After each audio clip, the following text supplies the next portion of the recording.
So I guess we will gavel in day 2 of the convention. And welcome, everybody. Okay, now before we do the credentials report, there's a couple of things I want to do. Actually, first, let me recognize Tanya Millis on mic 2 to make a quick announcement. Can you hear me? Oh, good. Okay. I'm Tanya Millis from the great state of Indiana. And I just wanted to remind the U.S. House candidates and the U.S. Senate candidates that there's a meeting at 6 o'clock, a gathering for the congressional candidates in room 203, just right across the hall. We'll see you this evening, and then also that invitation extends to the LNC officials. Thank you. Okay, sounds good. And well, before, to discuss a little bit about the matter of voting for today and whatnot, I want to recognize Mr. Molman. Give me 1 second.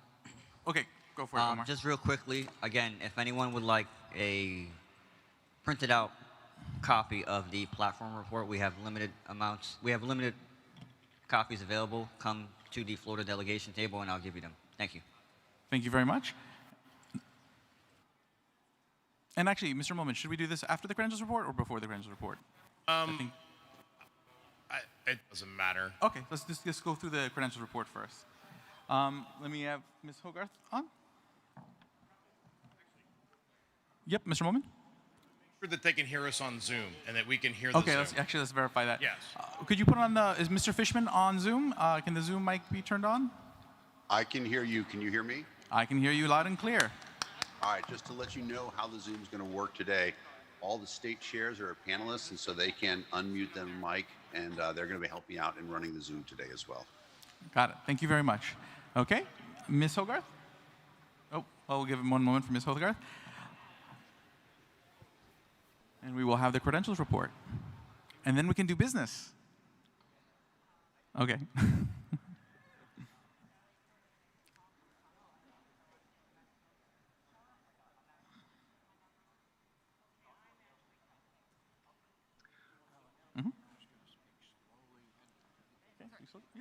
This is actually just for Dan. Do you want me to go ahead and promote the rest of those with their hands raised? Okay. Go for it, Ms. Hogarth. Ms. Hogarth, speak. Good morning. Anybody who has their hand raised who's not a state chair, put it down, please. Can you mute the Zoom mic? Good morning. So we have a total of 752 delegates credentialed this morning. On site. Do we want the breakdown? Do we want the breakdown? Or yes. Do you just want, okay. We have on site 350. I'm sorry. Yes. Sorry. So on site we have 310 delegates and 45 alternates. Remote we have 442 delegates and 138 delegates. I'm sorry, alternates. Thank you. We have checked to ensure that the people off-site or people on-site who happen to be logged in with the remote are not being double counted. So I'd like to submit this to the body for approval. Thanks. Thank you. Any discussion on the credentials report? All? Yep. Microphone 1? Yep. Is this on? All right. Christopher Gill, Ohio. I guess as a point of information, how are we determining whether the online delegates are counted towards that? It appears that the system has changed from yesterday, and I just wanted to know where the numbers are coming from for the seated delegates online. Okay, we'll let Ms. Hogarth answer that question. Yeah. I'm really sorry. Can you repeat that? Yeah. How are the online participants being counted for credentials? Yeah. So the numbers we had were from people who logged into the Porcupine app yesterday who were not here. So those are the numbers we have. The credentials of all those people were verified. So they were people who were actually submitted by their states as delegates or alternates. Okay, so that list hasn't changed from yesterday then? Right. Appreciate it. Thank you. Oh, also, can you share the secretary's screen so that way they can see the report on the screen? Yep.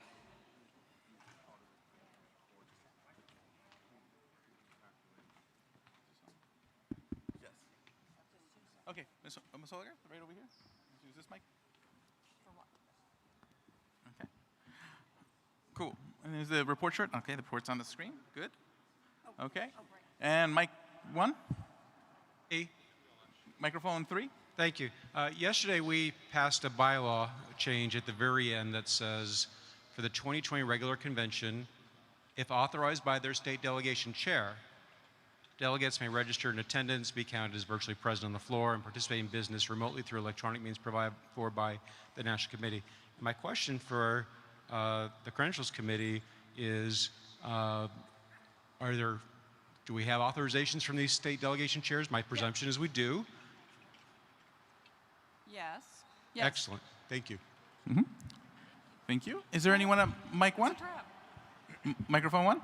Hey, Alex, we have a couple of hands up to Hold speak online. Too. I move that we accept the credentials report as given so we don't have the same bullshit we had yesterday. I've already moved that. Thank Okay, you for the seconding. The motion has been seconded. And again, this will, and then after this, we'll all be one big body. Yes. Okay. Is there, so the call has been questioned. All those in favor say aye. All those in opposed say nay. The ayes have it. We have a body. Am I unmuted in the room, please? Okay. Alex? Now for the purpose of discussing voting, I'm going to recognize Mr. Molman on mic 2. Mr. Merced, I just want to let you know that the executive director, Dan Fishman, is trying to get your attention. Okay, yes. Can you bring on the mic, the Zoom microphone? Can you hear me now, Alex? Yes. Okay. Just to let you, please, guys, I know sometimes you might be worried about the crosstalk. We'll do our best to keep our crosstalk minimized, but the online delegates and the state chairs, et cetera, we need for you to be able to hear us. Okay, just keep the crosstalk minimal, and we'll be good. We will do our best to keep the crosstalk down, and the state chairs are going to be helping me to administer this, so I think it'll be very good. To that end, I think I have people with their hands up right now trying to make a motion. So the first person that I have. I had already recognized Mr. Molman on mic 2. Okay, just for you, then I'll run polls for the voting. Well, let's let Mike Ken go. Okay, Mr. Molman? All right. Last night, as Mr. Starr alluded to, the Convention Oversight Committee met. The bylaw that was passed specifically gave the responsibility of the LNC to decide the means and mechanisms of how to do this remote voting. In the policy manual, the authority of everything convention related other than time, date, and place is given to the Convention Oversight Committee. So we had a meeting, and let me try to find the exact wording of what we did just so we have clarity. All right. So in accordance with the bylaw that was passed, the COC met and by a 5-0 decision came to the following. Zoom will be provided for all delegates for remote viewing. Voting will be by delegation, by election body, or at the discretion of the delegation. The method and manner is left to each state delegation to decide. So the goal of this was to make it accountable and also retain state delegation autonomy. Okay. So, and in discussions that we have had, I believe, my fellow COC members, the idea was that would be for all elections, including up and down, because of the concerns about is somebody in Zoom, is it not? And I know you had a thought on that, so that. Okay, so here's how I'd like to proceed today and handle. Point of order, Mike 2. He did. He responded. Okay. Nicholas Sarwark, New Hampshire delegate. Mr. Molman has misstated the situation. The Convention Oversight Committee has no authority to act on behalf of the LNC. They have authority to recommend things to the LNC, but the bylaws language was specific that it gave it to the LNC to determine the method. A meeting of the Convention Oversight Committee is interesting information that has now been shared with us, but it has no authority over this body, and it has no authority over the Libertarian National Committee. Okay. Now, Mr. Merced, Mr. Roman, quickly. this is also a point of order. Policy Manual 2.02, subsection 7 says, the Convention Oversight Committee shall make recommendations for the convention sites to the LNC, but the LNC shall choose the site. On other matters concerning the parties' conventions, which I'm pretty sure this is, the committee shall act on behalf of the LNC. Okay, let me just address this, and I think we'll all end up in the same place. If you guys just allow me and indulge me so we can move forward with the business of the business. Okay? What I'd like to do is for voice votes and rising votes, I would like us to initially continue on with the hybrid vote we were doing yesterday, where we would do a voice vote, rising vote in here, we would do a Zoom poll online. Now, if any vote gets really close, that it's in question, we can then revisit using Election Buddy to get a more specific solution. But this way we can move forward and get business done in a timely manner. We can still use Election Buddy for elections. And again, if any state wants to do an alternate method for their delegation for elections, we can do that. But that way for the normal course of business, for our rising votes and our voice votes, if we can do the Zoom poll hybrid method until either a better method is worked out, I think that'll allow us to move the business forward as quickly as possible. Will you guys indulge me in that? Okay. Okay, so my sense of the room, we are good. And then let me just first recognize someone online. So online Mike, who we got next? 1 second, please. And also for those You online. have Sean Thornton from South Carolina. You are recognized, Mr. Sean, you are unmuted. Mr. Chair, I rise to a point of personal privilege. Whenever something is displayed, whenever the secretary's screen is displayed so that we can see credentials reports or what have you, those of us on Zoom are not able to see it. All we can see is the convention hall from the back, and the screen is very teeny tiny up front, and we just can't see what's on there. So if there's a way, we would really appreciate it if you could feed that into the Zoom meeting so that we can see it whenever it comes up. Thanks. Okay, we will definitely look into how to accommodate that. I also have Rex Lawhorn, who was so patient yesterday. If you could let him speak, please. Okay, one moment, the secretary has.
Okay, we'll do that. Okay. Now, I heard there was a point of order at microphone 1. Point of personal privilege, microphone 1. Is this one? David Dahl from Maryland. Point of personal privilege. Yesterday, while I stood in line for a couple of hours, and I understand, we're all dealing with this. I'm standing in line for a couple of hours, and another individual comes up here, grabs the mic 4 different times while I'm waiting in line, and I don't think that's appropriate. And then I just saw it in the first 15 minutes of our convention today as he skipped the lady who's at mic 2. So can we make sure that our former chair doesn't skip in line? Okay. Oh. I'm sorry. Oh, just repeat that last part. I couldn't hear the last part over the clapping. Can we prevent Nick Sarwark from hogging the mic and skipping the line and being a delegate like he is? Because if he's the chair, he should be up on your stage.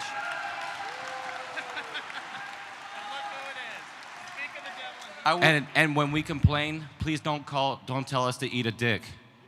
Okay, here, guys, I'm out. Here's the bottom line is, here's what's going to happen. If I start noticing people monopolizing the mic, okay, I think I am going to be more, well, I'm gonna have to set my foot down and be like, you're being dilatory if you're going to be hogging the mic all the time. And I'm not going to name names right now, but real quick, Mr. Sarwark, go for it. Mic 1, but again. A point of personal privilege. Yes. Having my name made clear that there was a complaint, I would ask the chair to instruct Mr. Dahl about the nature of points of order being interrupting motions that can advance ahead of other people who are waiting to speak on a main motion. It appears he's confused about how conventions work, and I'd like the chair to instruct him. What I will do is just remind everyone we're here to work together. Yes, there are points of personal privilege, there are points of order, and several different motions that can jump ahead of the line. But I do ask you all to also be courteous to each other in choosing wisely and when to use those motions. Mimi, mic 2. Well, I have a point of personal privilege. Yep. I didn't get a Zoom link. I'm the delegation chair from California. I've tried to message Mr. Fishman. So I'm at the mic trying to get his attention to let him know the chair of California got no link. I got You no don't need to be email. in the Zoom if you're in person.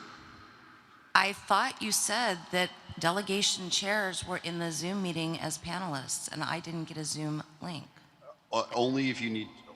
Just, Am I not apologize for my inclarity. Okay. One okay, moment. point of information then.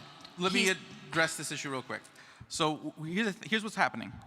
We need to resolve an issue regarding platform tokens, okay? Platform deletion tokens. So in a moment, we will be at recess for 20 minutes to address that issue. During that time, we will get an answer to resolve the issue regarding the Zoom. So Mimi, during the recess, during this moment of at ease, we will resolve that issue. Mike 2? Mike. One other thing I want to say is all of the rest of my delegation in person got links. Mm-hmm. Some of my delegates that are not in person didn't get links, and as delegation chair, I didn't get a link. I didn't really appreciate Mr. Fishman arguing with me when I made my personal privilege. Thank you. And also, Mr. Fishman, just because when you speak online, it goes over the whole, everything going on. Please, everyone, wait to speak till you're recognized, okay, to minimize the crosstalk. So I know you have the ability to speak from up there, but please wait till you're recognized, okay? And with that, I'm going to recognize Mike 3. Thank you, Mr. Chairman. Roger Roots, delegate from Montana. I have I believe it would be a privileged motion. It would to suspend the rules to amend the credentials report to add the alternates. We have a problem of alternates who in some cases traveled thousands of miles and spent thousands of dollars to be here. Now they've been disenfranchised. So I move to amend the credentials report to add those alternates who are on site today here in Orlando to be full delegates with voting powers. Is there a second to that motion? Second. Okay, there is a second to that motion. Okay, and we're gonna, point of order, Mr. Sarwark, Mike 1. I would inquire of the chairman, the gentleman's motion to amend the credentials report to add the alternates who are here on site, is he specifying which delegations he's adding them to? And have we confirmed that there's actually space to add those delegates?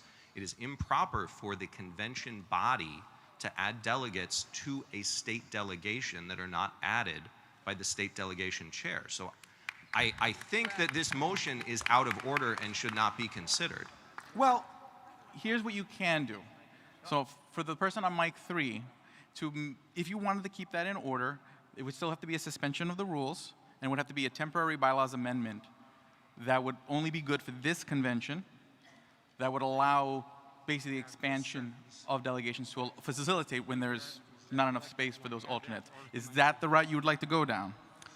Yes, here's my proposed language. Alternates present in the convention hall will have priority over remote delegates. Each state delegation chair is authorized to rank their remote delegates for seating priority. Or add that to Article 19 temporarily for this convention only. Yeah, I'm going to let Ms. Hogarth, and then after this we're going to have to be at ease, huh? Yes? People cannot just come to the podium and give motions without the language being given to the secretary ahead of time. It is in our rules. I cannot do it this way. Okay. Okay. So for one moment. I want to respond. One second. One, for that motion, have it in writing. We'll revisit that in a moment. Mike 1. Mr. Chair, while I understand the intent of this motion, I believe this motion to be out of order. This body does not have the right to force a state delegation to do any goddamn thing on any goddamn day. These state delegations are in charge of their delegation. We have got shit twisted here this morning. Okay. So just to restate, okay, everyone. Okay, well, here's what we're going to do. We're going to be at ease for 20 minutes while we figure out the debate deletion tokens. I mean, the policy, the platform deletion tokens. Because if we don't figure that out soon, then we're not going to be able to have those to you. So give us 20 minutes to coordinate that. And now, for the person who wanted to do that motion, please get it in writing to the secretary, and we'll go from there.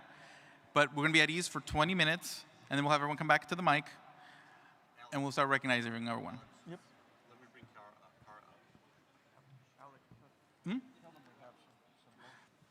I will recognize Mr. Lieberman on mic 2. This is very technical, just point of group privilege. Can you make the box of the video a little smaller so people can read all of the text? Okay, we'll see what we can do to accommodate that. Thank you. Okay, now we're at ease for 20 minutes. Oh, okay, one moment. I want to have recognize Ms. Hogarth. I'm taking a moment of privilege here, I guess, to, I do agree that that was out of order because we passed a credentials report, thank you. But what Ms. Adams said is true. From a credentials perspective, it's the job of the state chair to submit their delegations. And it's very easy to sub an alternate in for a delegate, and it's not the job of the national party to tell state parties they have to accept some alternates over other delegates. That's the state. Oh, those who are leaving the room, can you come back for 1 second? 1 second. I'm gonna propose one thing in 1 moment. Anyway, no, I'm done. I just wanted to give a credentials perspective for that. I think that that is a bad idea and a nightmare and not allowed by the rules. Sorry.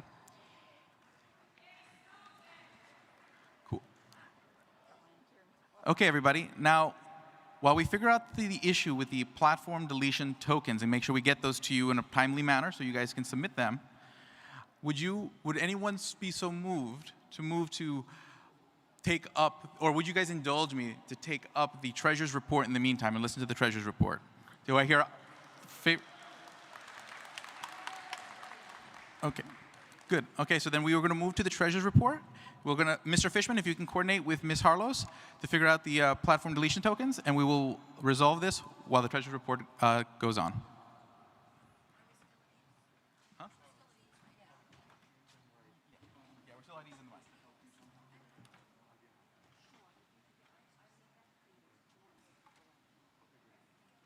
Thank you. If you can change the screen to put the report of the treasurer 2020, it's a PowerPoint.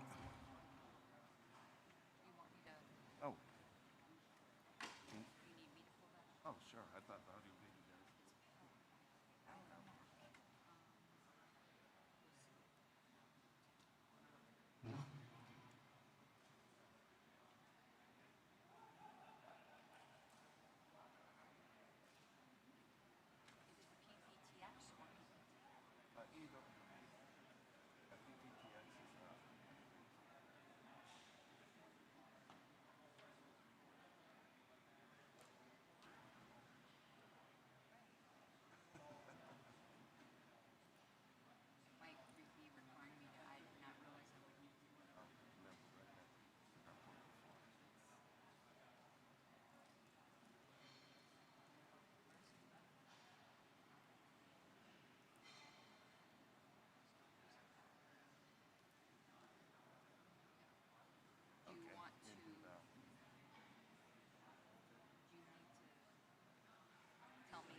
All right, for the report of the treasurer, if anybody want to download it or follow along, it is stored in LPedia.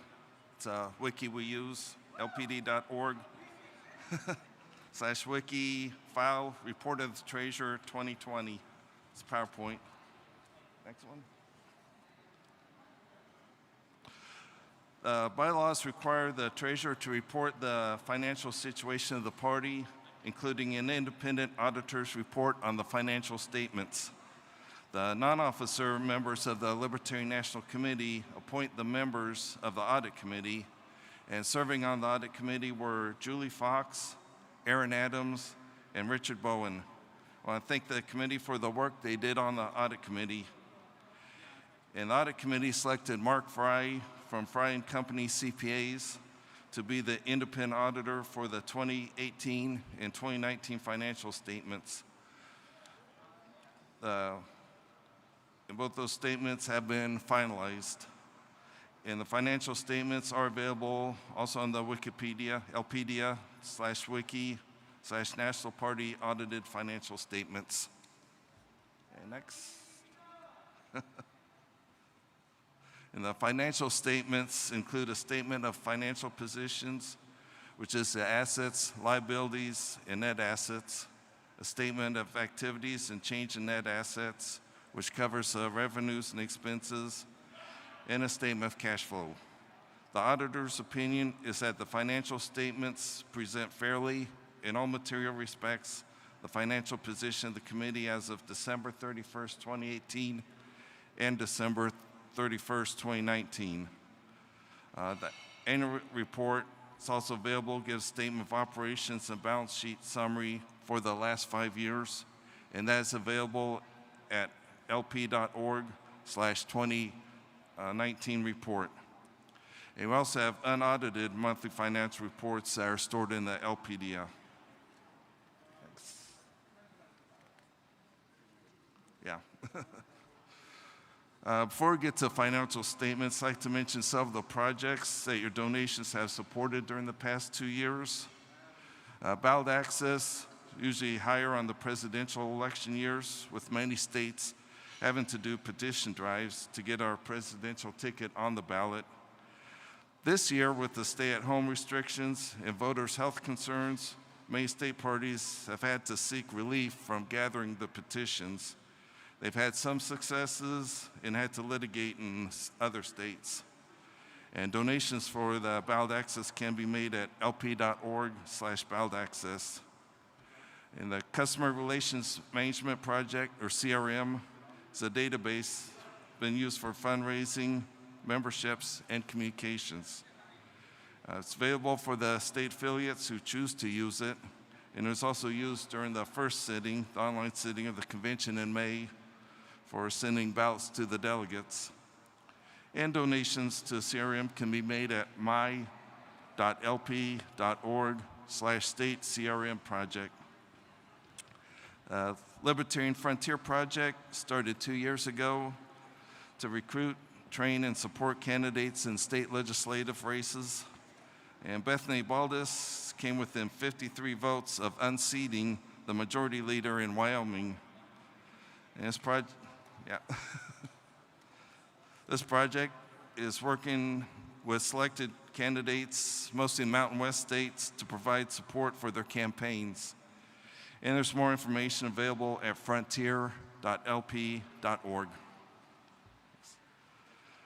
The LNC purchased an office in Alexandria, Virginia in April 2014 for $825,000 using earmarked donations for the down payment.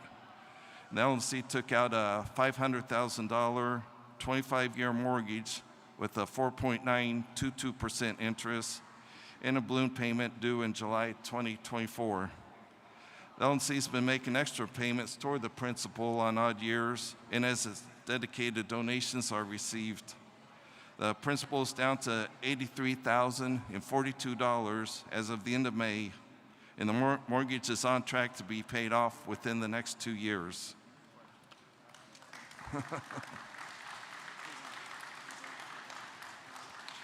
And federal law allows a separate segregated National Party headquarters building fund and has a contribution limit of $106,500 per year from individuals.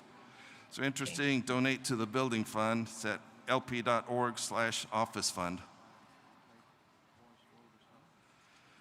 And contributions to the historical preservation go to preserving and publishing the Libertarian Party's historical documents and managing the lpd.org, which is mentioned the wiki of the Libertarian Party. The affiliate support helps the national party to grow the state and local parties. The Legal Offense Fund goes to fight the unfair laws in pursuit of fair treatment for our national party, state parties, and candidates. And the LPTV is relatively new. It broadcasts town halls, they have a candidates corner with Pat Ford, and with these days of social distancing, they've also been sponsoring a virtual happy hour on Fridays. Encourage you to join in those. And it can be accessed through the party's Facebook post or YouTube. And your support also pays for the employees and contractors doing the work for Liberty. In addition, temporary contractors are hired, usually for ballot access, petitioning, and also canvassing. And if any of the staff are in the room, can you please stand up, be recognized? I know a lot of them are either online or busy working.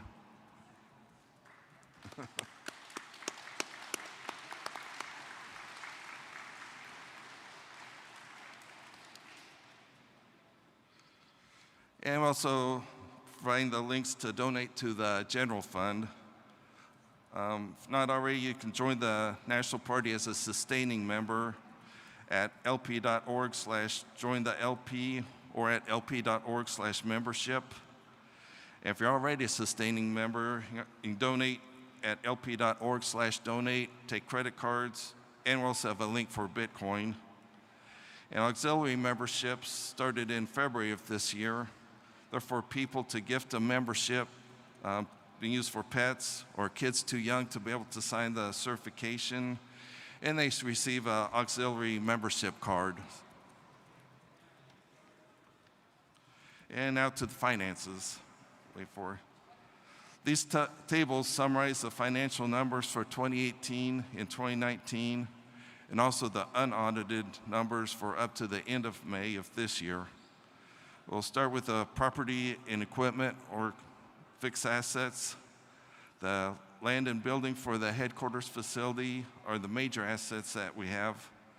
That being $347,881 for the land and $528,570 for the building in 2018 and $541,388 for 2019 and 2020.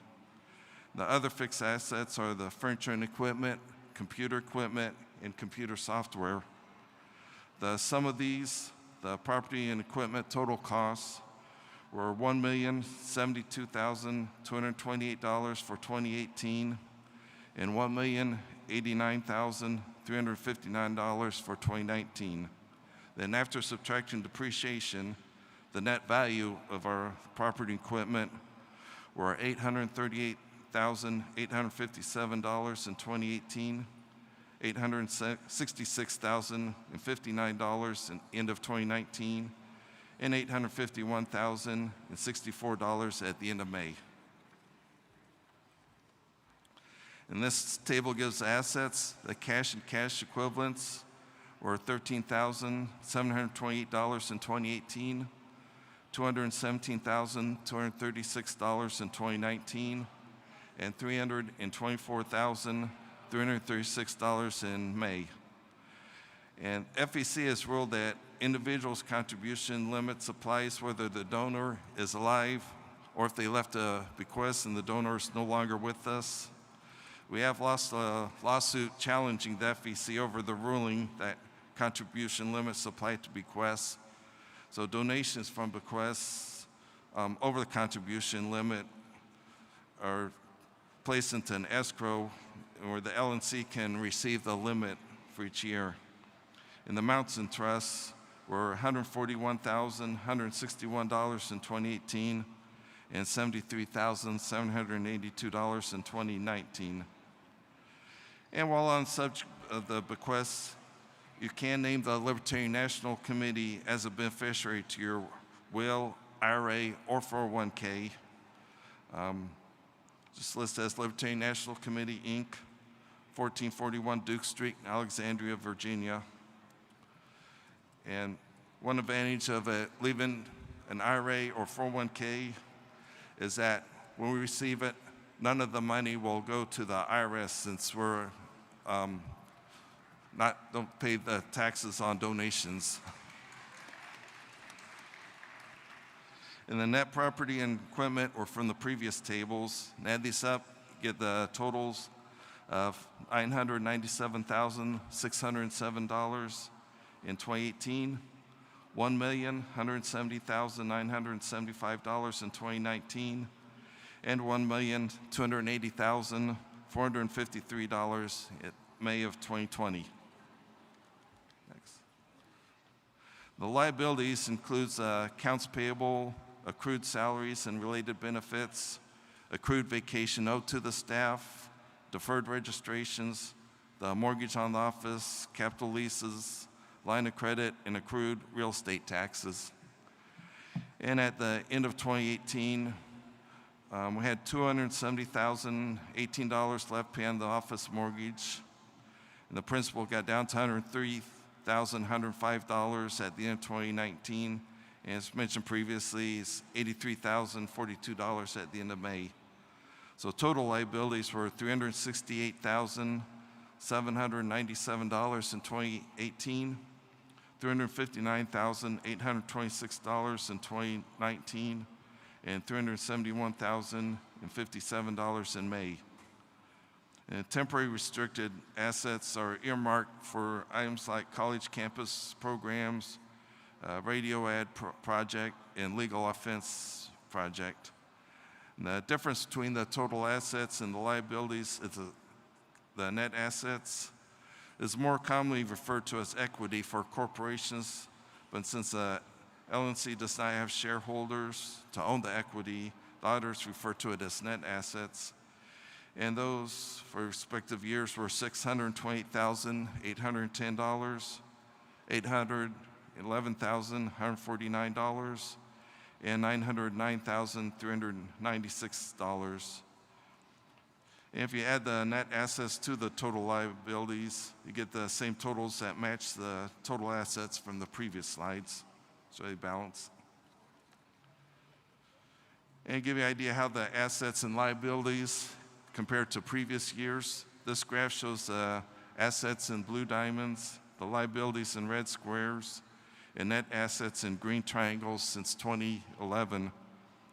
The increase you see in the 2014 is when we purchased the office facility, and the increase in liability is due to full not having the mortgage for the office.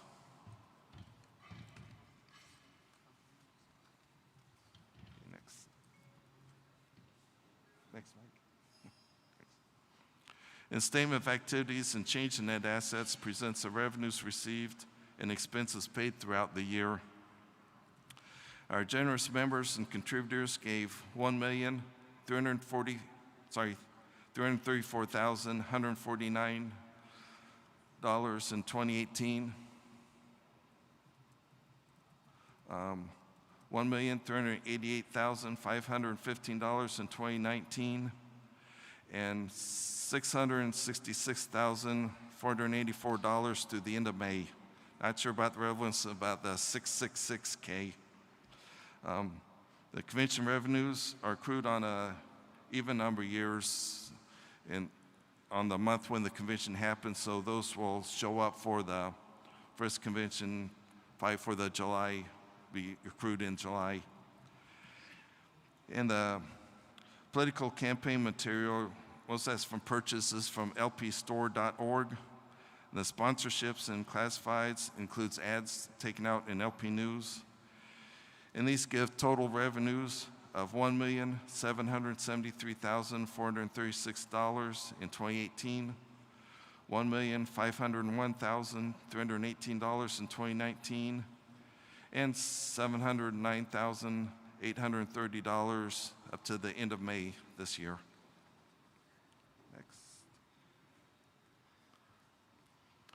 And program services include membership communications, brand development, campus outreach, litigation support, media relations, campaign support, affiliate support, and ballot access. And these total to $1,558,687 in 2018, $851,715 in 2019. And the support services include management and general expenses and fundraising and donor acquisitions. And the total expenses were $1,979,829 in 2018 and $1,318,979 last year. And we haven't crunched the numbers into the same categories the auditor uses yet for this year, but the total expenses this year were $611,583 up to the end of May.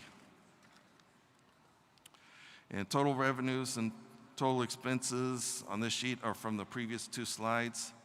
And the difference between the revenues and expenses gives a change in net assets. And as you can see, we had a deficit of $206,393 in 2018, a surplus of $182,339 in 2019, and a surplus of $98,246 so far this year, resulting in net assets of $628,810 at the end of 2018, $811,149 at the end of 2019, and $909,395 at the end of May. And this graph shows revenues in blue, the expenses in red, and the surplus or deficit in green, going for 2011 through 2019. And change in net assets on this graph is from the two slides ago. The adjustments are non-cash assets, include depreciation, the bequest receivable from escrow accounts, prepaid expenses, accrued payroll and vacation, and deferred convention registration. The numbers for each of those are in the financial statements. And add these adjustments, get the net assets provided by the operating activities. And the line for investing activities are purchases of property and equipment. And LLC also had financing activities of the principal payments on capital leases and on the mortgage. So if we add the investing and the financing activities to the net cash, gives a decrease in cash of $142,553 in 2018, an increase of $203,509 last year, and an increase of cash of $107,100 for this year. If you add these to the cash at the beginning of the year to get the cash at the end of the year, we had $13,728 in 2018, $217,236 in 2019, and $324,336 at the end of May. And these match the cash and cash equivalent back on the statement of financial position. And this graph, the change in net assets is in the blue diamonds, net increase in cash and cash equivalents in red squares, and the cash and cash equivalents at the end of the year are in the green triangles. It's in the Treasurer's report.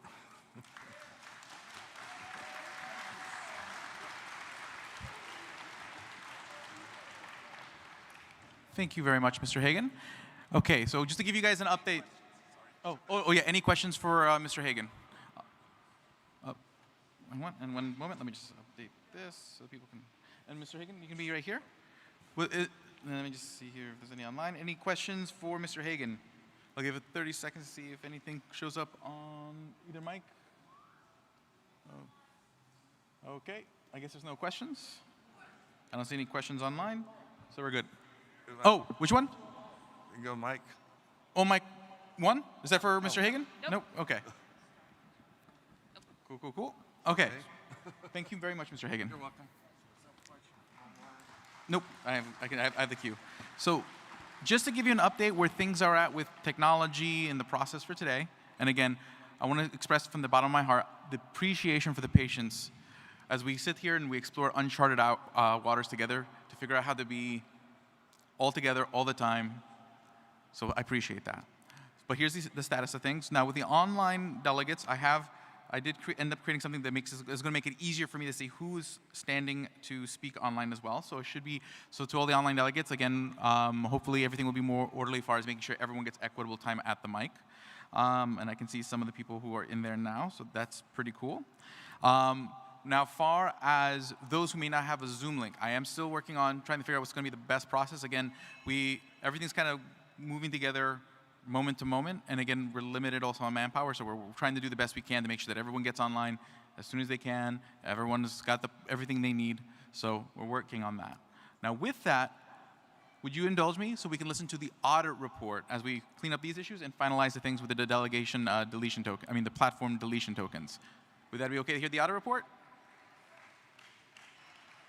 Hearing no objection, we will go to the audit report. The audit report will be presented by Julie Fox, who is online. Mr. Fishman, if you can allow Julie Fox to speak.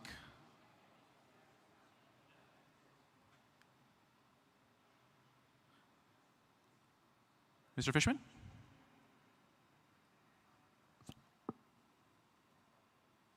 Hello? Is anyone on Zoom? Going once, going twice. Okay, we'll come back to the audit report then. Okay, in that case, first let me recognize some of these points of privilege. So, and then we'll start going back to the mics as well. Okay, so first I want to recognize a delegate from California, Andy Craig, with a point of personal privilege online. Are you guys able to speak on Zoom at the moment? Okay, Mr. Craig, I will come back to your point. Test. Okay, perfect. Okay, Mr. Craig. Mr. Craig is unable to mute himself because of the way they have set up Zoom. We need one of the administrators to do so. Got it. Okay, so we will handle that, and I will come back to that. Microphone 1. Hello. David Dahl from Maryland. I don't know if there's something that we can do here. I have people back home that can't get on Zoom. My state chair delegate for one. Got it. Okay. Get me the names and emails for those particular delegates. I'm trying to figure out what's the best process to where to direct everybody to send those. So thank you, sir. Thank you very much. Microphone 2. Thank you, Mr. Chair. Dave Valente, Chair of West Virginia. I wanted to speak against the motion. The motion as a state chair and a delegation chair, it is my prerogative on who is seated in my delegation. Also, the suggestion of maybe expanding the delegations to add more the delegates who are in person, I think is out of order. It diminishes small states who already have small delegations and cannot add delegates per their bylaws. And you know, if you're an alternate that travels to a convention, it's a risk you always take because you may not find an open delegation. Most times you do, but in this case, you may not be able to find an open delegation. So it's the prerogative of the state chair to make that decision as to who is seated in their delegation. Okay, thank you. Microphone 3. Hello, Rufus Craig, Chair, Louisiana. Point of personal privilege. If anybody is wondering about the funny colored beard, my delegation took a vote as to whether or not to shave, grow it long, or dye it. They voted to dye it. Then they voted on colors, and purple, gold, and green were tied 4-4 to 4, but with one abstention. And the message is this: as a chairman of my delegation, or the chairman of any organization, you serve at the pleasure of the body. You work for the body. You do what they tell you to do. If the body asks you to do something that you don't want to do, you don't have to do it, but you should either resign or step aside and not be involved. So anyway, the funny beard is because my delegation asked me to do it, and as chairman, I did what they asked me to do. Thank you. Thank you very much. Okay, now let me just check in online. Do we have one of the admins to unmute? They're available. People on Zoom? Yes. Are you still in the same situation? No, we can unmute people. Who do you need? Say it again? Who do you need to be unmuted? Okay, so Andy Craig can speak? Yes, can you hear me now? Yes, go for it, with your point of personal privilege. Yes, my point of personal privilege is that among the online delegates, there's still a fair bit of confusion about how the speaker queue is going to work and how being recognized to speak is going to work. So I'm just asking if we can take a couple of minutes for Mr. Fishman and yourself to give us a clear explanation of how this is going to work, and that there will be somebody here in the Zoom ready to unmute us and everything. Thank you. Got it. Thank you.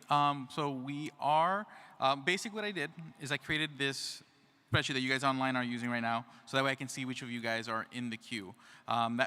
If the Porcupine app gets back in action, then we can use that as a more robust option. But at least this way I can see which one of you guys are seeking to be recognized, and this makes, is basically probably the best way to work right now, so that I can make sure that you guys get recognized. So I shared Dan should have shared the link and the password to get to that over there, so that way I can see where you guys are at. I basically was up late last night putting that together, so that way we would have some more order as far as sharing the queues. That's sort of where we're at the moment. Again, everything is kind of minute to minute, so I'm going to try to keep everyone informed as things develop. Again, I appreciate everyone's patience, but I'm going to continue to make sure that I do the best job I can to give everybody equitable time at each microphone. Does that answer your point of privilege, Mr. Craig?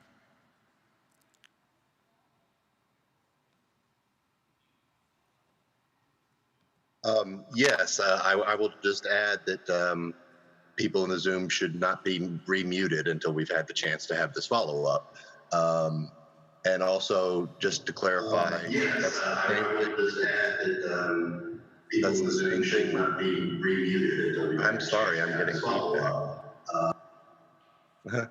There we go. And just to clarify, this is the same thing we will use to be recognized during debate, to pop up during debate and put that into the Airtable also, right? For the time being, this is how I will be able to keep track of the online queue. Okay, thank you, Mr. Chair. As again, as things evolve, I'll keep everyone updated. And then with that, since we are now able to unmute, let me just recognize Omar real quick, and then we're going to go do the audit report. And that. Mike, thank you very much, Mr. Chair. Omar Curl, Florida delegation. Two things. I would suggest that from what I was doing yesterday, I was going mic 1, 2, 3. Maybe you can go mic 1 online, mic 2 online, mic 3 online. Back. Okay. So that's a suggestion, Alice. Number two, are we debating the roots motion? I don't or think. Or are we waiting for? We're going to dispose of the treasurers and audit report, and then I was going to revisit that motion once we had it in writing. And okay, because someone came up here and debated it, and I just wanted to make sure. I want to debate that motion, but I'll get back in line to debate it. Thank you. We'll go on and debate that and resolve that right after the audit report. Thank you, Alice. I'm going to let Sam speak, and then I'll recognize Mike one right after Sam, and then we will move on with the audit report. Okay. Mike, I've been in touch just 2 seconds ago with Julie Fox, the chair of the audit committee. She's having difficulty, Mr. Fishman, getting into the Zoom thing so she could present the audit report. So I would ask the indulgence of the body to suspend the audit report until time uncertain, until Ms. Fox could actually get access to it, and then revisit it at that point in time. Okay. Is there any objection? Okay, so we will listen to the audit report another time. Microphone 1? No. Good? Okay. Okay, with that, I will. Is there anybody at microphone 3? Mine's for later, so you can wait. Okay. Thank you. Then I will recognize a point of privilege from online that I see here. So let's see here. That is from, I see that's coming from Jack Finkel from Texas. So if Jack Finkel from Texas can be unmuted with his point of personal privilege.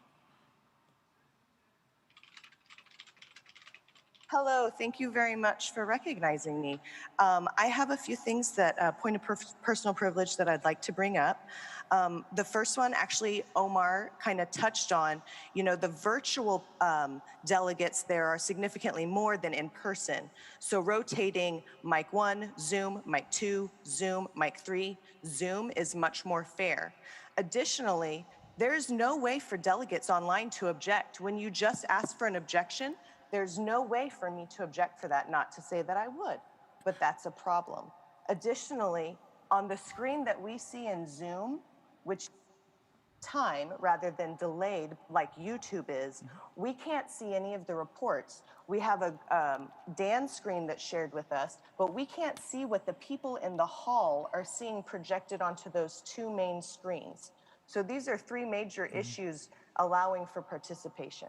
Okay, thank you very much. Now, on those issues... So will you be able to do that rotation through the mics, and how will you address the objections? Got it, yeah. So number one, as far as rotation of the mics, I am going to probably do either a mixture of sort of Omar's suggestion and your suggestion. So again, there will be more circling through them, alternating between online and in person.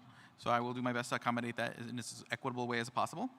Two, as far as objections, if you, probably the best thing to do is actually just enter something into the speaker queue as an objection. I can see it. I can see the things coming in real time. So I'll be able to see that come in. And I'm keeping a close eye on it. Okay, and then three, we are working on trying to figure out how to share the screen. We're working on it. I'll see what we can do about that. Okay, thank you, Chair. Can you advise, I don't have exactly what the numbers are, what the remote versus in-person delegate counts are? For that, I will refer to Ms. Hogarth. Oh, right here. Okay, I got it. Okay, so we have, so we have 752 delegates total, 310 in person, 442 online.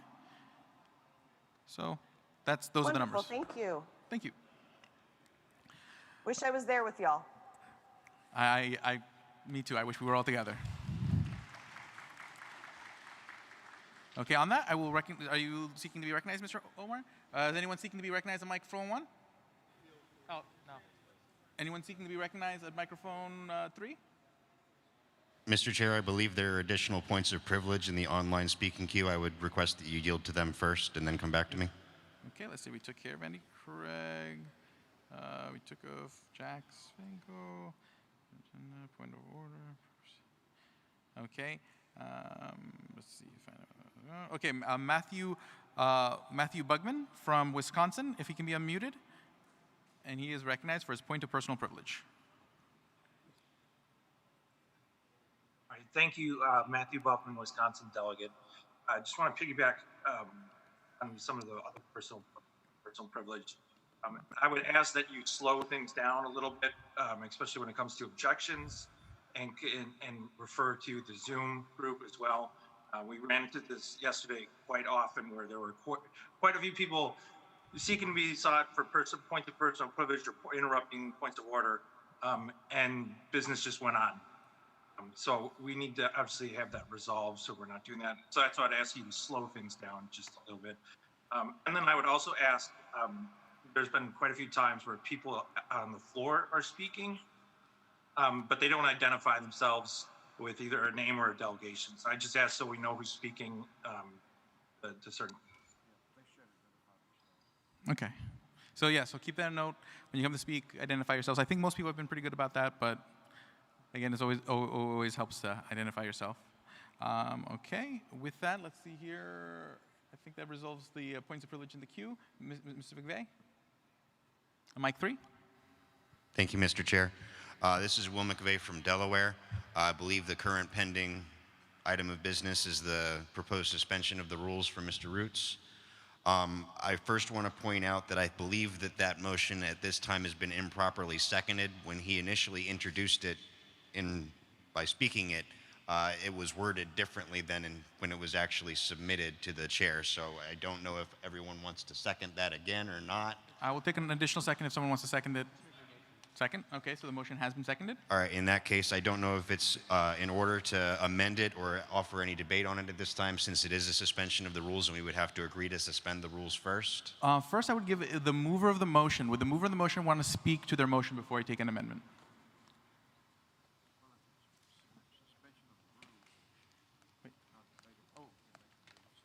Got it. Okay. Yeah, this is Roger Roots. I sort of agree with what Mr. McCollum is trying to accomplish here, so I just want to have him propose what he's proposing.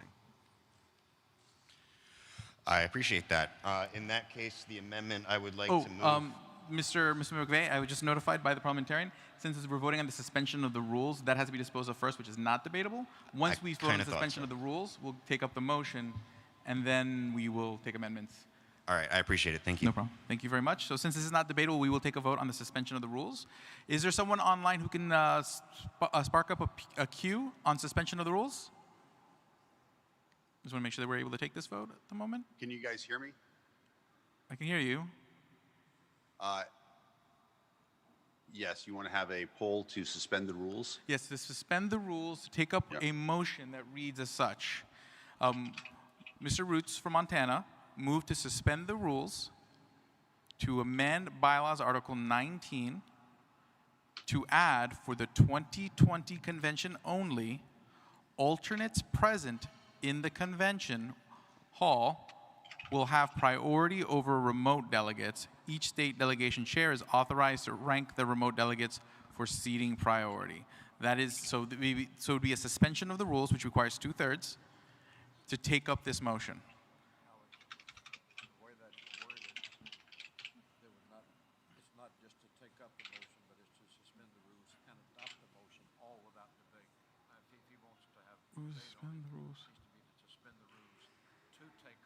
Got it. Okay, so the way this is actually worded, it's a suspension of the rules that would immediately adopt the move. So basically, if we get 2/3 on this, then that automatically adopts this, just so everyone's aware. Because the way it's not a motion to take up the proposal, it's a motion to suspend the rules to amend. So you would suspend the rules and just immediately amend, just so everyone's aware what they're voting on. Okay. So on that note, Mr. Fishman, do you need any further clarification on how the No, poll it's should good. work? I will launch the remote poll. Okay, and then I will take a voice vote. Okay, if you support the motion as is shown on the screen to suspend the rules and amend the bylaws to prioritize alternates over online delegates, say aye. If you're opposed, say nay. Okay, and then we'll wait for the online poll, but If we can give it just 30 more seconds. Mr. Fishman, can you make me not a host again? Point of order, please. Sean Thornton, can you actually make me the host, please? And panelists also cannot vote? Panelists can't vote. Guys, it's not going to be close. I'll work on it, though, afterwards, okay? Thank you. Hosts and panelists can't vote. oh, for the panelists, if we will figure out an alternative, Yes, but please. I think this vote should be quickly resolved.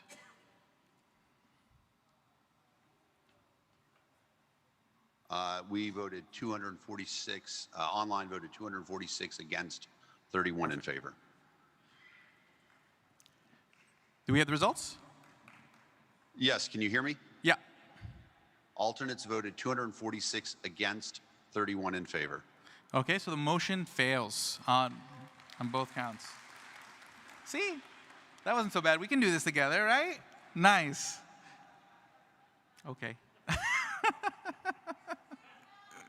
Huh? Oh, yes. One moment.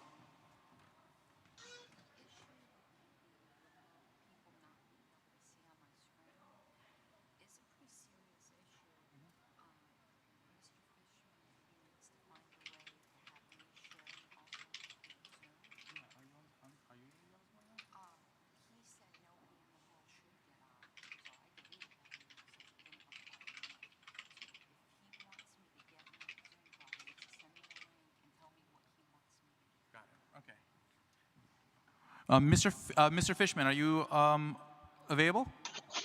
I am. Okay, so that way we can share the information from the secretary's screen to those who are watching on Zoom. Is it okay for Karen to join the Zoom meeting and share her screen from there? Indeed. I will send the link to her Can you Gmail. resend her a Zoom link then? I will send it to her Gmail. Thank you very much. Okay, let's see here. And then in that case, right now, let's see here, order of the day would be, let me bring up the agenda. So we just, because the audit committee is going to be later, I think that would bring us to bylaws, but let me just first recognize someone on mic 3. Mr. Chair, thank you, Mr. Chair. Since I was waiting before the, this is Will McVeigh again from Delaware. In lieu of the amendment to the bylaws that we just voted down, I would like to suspend the rules in order to consider an amendment that has been submitted to the secretary already to amend Article 19 that we adopted yesterday so that any alternates that were already in the credentials report from this morning can be seated as delegates. Okay. Cool. Is there a second? Second? Okay. Yep, we'll get on the screen in just a moment. In the meantime, Mr. Robinson, are you going to make a motion? Point of information, please. Point of information, go for it. Has it been established with D. Frank Robinson, delegate from Oklahoma? Has it been established what the numbers are for establishing a quota, a quorum? Because what is the base? 40% of X. Which X is it? Is it 752 or 310? Oh, it should be of the total delegates. Yeah, total delegates. So of the 752. So that would be 301 people constitute a quorum. Correct. Okay. Thank you. Thank you. Okay. And let's see here. Let's just we have the motion online. Okay, we got it on the screen. Okay, it has been seconded and it's a motion to suspend the rules, which means there's no debate. So we got to vote on the suspension of the rules first. Point of information, microphone 1. At Chalco, Virginia. Do we know how many alternates are actually having a problem being seated? Because from the numbers I'm seeing, we shouldn't have any or very few full state delegations. So is there even actually a problem here? Well, I don't have that specific detail, but I'll see if I can think of a way we can find that information, but I don't think we'll find that information before this particular motion is resolved. It just seems to me that possibly some of the very small states might have a problem, but it's hard for me to see how this can be very widespread. So we might be doing a lot of work on something that could just be resolved within a couple of state delegations. Noted. Okay. Now with that, okay, so what we're going to do a vote. So Mr. Fishman, are you online? I am. Okay, so we're going to do another vote for a suspension of the rules. Okay. All right. And again, this time, this suspension of the rules is to take up the motion. So if we get the 2/3 for a suspension, we would then move into considering the motion. So This we is would going not to take me about 30 seconds to get this set up. Yep.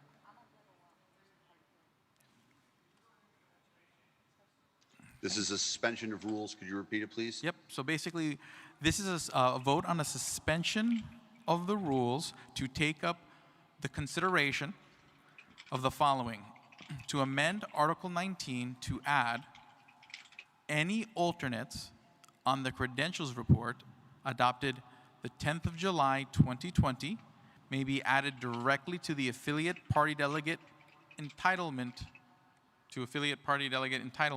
for their state with the consent of the respective delegation chair for that state. Point of information, Mike 1. I could use some clarity. Is this motion saying that they will be added as alternates or added as delegates, because it's unclear? I think the intention is to add them as delegates. So let's bring that motion, all new alternates, affiliate party delegate entitlement. Yeah, so basically when they say affiliate party delegate entitlement, they're saying that those alternates can be added as additional delegates for that state if the delegation chair consents. That is the way it reads to me. Okay. Now, Mr. Fishman, do you need any clarification on the language for that poll? I have, do you support suspending the rules to consider amending, adding any alternate on the credential list to the state delegation with the consent of the delegation chair? Okay. So we'll get that Point of information. Point of information? Is that point of information recognized? Yes, this is Barry Short from Utah. Is this only those alternates who are present in person, or does this include alternates who are participating remotely? No, this is only delegates who are in person here. But let me just double check. Any alternates on the credentials? That didn't seem to be what the motion says. Yeah, let me just double check. Any alternates on the credentials report adopted early with the consent of respective? Yeah, no, it does not make that distinction. So in that case, any alternate online or in person would be able to be added to their delegations with their delegation's consent. Point of information, microphone 1. Thank you, Mr. Chair.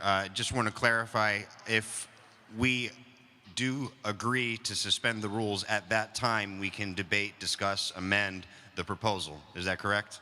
This is correct. Thank you. Correct. So basically, hopefully that clarifies the motion. Again, I will ask people not, well, those were all pretty clarifying points, so we've clarified. Now we'll do a rising vote here, or actually a voice vote here on the suspension of the rules. Say it again? No, it's suspension of the rules. There's no debate on suspension of the rules. Okay? So those who want to suspend the rules to take up the motion, say aye. Aye. Those who are opposed, say nay. Okay, and Mr. Fishman, do you have the results of the online poll? Sorry, I muted myself. Point It's of running order. right now. I'll tell you Panelists in still can't vote. 20 seconds. Sorry. I will work really hard to make that work the next time. It's not going to be close. Thank you for reminding me.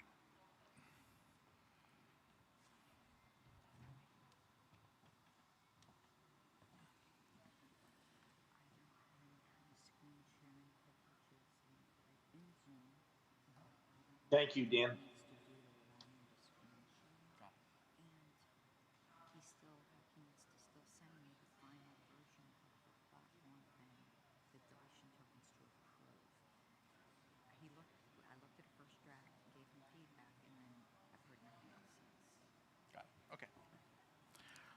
Okay, and what's the results of the poll? The results of the poll are 71 in favor of suspending the rules and 231 against suspending the rules. Okay, so the motion, the move to suspend the rules fails. Okay, now on that note, a couple quick questions, Mr. Fishman. One, is it possible to give Karen Ann screen sharing privileges so that way she can share her screen to the Zoom? Yes, 1 second. And then also, I guess, send her another draft for the token deletion. I will in 1 moment. Let me do this first, Understood. please. Understood. I sent the secretary a Zoom link. She'll have to do the registration, and then I can approve her. Huh? Oh, she's in the room. She's in the room. Oh, wonderful. Can you just tell me quickly what is she under her name? Are you under your name? I see her. Oh, she's. I see her. Okay, Thank he you. sees it.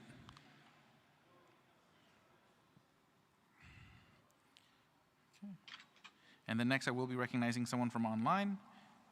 So I will. So. That is wonderful. Thank you so much. The online has been waiting for this. Thank you. Thank you. Thank you. And again, everybody everywhere, we're doing our best to keep getting this better and better and better. So again, I thank you for your patience. Now, on that note, I'm going to recognize Daryl W. Perry, delegate from New Hampshire. Delegate from New Hampshire, you are recognized. Excellent.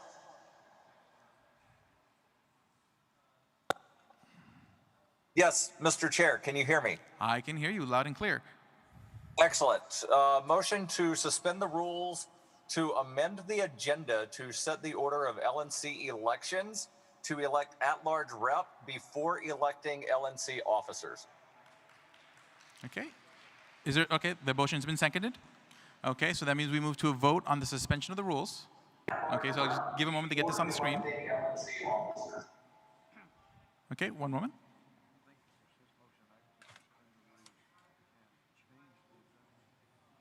Yeah, let me clarify that. Mr. Perry, can we clarify, is your suspension of the rules to amend the agenda or to take up the amendment of the agenda? Amend the agenda. Okay, I can perfect. post this text in the Q&A on the Zoom, and hopefully the secretary can see that. Perfect. Thank you very much. Vote. Oh, the motion is to suspend the rules, to amend the agenda, to move the election of at-large delegates first. And, yes, at-large reps. At-large rep before LNC officers. Yep. Okay, so just to clarify what we're voting on, okay, we're going to be voting again on a suspension of the rules, which requires 2/3. Okay, so basically we got to all be in agreement here. But if it passes, instead, it's not going to be it's not a separate motion. It'll be all one thing. So basically what it'll do is it will amend the agenda and we will do at-large elections before we do chair, vice chair, secretary, treasurer. Okay, just so you understand the implications of the rule. Okay. Point of information, Mike 2?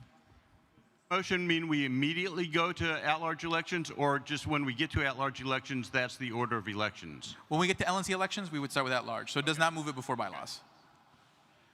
Point of information. Point of information. Where is the agenda?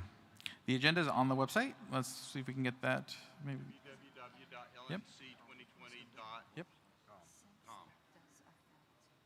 It's on the website. It's under not the convention, app, I think. Omar, the website.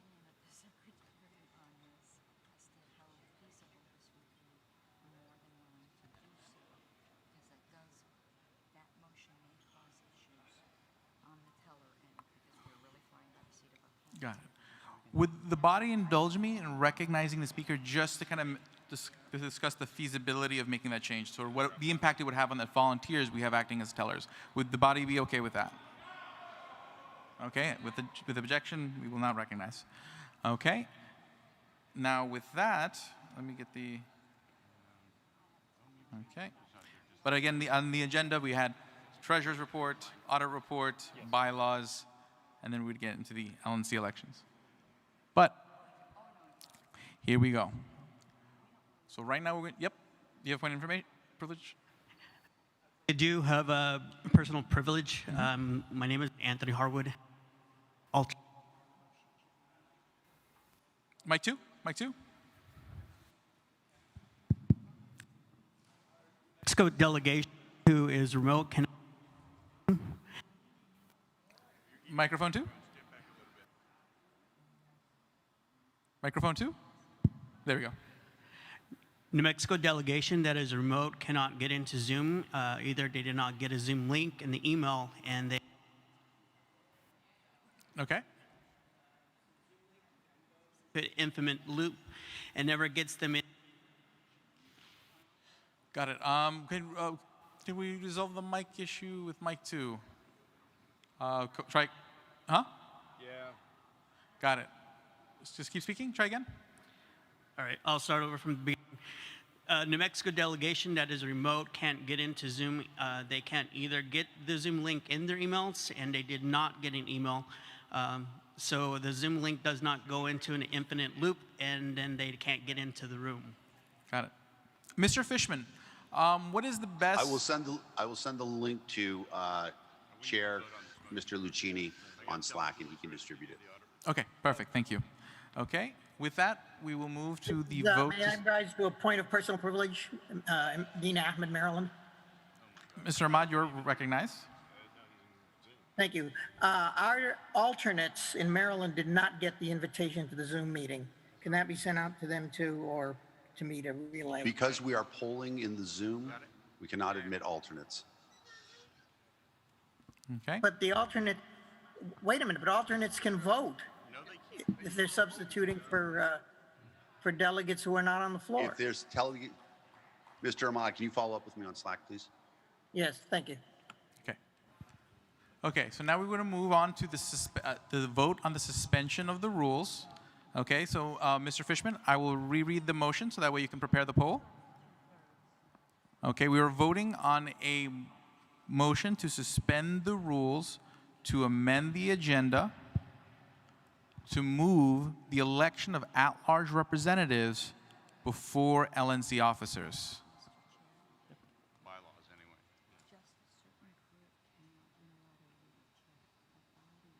Or not in the convention rules, not the bylaws, Omar.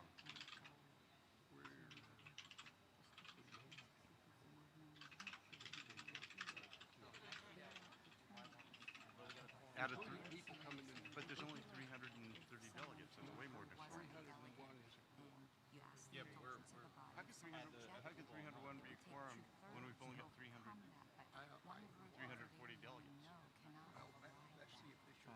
But you're not counting the people that are online too, Frank. Well, yeah, I do, because that's where they got 301 now. Otherwise, if they wanted 120, but one group Got it. Okay, so before we take the vote, I'm going to take a vote. I want to do a quick, Mr. Fishman? Yes. Okay, I apologize, but delete that poll for a moment because I have to ask the body a different question real quick. Okay. So the question is, would they be willing to hear from the convention secretary, Mr. Sowerk, microphone 1. Mr. Merced, you have asked whether or not there's objection to this. It has been answered by the body. It is out of order to continue to do this. This appears to be dilatory, Mr. Merced. I would rule that that's dilatory because only a few people. Wait. Let me finish my response. Let me finish my response. Only a handful of people over there objected, and I responded. I should have asked the whole body and taken a formal vote, and that's what I'm doing now. If the body chooses not to hear the secretary, then the body will shall not hear from the secretary. But I want to give the opportunity for the whole body to express their opinion. Okay. So, now, Mr. Fishman, the poll is whether the body chooses to hear from the convention secretary regarding the logistics for tellers. That's what this is about, not debate, not opinion, just about what the implications of this would be on the tellers who are the volunteers here. So that way they know what they will be asking them to do. Okay? And then we'll do a voice vote here. Okay? And let me just confirm that we are okay with the poll. One moment and I will launch it. Yes. All those in favor of hearing from the secretary say aye. Aye. All those not in favor say nay. Okay, so let's see what the result of the poll is.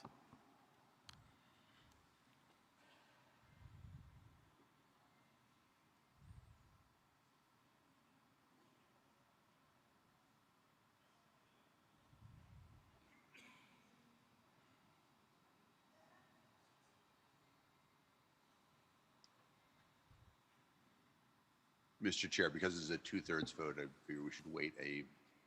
Oh, this is just to hear from the secretary. So it's not a vote on the suspension of the rules. Oh, it's not a suspension. I apologize. Yeah. In that Just case, I'll give him 10 more seconds online, and then I'll share the results.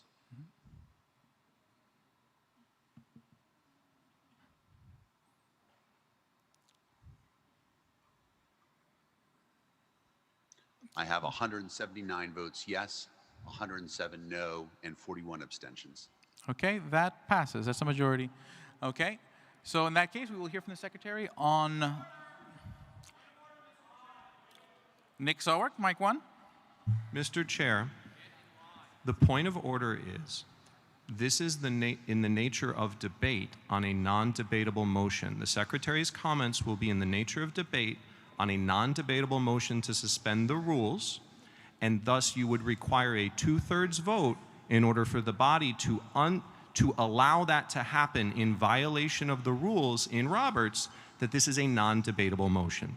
I will rule that out of order. I will rule that this is actually point of information. This is information. This is not about whether we should or shouldn't. It's information on how the thing would be done if we do it. That doesn't mean don't do it or do it. It's information. It's a point of information, not debate. Challenge the ruling of the chair. Ms. Secretary, you're recognized. Did you hear a challenge from the ruling of the chair? Appealed your ruling. Is there an appeal or? Wait, say it again? I believe I heard somebody say that they appealed your ruling. They appeal my ruling? Yes. Okay. We will then dispose of that. Okay, is there a second to that appeal? I will second. Okay. So the ruling has been appealed, and again, that's debatable, right? Point of information, Mike 1. Raised the appeal. Who made the appeal online, Mr. Jason Smith from Nevada. Jason Smith from Nevada. Thank you. Okay.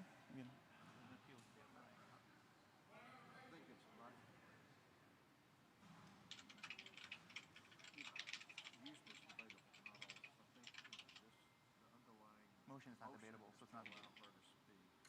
Oh, but that wasn't. Okay. Okay, and then I will take a point of information.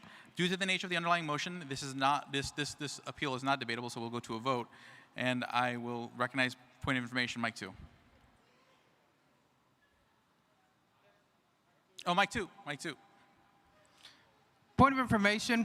Before we vote on this, will this affect the tellers or the secretary in any way? Thank you, but we'll still vote on the appeal because it's on the table. Point of personal privilege, microphone 1. Would it be possible to get the polls that Zoom is posting on our screens as well so that everybody can be on the same page and be verified? We will see what we can do. I will see if we can do that. I can display it. Okay, Miss Harlows will display those poll results when they come in. Okay, so with that, Mr. Fishman? Yes, sir. I start up a poll on the appeal to the ruling of the chair. The hearing from the secretary is a point of information in this context. And the ruling of the chair is that you will hear. Oh yeah, that we will hear from the secretary that it's not debate. The hearing from the secretary is not debate. That's the ruling. Okay. Now, for people here, we're gonna. If you vote yes to sustain my ruling. If you vote yes to sustain my ruling, then my ruling stands. If you vote no, you overturn my ruling, and we will not hear from the secretary. So on that, all those in favor of sustaining my ruling say aye. Aye. All those not in favor say nay.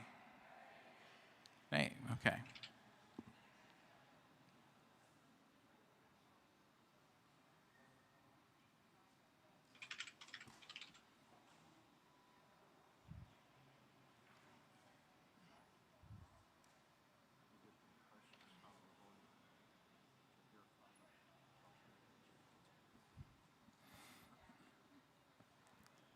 Okay. And does that look like the yeses have it? Okay. And Mr. Fishman, can you read me the results? A little small on the screen there. 195 yes, 105 no, 31 abstain. Okay, so then the yeses have it. The ruling is sustained. And now, let's hear from the secretary.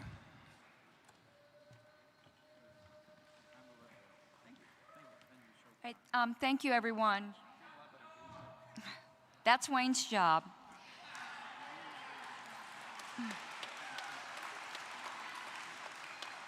The information that I wish to give you just has to pertain to the teller team. From what I understand, there are some bylaws amendments that might deal with the procedure for electing the at-large. We would need additional time in order to train the tellers on this. Right now, we really don't know the procedure.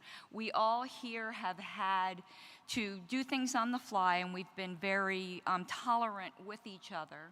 We do have a brand new teller team, but I just want the body to be aware that there is a learning curve and there might be certain time differences. That is, time learning curve if we move things forward. We will do whatever the body wants. There's no preference, just so that the body has the information that until we know what the voting method will be, I cannot instruct the tellers. If we go with approval voting with a group of brand new tellers, there is a very high learning curve there. I just want you guys to have the facts. We don't care one way or another what you decide. That was it. Thank you very much.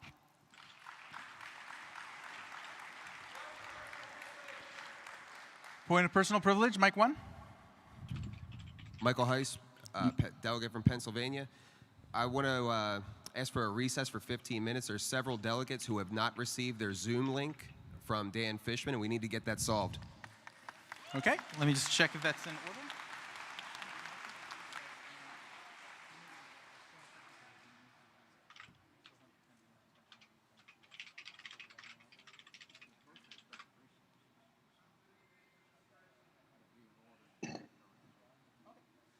Yep, so that is in order. So we'll take a vote whether to recess for 15 minutes while we resolve all the delegates getting online issues. Mr. Yes? Order. Point of order? Are we actually allowed to take a vote on a recess while we're in the middle of considering a suspension of the rules? I consulted the parliamentarian, and he tells me that it is in order. So, okay. No problem. Now, with that, Mr. Fishman, set up a poll to recess for 15 minutes.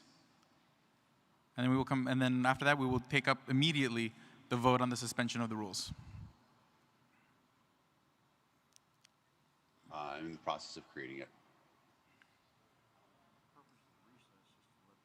The question is, do you support taking a recess for 15 minutes? 15 minutes, yes. 1-5. And then I will take a voice vote here. So all those in favor of taking a recess for 15 minutes to help resolve some of the delegates' ability to log in online and some of these other technical issues, say aye. Aye. And all those not in favor, say nay. Okay. We'll see what the online poll says. Just launched. Okay. It's kind of exciting, right? Watching the little lines.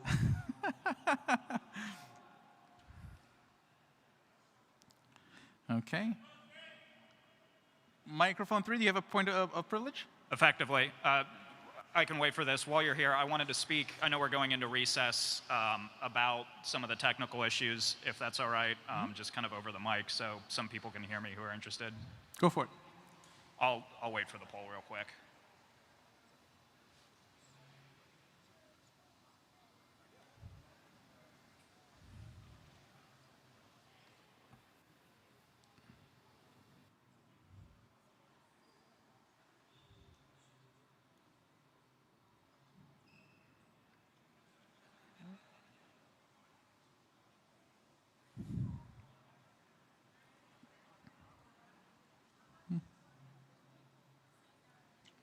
The results of the online poll is 251 votes yes and 88 votes no.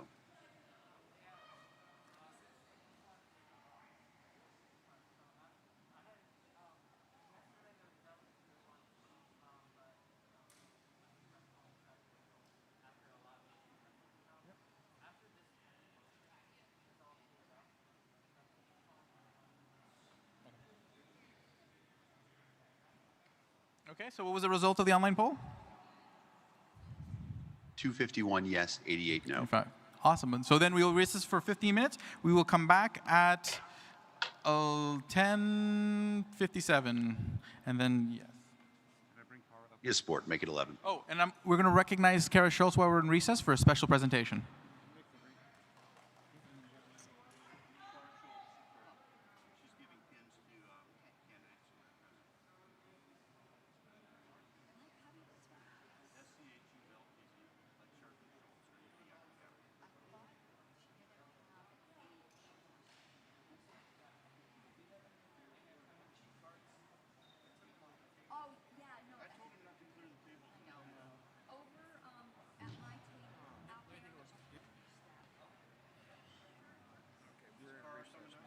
Yes, we are in recess for 15 minutes. Yep.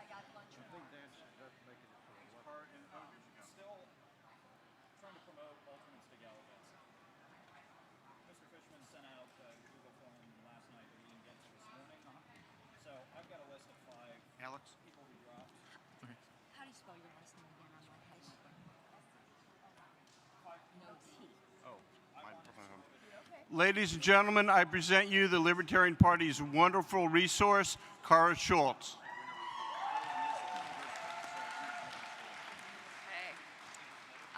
I'll stop being a shield maiden for a moment and put that down. So I am a contractor for LP National, and I help recruit and train candidates so that they can win local office. So this is an area that is very dear to my heart on the presentation that I'm going to be doing. And this year at our convention, we wanted to have special recognition for our elected officials. Those libertarians who worked their butts off to get elected into office to help us have a world set free in our lifetimes. So what I'm going to do is I'm going to call forward some of our elected officials who are here in person. Because what we have done is we have created a special pin, which looks similar but slightly different from the Libertarian pins that you have when you are a member.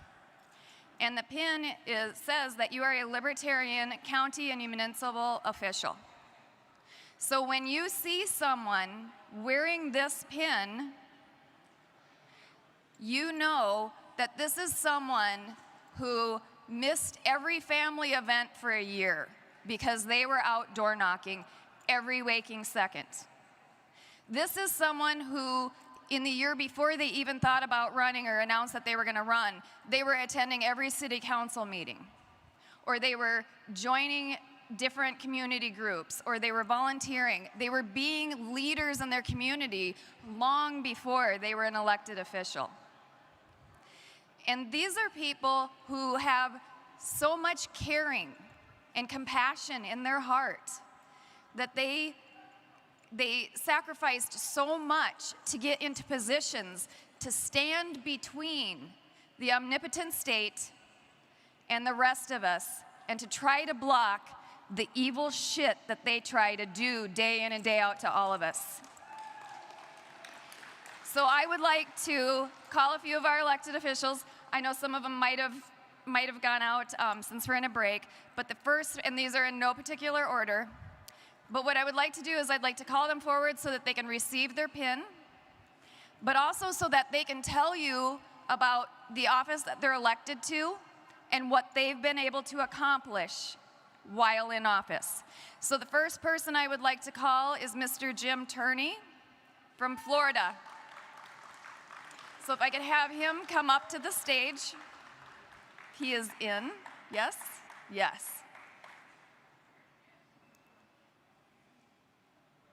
Florida, is he in? Or did he step out? Stepped out? Okay, we'll go to another one. We'll come back to Jim. We have Sean Levasseur out of Maine. Is Sean in here, or did Sean step out? I know, this is difficult doing this during a break time. Yes, fantastic. So please, round of welcome for Sean. And I'm going to give you your pin. Thank you.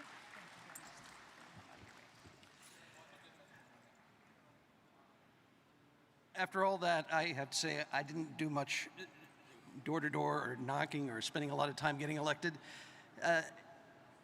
You know what happens when you hold an election and no one shows up? A Libertarian shows up going, oh shoot, I should have run. I got appointed to the Knox County Budget Committee in Maine and have been reelected once and I'm up for reelection again this year. Likely to be, again, the only person on the ballot for a two-person race. I joke that I got more votes than either Trump or Hillary in my city. As to what we managed to do, at least a couple times we managed to frustrate our county administrator to the point of yelling at us. So we must be doing something good to drive him into frustration. Thank you.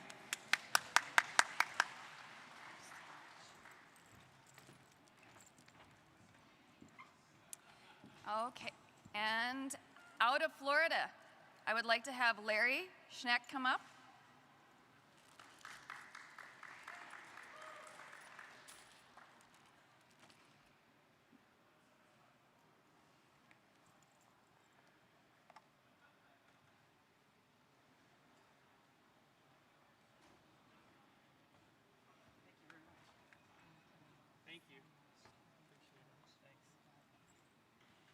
Hello, delegates. One thing that I attribute my election to was persistence. So I started out with the LP Nova, started attending Libertarian events in Northern Virginia, went back to Florida, and decided to run for office. I lost my first election, ended up getting appointed to the Osceola County Soil and Water Conservation District. With that appointment, I turned in my second attempt at election to a victory, beating a Democrat organizer from our county. They have 3-1 on the Republicans and about 300-1 against us, so it was quite a feat. But if you're likable and you're approachable, you will get votes and you will win. I guess if I want to give one accomplishment is that I was able to get a second Libertarian elected to the board, and he's now the chair. So we have 2 out of the 5 seats in our county. So thank you very much for the recognition. Thank you.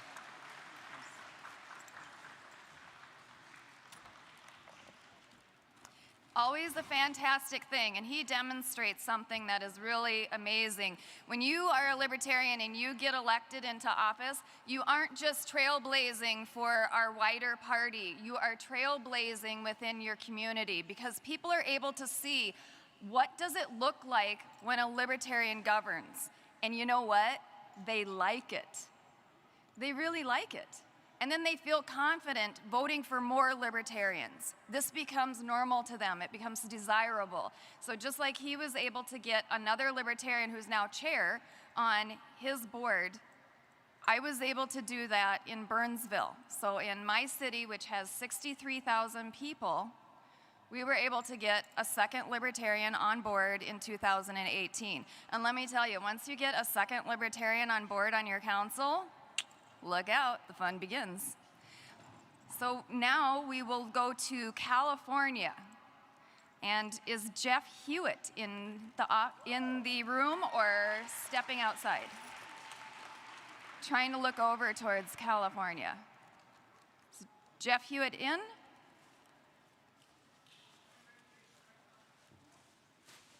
I'm sorry, I can't hear. He's saying point of information.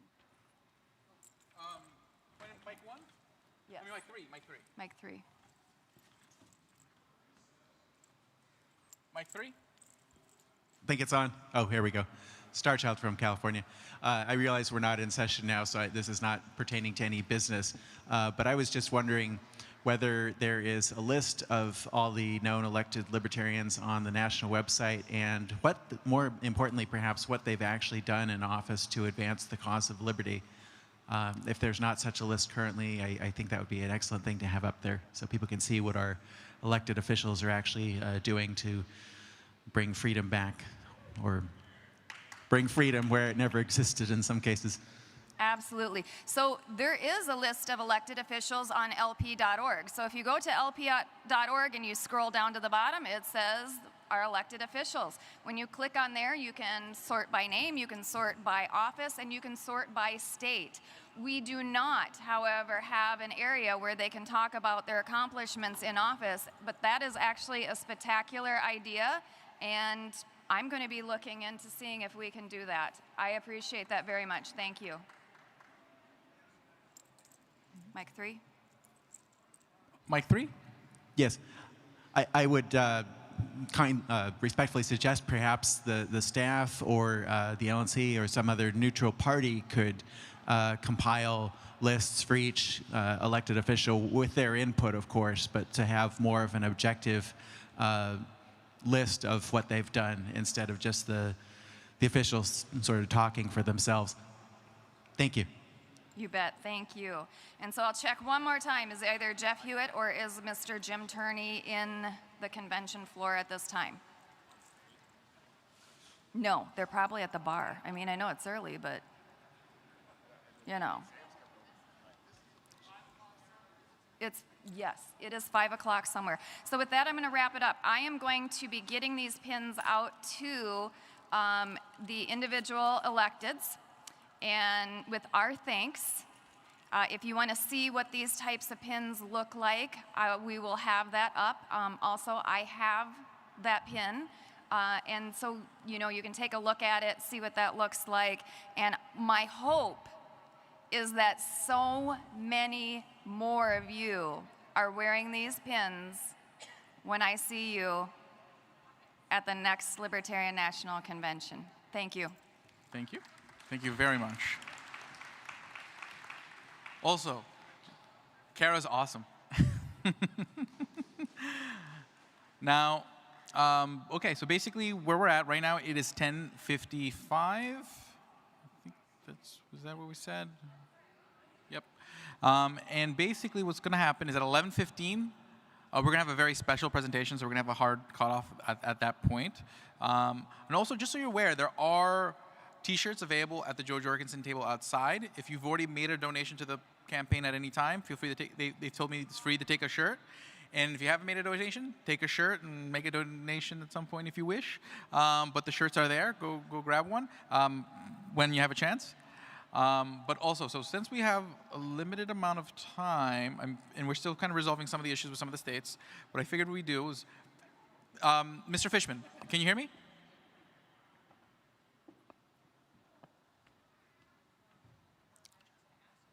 Okay. Sorry, I was muted. I can hear No you, worries. Mr. Musad. Go ahead. How long would Julie Fox's audit report, is Julie Fox on there to see if we can fit it, if it would fit within the time between now and about 11:15? Let me see if she's in right now. Come on. I see her. I don't know how long it will take, but I am going to promote her to panelist. And Ms. Fox can now share her screen. Yep. Oh, Ms. Fox, how long would the presentation be? I just want to make sure you have enough time to go through the whole report. So I just want to know if 20 minutes would be sufficient, or do you need more time and we can do it after the 11:30 presentation? 20 minutes will be more than enough. Okay, so while we still figure out some of these technical issues, let's listen to the audit report, and then after that, a very special presentation. Okay, Ms. Fox, you have the floor. All right, hello everyone. The full audit committee report is up on the screen. I'll be presenting a summary here. The LNC received an unqualified audit opinion on its 2019 books. An unqualified position is the highest level of assurance an auditor can provide. Our 1.5-page report is testament to how clean 2019's audit was. We only had $5,300 in audit adjustments, and those were pretty standard, so very, very minor. Our auditor, Mark Fry, provided reminders on 2 new guidelines from the Financial Accounting Standards Board, which are effective in 2020 and 2021. The LNC is currently in compliance with both of those reporting standards. Excuse me. He recommended that the annual budget be entered into the QuickBooks accounting software used by our staff. Operations Director Robert Kraus is in the process of implementing this with the 2020 budget. Thank you to Robert Kraus for an excellent job managing the 2019 books. Thank you to my fellow audit committee members, Rich Bowen and Aaron Adams, for their contributions over the last 2 years. And that is our audit report, committee report.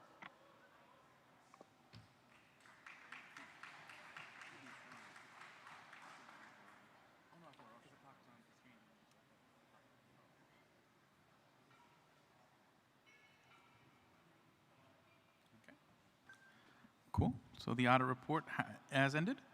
So then what we'll do, we will stay at ease till 11:15, in which we will have a special presentation. And then I will get an update on the status with getting making sure that all delegates have what they need. And the platform deletion tokens, we'll get an. Okay, so I will get an update on that as well. So we'll be at ease for. Mr. Musad, did you call me? I'm sorry. Oh, no, I was just updating them that we're going to be at ease for like 15 minutes, and then I'm going to update them on platform deletion tokens, on how delegation chairs, and all that stuff. Okay, so just stay at ease.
Oh no, they can put any because that's on one ballot.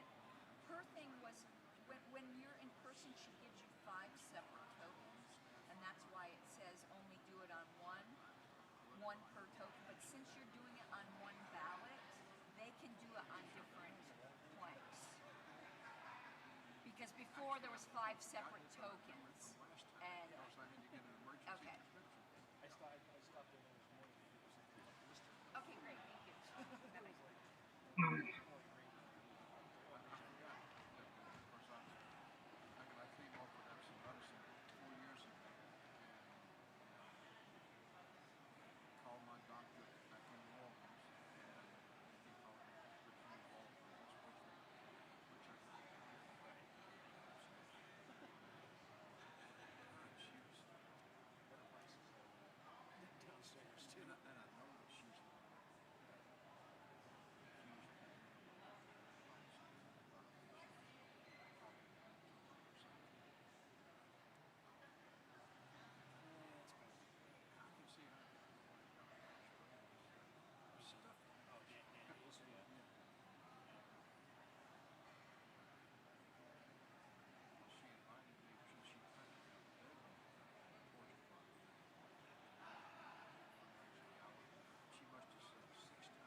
Okay.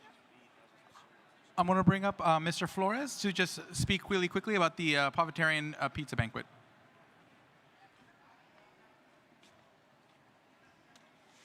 Good morning, delegates. I'm Alex Flores, delegate from Arizona. The Povertarian Caucus wishes to Okay, are you sure? Okay.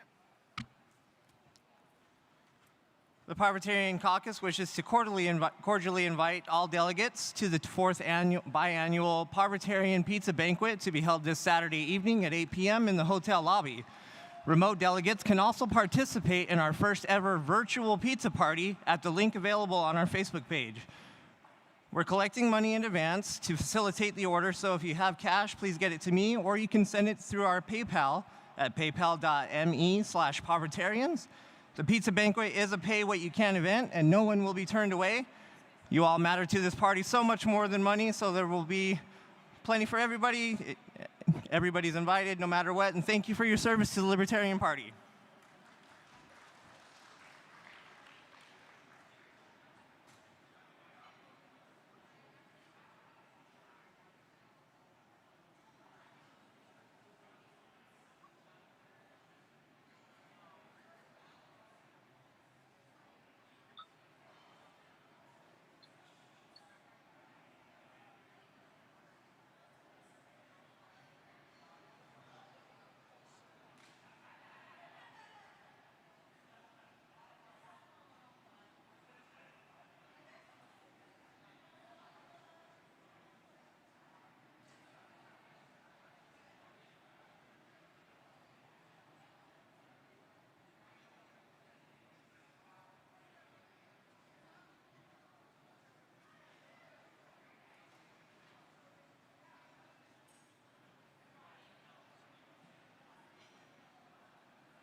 Quick announcement.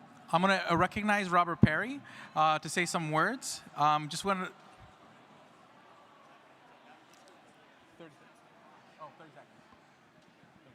Yep. Just again, we always want to show appreciation for the hard work that people do. Sometimes things go the way we plan them, sometimes they don't. But it doesn't necessarily mean that the work that they put in shouldn't be acknowledged and appreciated. So in that spirit, I want to recognize Robert Perry. Hello, everyone. I'm going to brag on myself for about 15 seconds so I can thank someone properly.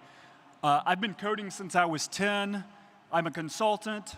I've worked for some of the largest corporations on the planet. I'm a behind-the-scenes guy. I've been involved personally with the creation of more new technology than anyone I know. With that in mind, I want to thank TJ's team. I know they happen to have failed. They did a fabulous job. And by the way, they did a fabulous job at something I told Ken Molman I didn't have time to do, and I didn't think I could fit it in myself. So they attempted something I would not have, I did not, and they made an excellent attempt to do it. So don't take anything away from them just because it didn't work out. It was a fabulous attempt. Thank you.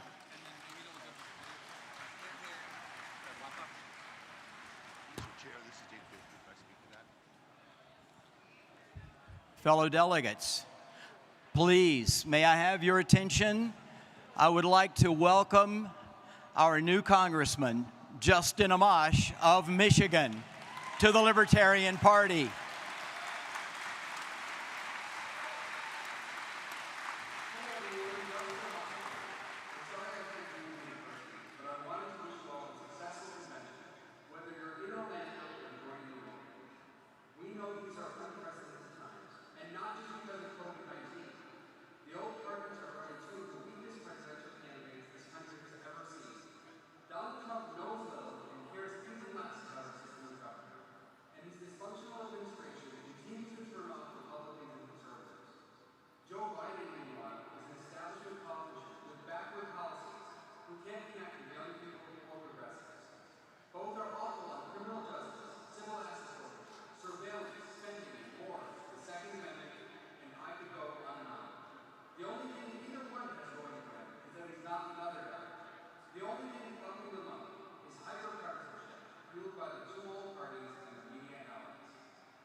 And we start by making sure there's no one in this country who hasn't heard of Jo Jorgensen before the November election. Jo Jorgensen is the only presidential candidate this cycle committed to both balancing the federal budget and bringing home the troops, cutting burdensome regulations and ending corporate welfare, expanding free markets and fixing our criminal justice system, ending unconstitutional surveillance and ending qualified immunity, and protecting everyone's rights, all rights, both enumerated and unenumerated. This is what Americans want, which is why it's important we work to get Jo Jorgensen on the debate stage this fall. Thanks so much to everyone participating today, to those who made this convention possible, and to everyone who's out there fighting every day for a freer tomorrow.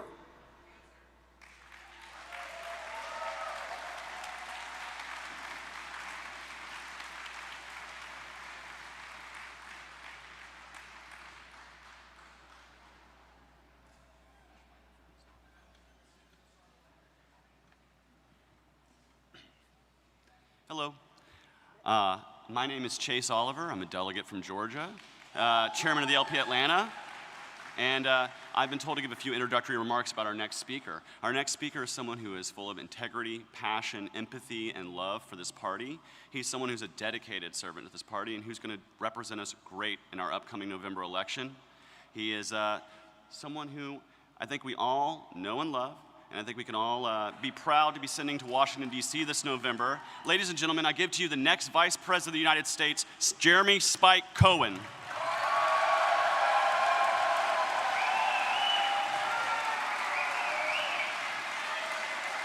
Thank you.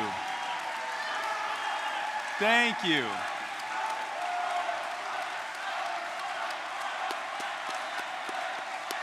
Thank you so much. Thank you, thank you. Thank you. Folks, thank you so much. I have to admit, I didn't write a speech. I just wanted to come up here and speak from the heart. Folks, thank you all, to those who are here in person and to those attending online. Thank you for being a part of the 2020 Libertarian National Convention.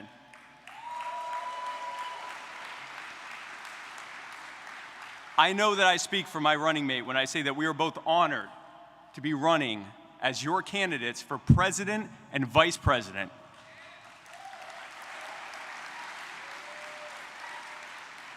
And what an important time to be running. Folks, look at what we are facing right now. We are facing the worst pandemic that this country has ever faced because the federal government refused to allow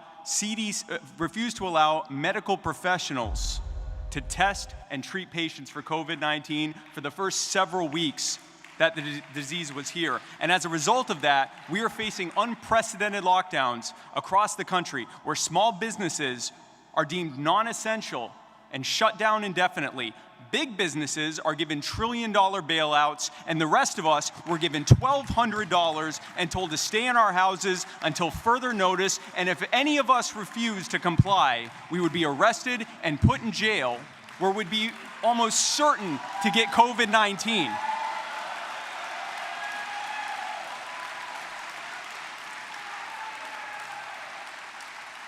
For our safety, almost certain to get it, for our safety. We are facing protests across this country in response to police brutality and disproportionate use of force against the most marginalized among us as a result of unaccountable militarized police state that has incentivized bad policing, punished good policing, and driven an ever-growing rift between the police and the public that they are supposed to serve. We are facing ever skyrocketing costs for the things that we need to survive and thrive: healthcare, housing, food, higher education. We are facing a gap between those who have and those who have not that is growing at a frightening pace. And we are seeing Americans across the political spectrum showing record levels of distrust for this government. And what does this government do in response to that distrust? Why, they put up the two worst candidates in recent memory. Donald Trump, a lifelong crony who has leveraged the power of government to harm people and destroy their lives for his own direct profit, a man who said that he would drain the swamp only to become the king of the swamp creatures, and Joe Biden. I know, that's literally who they put up. And Joe Biden, a man who is one of the architects, who has been one of the architects of the military-industrial complex, the militarized police state, the war on drugs, and every other bad government policy for the past 60 years when he hasn't been busy sniffing children.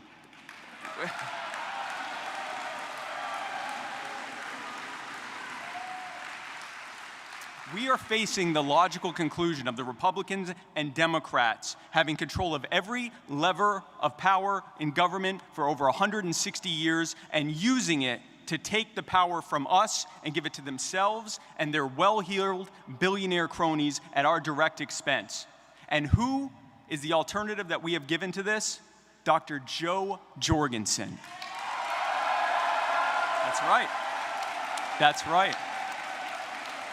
That's right, Jo Jorgensen, a brilliant, self-made entrepreneur, a woman who is ready to lead from day one, an accomplished orator who is able to break down point by point and case by case how the Republicans and Democrats have put us in the mess we're in and how our common sense libertarian solutions are the way out of that mess. Solutions, thank you. Solutions that come not just from Jo and me in the White House, but from all of our amazing down-ballot candidates across the ticket. And that's why Jo and I are working directly with the state and local affiliates and with the candidates themselves to promote this entire Libertarian Party slate in all across the country, unlike ever before.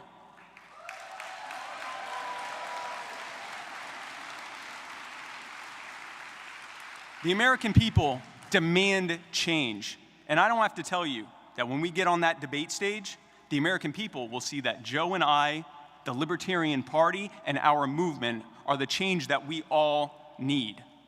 And that's where you come in. You, the grassroots army of liberty, fighting for a world set free in our time, are the lifeblood of this campaign. You are the ones going and knocking on doors and organizing your community and making phone calls and getting petitions signed, waking your community up to the libertarian message of self-ownership, of non-aggression, of peace and freedom, and winning converts over to our side. When we end the wars overseas, bring the troops home, and allow the healing to begin, it will be because of you.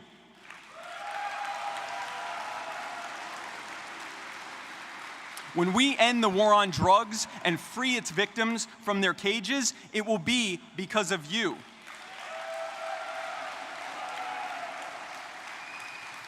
When we get the government out of healthcare and allow the costs to go down and the access to true affordable care to go up, it will be because of you.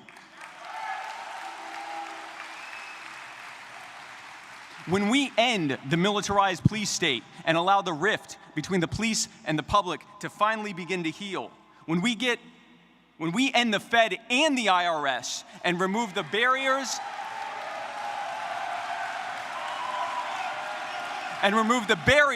and burdens that government has put in place,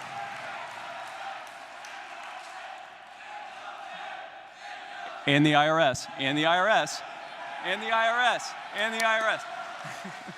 And remove all of the government's barriers and burdens so that we can thrive and prosper. When we end the ATF and the National Firearms Act so that you can defend yourselves and your loved ones and your communities in the way that you see fit. When we end the crisis on the border and set those families free from those camps. When we end the duopoly's gravy train and kick the cronies out of DC. When we take the power out of the hands of the Republicans and the Democrats and their cronies and put it back in your hands where it always would belong, when we pave the way for all of us to live freer and safer and happier lives, it will be because of each and every one of you and the work that you do every single day.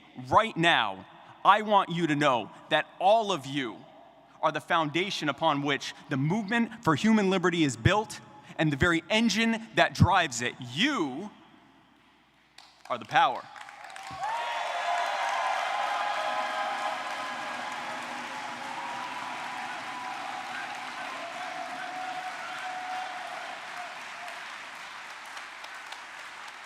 Now let's go win this thing.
positive, uplifting, inspiring, a real person, not a politician, a president I can respect.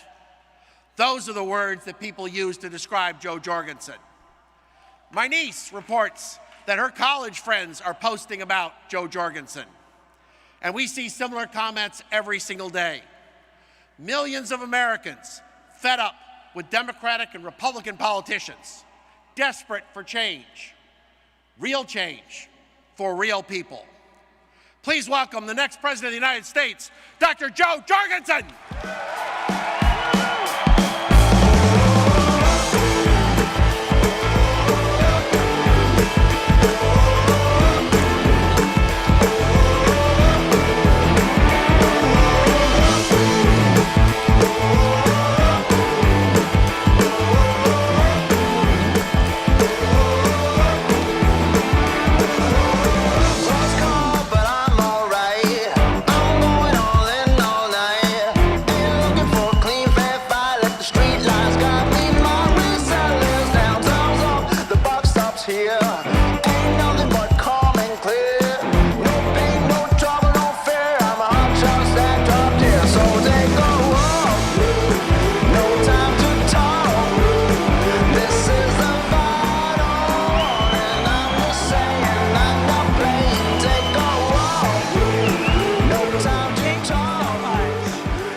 One gesture, one person, one moment in time.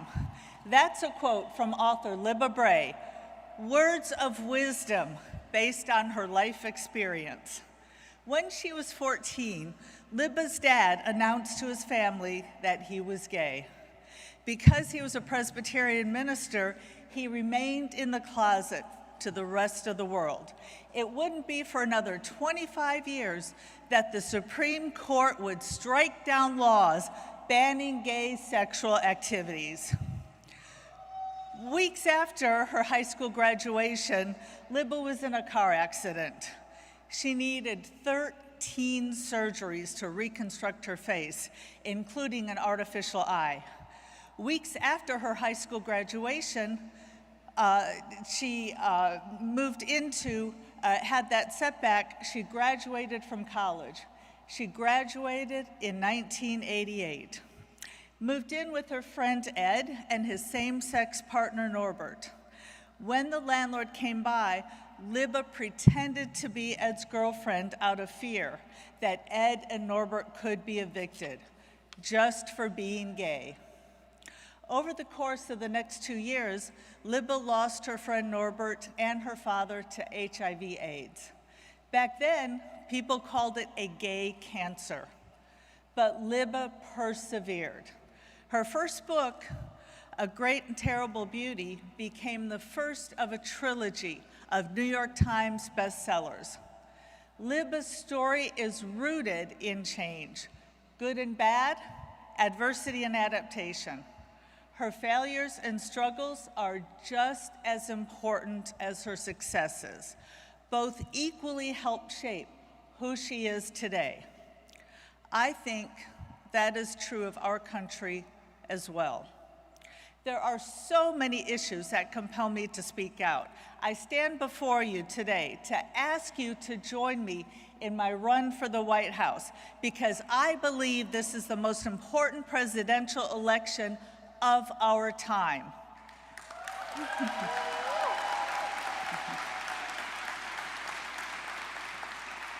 The COVID-19 pandemic has reminded us all how much the American healthcare system has failed us.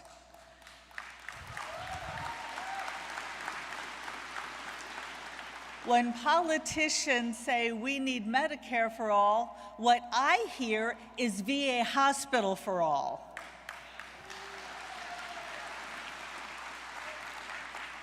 The Veterans Administration is among the worst in our healthcare system. In 2014, the VA falsified data to show compliance with its own deadlines, and then many died before even receiving care. This top-down monopoly is unacceptable for any person, let alone those willing to sacrifice their lives in service to our country.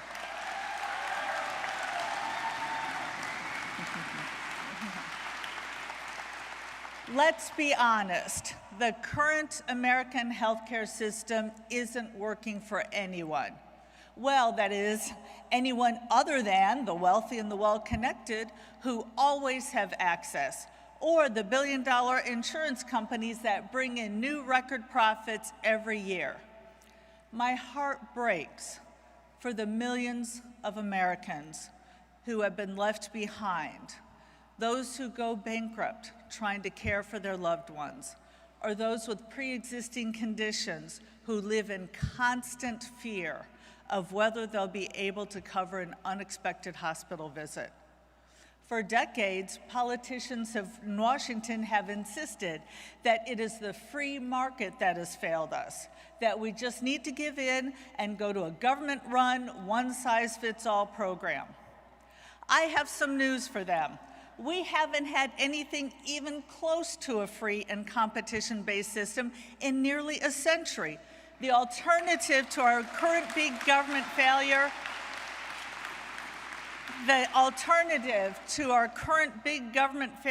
isn't even a bigger government failure.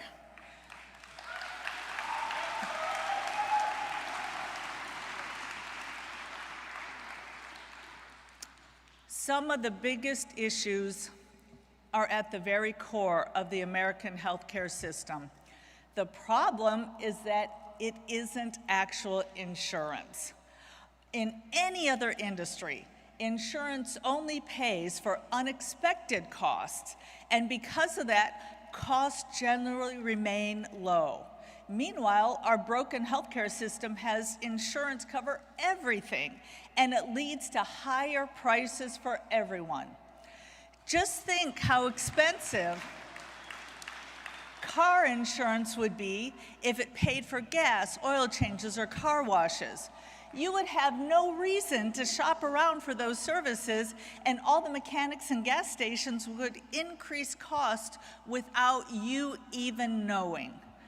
The car insurance companies wouldn't care because they'd be getting paid big dollars either way.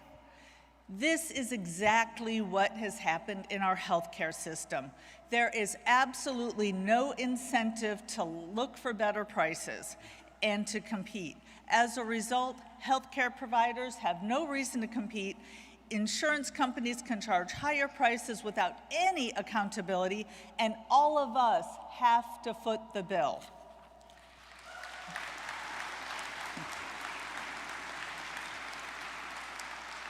The best example of how a market-based healthcare system can operate is in Singapore, which reserves the use of insurance for catastrophic care. In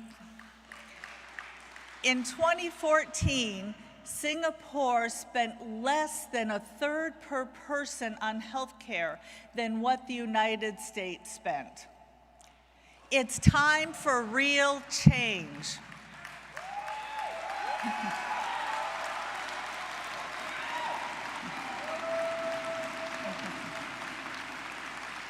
We should begin by reforming the FDA approval and patent process for prescription medications.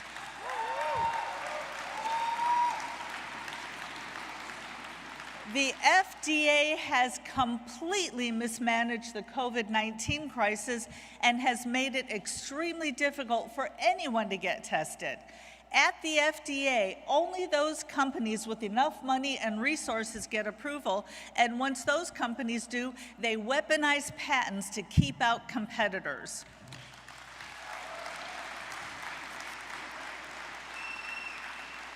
As your president, I will work with the FDA to remove barriers to new prescription drugs and make more drugs available over the counter.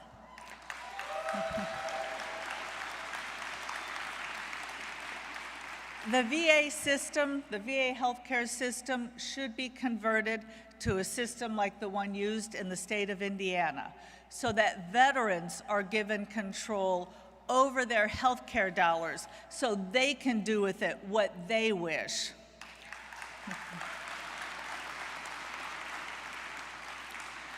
Our obligation to veterans should begin not just when they come back from the war, looking at their health care costs.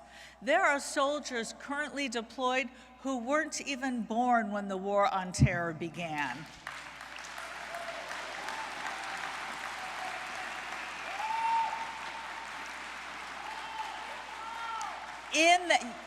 Absolutely. In that time, over 150,000 people have died in Afghanistan, including 40,000 civilians.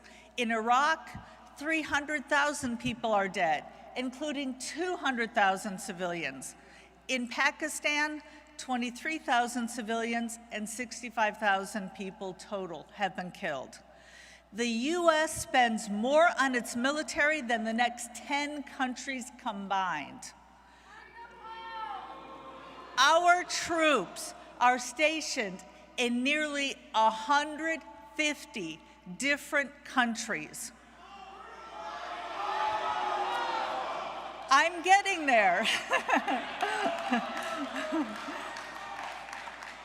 But first we have to let the C-SPAN viewers know exactly what the problem is, because the media doesn't seem to be telling them.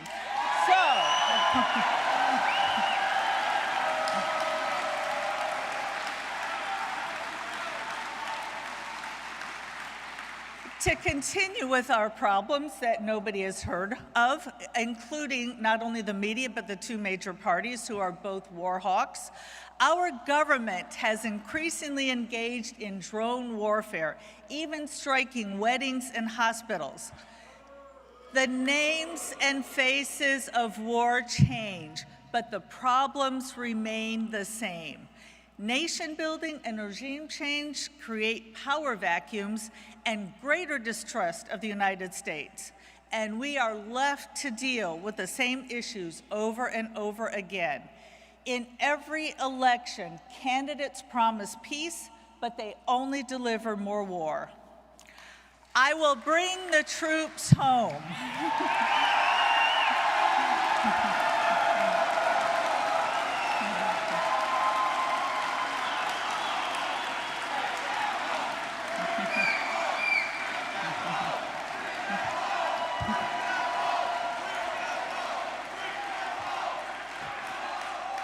Again, I will bring the troops home and turn America into one giant Switzerland, armed and neutral.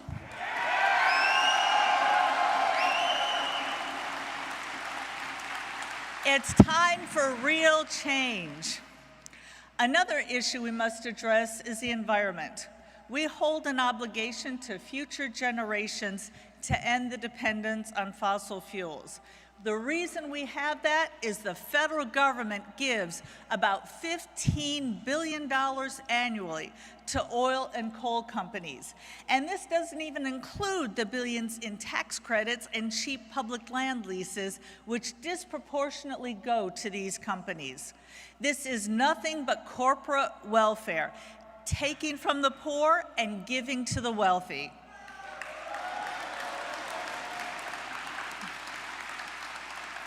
Currently, red tape prevents cleaner and more sustainable energy from entering the marketplace.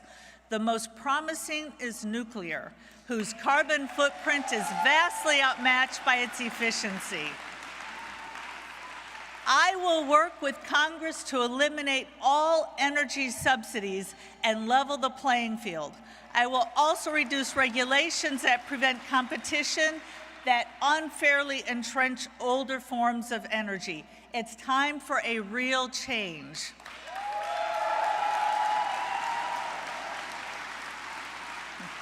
The IRS taxes Americans at every turn, and the tax system is so complicated that only those who can afford personal accountants and tax lawyers are able to navigate the code. That same IRS probes every detail of Americans' lives to decide how much they should pay. Meanwhile, the government accumulates more debt. Now, some demand increases in domestic spending, while others insist on increases in military spending. And they come to a bipartisan compromise by increasing both. This was epitomized by the $2 trillion CARES Act, which, in our country's most dire time of need, was filled with waste and gave billions of corporate handouts. As your president, I will eliminate the IRS and work with Congress towards eliminating the federal income tax altogether.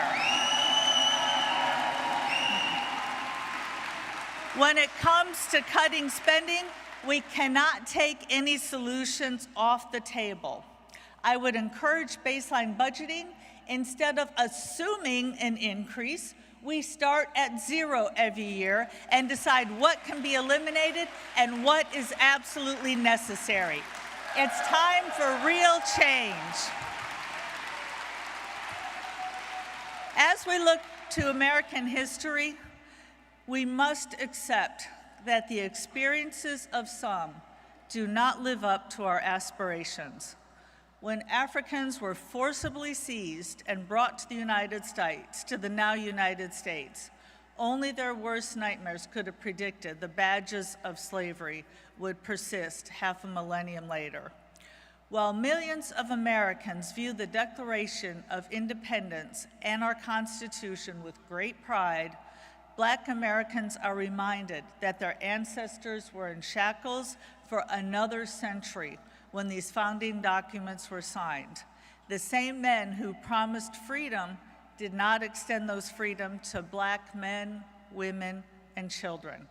Guarantees of liberty and justice for all ring hollow for Black Americans who saw slavery replaced with Black codes, Jim Crow, and now a long list of institutions and programs that are too many to name. As Libertarian columnist and researcher Jonathan Blanks has stated, it is not enough to be passively not racist. We must be actively anti-racism. It's time for real change.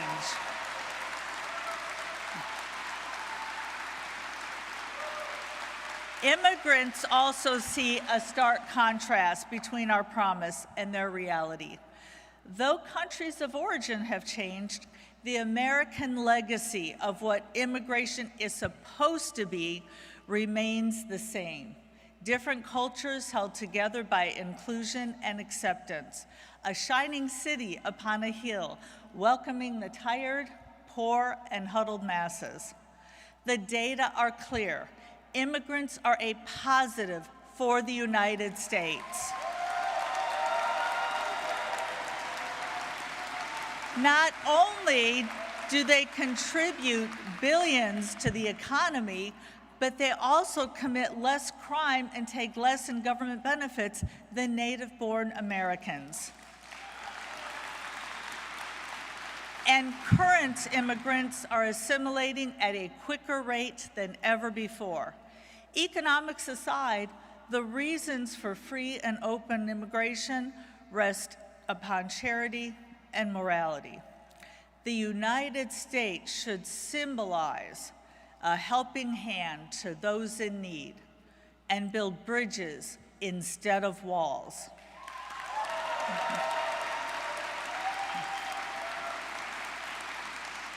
I will work with Congress to open the borders and provide a pathway to citizenship for the millions of undocumented persons already in the United States.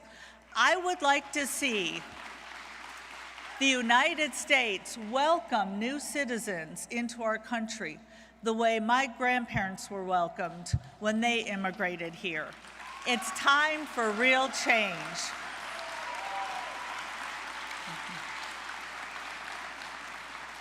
As your president, I will federally decriminalize all drugs.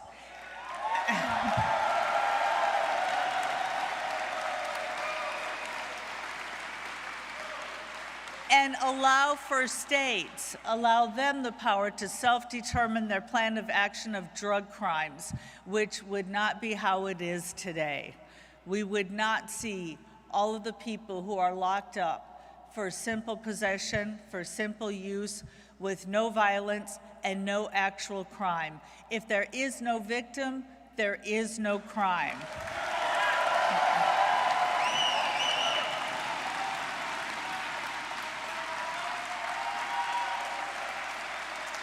I will pardon anyone convicted at the federal level of these or any other victimless crimes and leave the door wide open for the medical community to deal with substance abuse issues in ways that can salvage lives, not throw them away.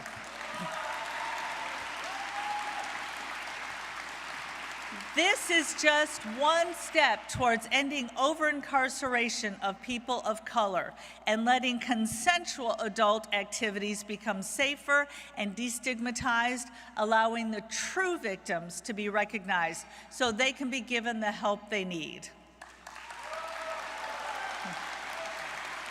I will defund federal involvement in policing and civil asset forfeiture.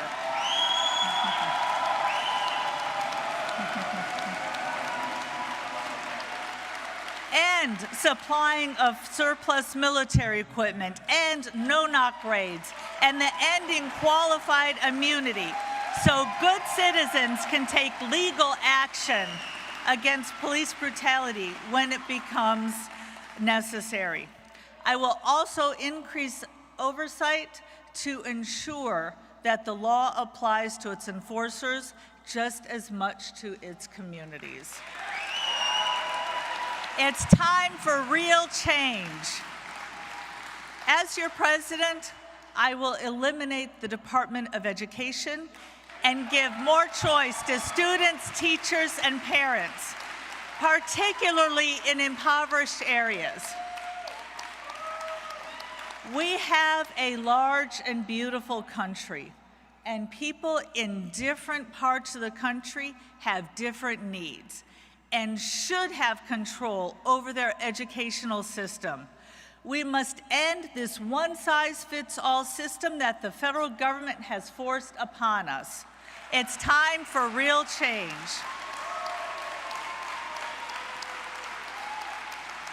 In this time of uncertainty, Americans don't need or want someone to rule over them.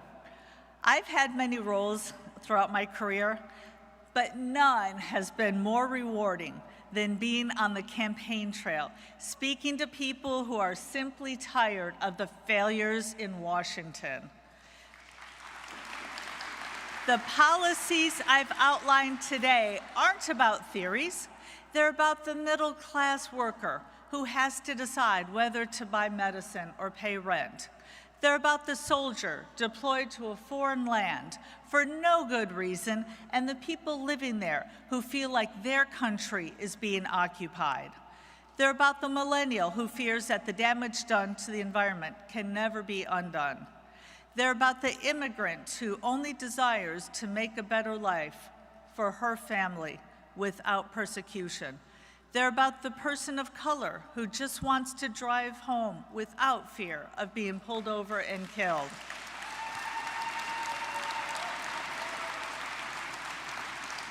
They're about the blue-collar worker who watches his hard-earned tax dollars get sent to multi-billion-dollar corporations. It doesn't have to be like this, and we don't have to tolerate it. It's time for a new way, a path that recognizes what should have been clear from the beginning.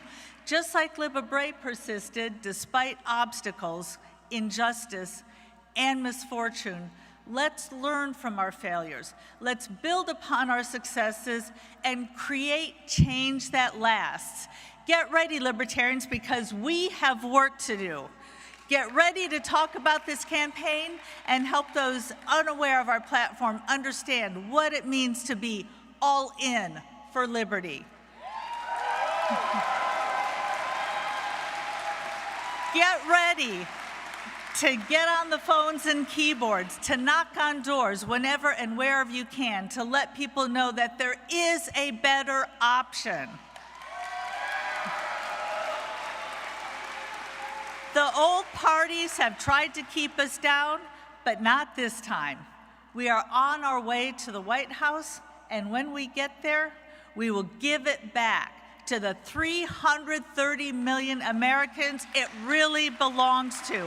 It's time for change. Thank you.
Thank you so much. Enjoy your lunch. You will have an awesome lunchtime speaker.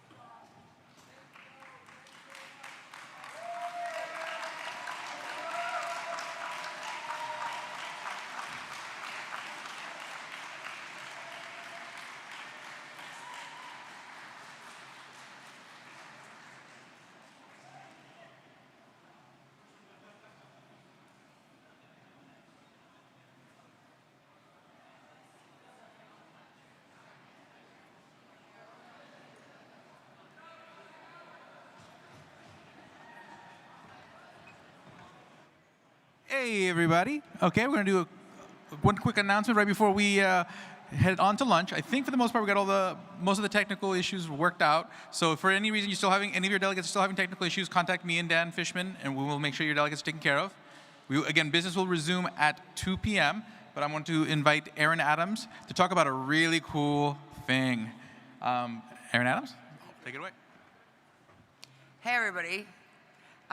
This year, you know, usually at conventions, we do that pie-in-the-face fundraiser that everybody loves so much. This cycle, the COC decided that due to wanting to maintain social distancing for everybody, right, we were going to skip pie-in-the-face. But we have two really great substitutions to offer you instead. And after lunch, intermittently, we'll be taking bids for breaks online and in person. So whether you're remote or in person, you'll be able to bid on these items. And I'd like to tell you a little bit about the two of them before we leave. And I'm going to start with my favorite, and then we'll get to what I think is going to be your favorite. So in this frame is a high-resolution copy of the original Hosper's SOP to include John Hosper's personally written notes and the little stain where he spilled his coffee the morning that he delivered it. So this will be available and up for auction for a libertarian who would like to own a copy of the Hosper's SOP, the most important document in the history of our party.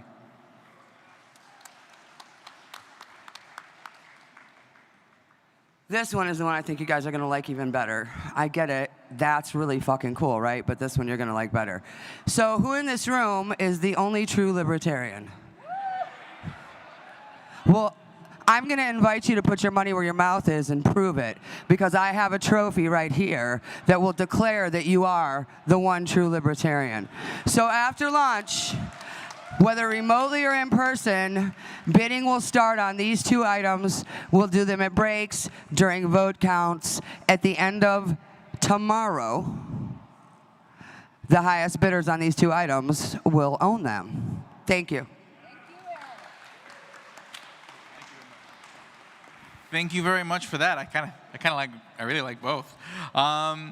But yeah, so basically when we come back from lunch, we will continue with this is the motion on the floor that was to suspend the rules to amend the agenda. And then we'll also then continue on into bylaws. So I'll see you guys after lunch at 2 p.m. Thank you guys. Have a great lunch.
side of the stage. This guy right here coming up. Yeah, the acting chair. Okay, thanks so much.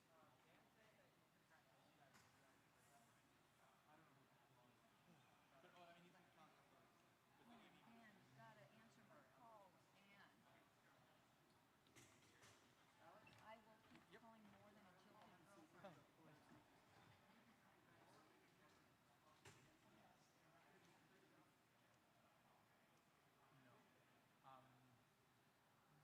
The people at the Jorgensen table outside, her campaign staff should be there, and they should know. I'm sorry? Oh, I never got your test one that you were So it's going probably to too send. good. Alicia got it. Right.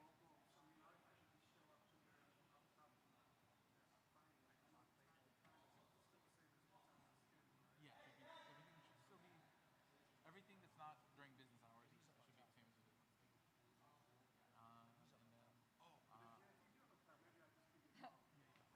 Okay, yeah, because I want to be able to give you the go-ahead, and let me so just, that I'll maybe just shoot after you a text lunch we message. can do that. But okay, and something I want to alert you to. We have people on the floor who do not have computers, and they're not go. You know how libertarians are. They're not going to try to fix that in any way.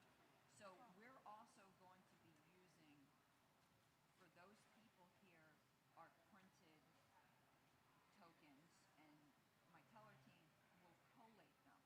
But here's my concern. Even though I don't think it's going to be very many people, my concern is you could have somebody who really does have a computer, gets the election buddy ballot, and comes up here and gets physical tokens. I don't know what to do to prevent that.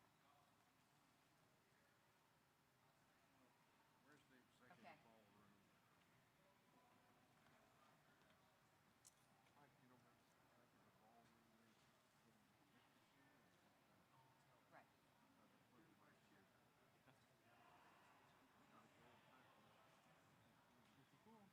You know where the executive ballroom is? Right. Let's see here. Right. So this is because I don't want to compromise, though, their anonymity. So this is what I'm going to do. They submit their tokens to me in a sealed envelope, and I just take down their name. So there's no connecting that name to any particular tokens, and then I'll send you the list of names. Okay. Per our convention rules, they have up until 1 hour before the platform report. Now, I'm not so sure the platform report's going to be heard. If so, I would then reasonably interpret that to be 1 hour before close of convention. Now that ultimately be up to the chair to interpret, but if we don't get to platform, that's the way I would think it would be interpreted. Okay, and we can end it early. Okay, so when it comes time for distribution, I'll get with Alex on how they have to turn it in and give me their name so we can make sure they're not cheating. We won't word it that way to them, but yeah. Okay, thank you. Thank you very much. Okay. Yeah, I wouldn't send out the real one after I give you the approval until we come back from lunch so that Alex can explain what people are getting. Okay, yeah, let me take a, wait, let me see. Should it be in my box now? Let me see.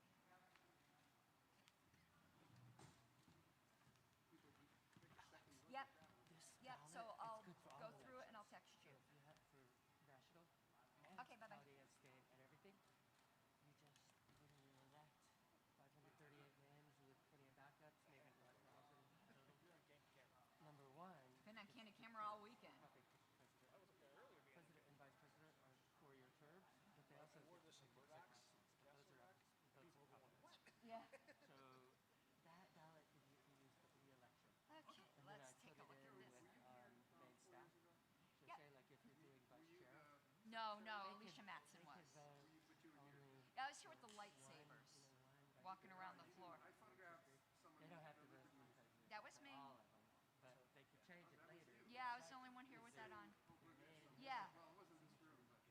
Yeah, no, but it was over in that section. You want to change it. The most recent one has, but if there's a mistake, I think they don't put number 2. Oh, yeah, no, that was me. Oh, really? But that's like a coalition. She's been South Park. Anybody can vote, not only libertarians. So it's a way to. She's been South Park. You could build out more excitement trying to Well, get electors because every state is different. Like Texas, they don't even have. Via Fortnite, but. No, actually, an episode. It's a way to unite everybody. Well, it's arguable whether that was a Okay. Fortnite character. Anyway, that's it. I got like 100 copies. I know it's too late Well, for you guys. considering they were to libertarians, If your ballots are already printed. Yeah. Yes. There'd be some other dumb fools we'd have to dump Yes, out. there is. But, yeah. But I appreciate But it. I will look considering the this over. South Park Probably people right are now, so libertarians, No, it it's could have been a double I just tried to entendre promote there. it because it's, you know, the two-party system, this is a one-party. We Oh, go well, round by it- round. It eliminates the split vote problem. So I only thought that was only pretty one funny. biggest party always wins. So this system brings the Oh, no, I 500. totally understand that. Okay, Just 1 second, I'm looking at this ballot. I think this looks good to me. No write-in, no write-in, no write-in. He has a write-in. You can't write in a blank.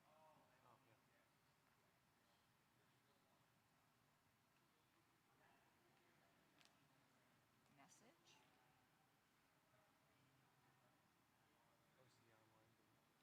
Yeah.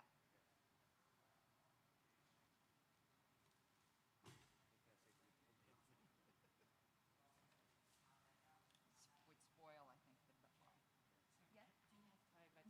I've been trying to talk to you about No, this. I do not. This is, James, please, you make me feel so bad. It's okay. It's just this ballot is good for everything, all No, seats. I James, just wanted to we let you have know. our own ballot. Please, James, don't make me. No, it's okay. Because you are the sorry. sweetest guy. No, I wanted to explain because nobody knows unless I tell them. That's Yeah. all. It's like you do them all at once. You don't have to do it one at a time. I That's a have- one-party system. I have my own. I know. I just had that James, I love you, and it breaks my heart for me to have to No, tell I you. do this anyway. Okay. I'm not counting on anything. I have no expectations. I use Okay. team psychology, undersell and overperform. Okay, I just feel bad No, because it's I'm not always. on you. This is me. This is my project. I Okay, feel good. thank you. Okay. I want to spread the good feel. Okay, later.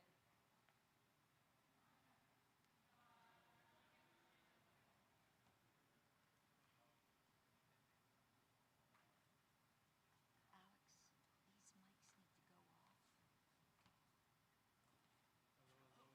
Oh, well, Hello. Can this, if anyone's around, can this mic be turned off for now? Till we're back. I don't think anyone's here to do that. Okay, I'll check with him. He said so far. No, I'll just do this.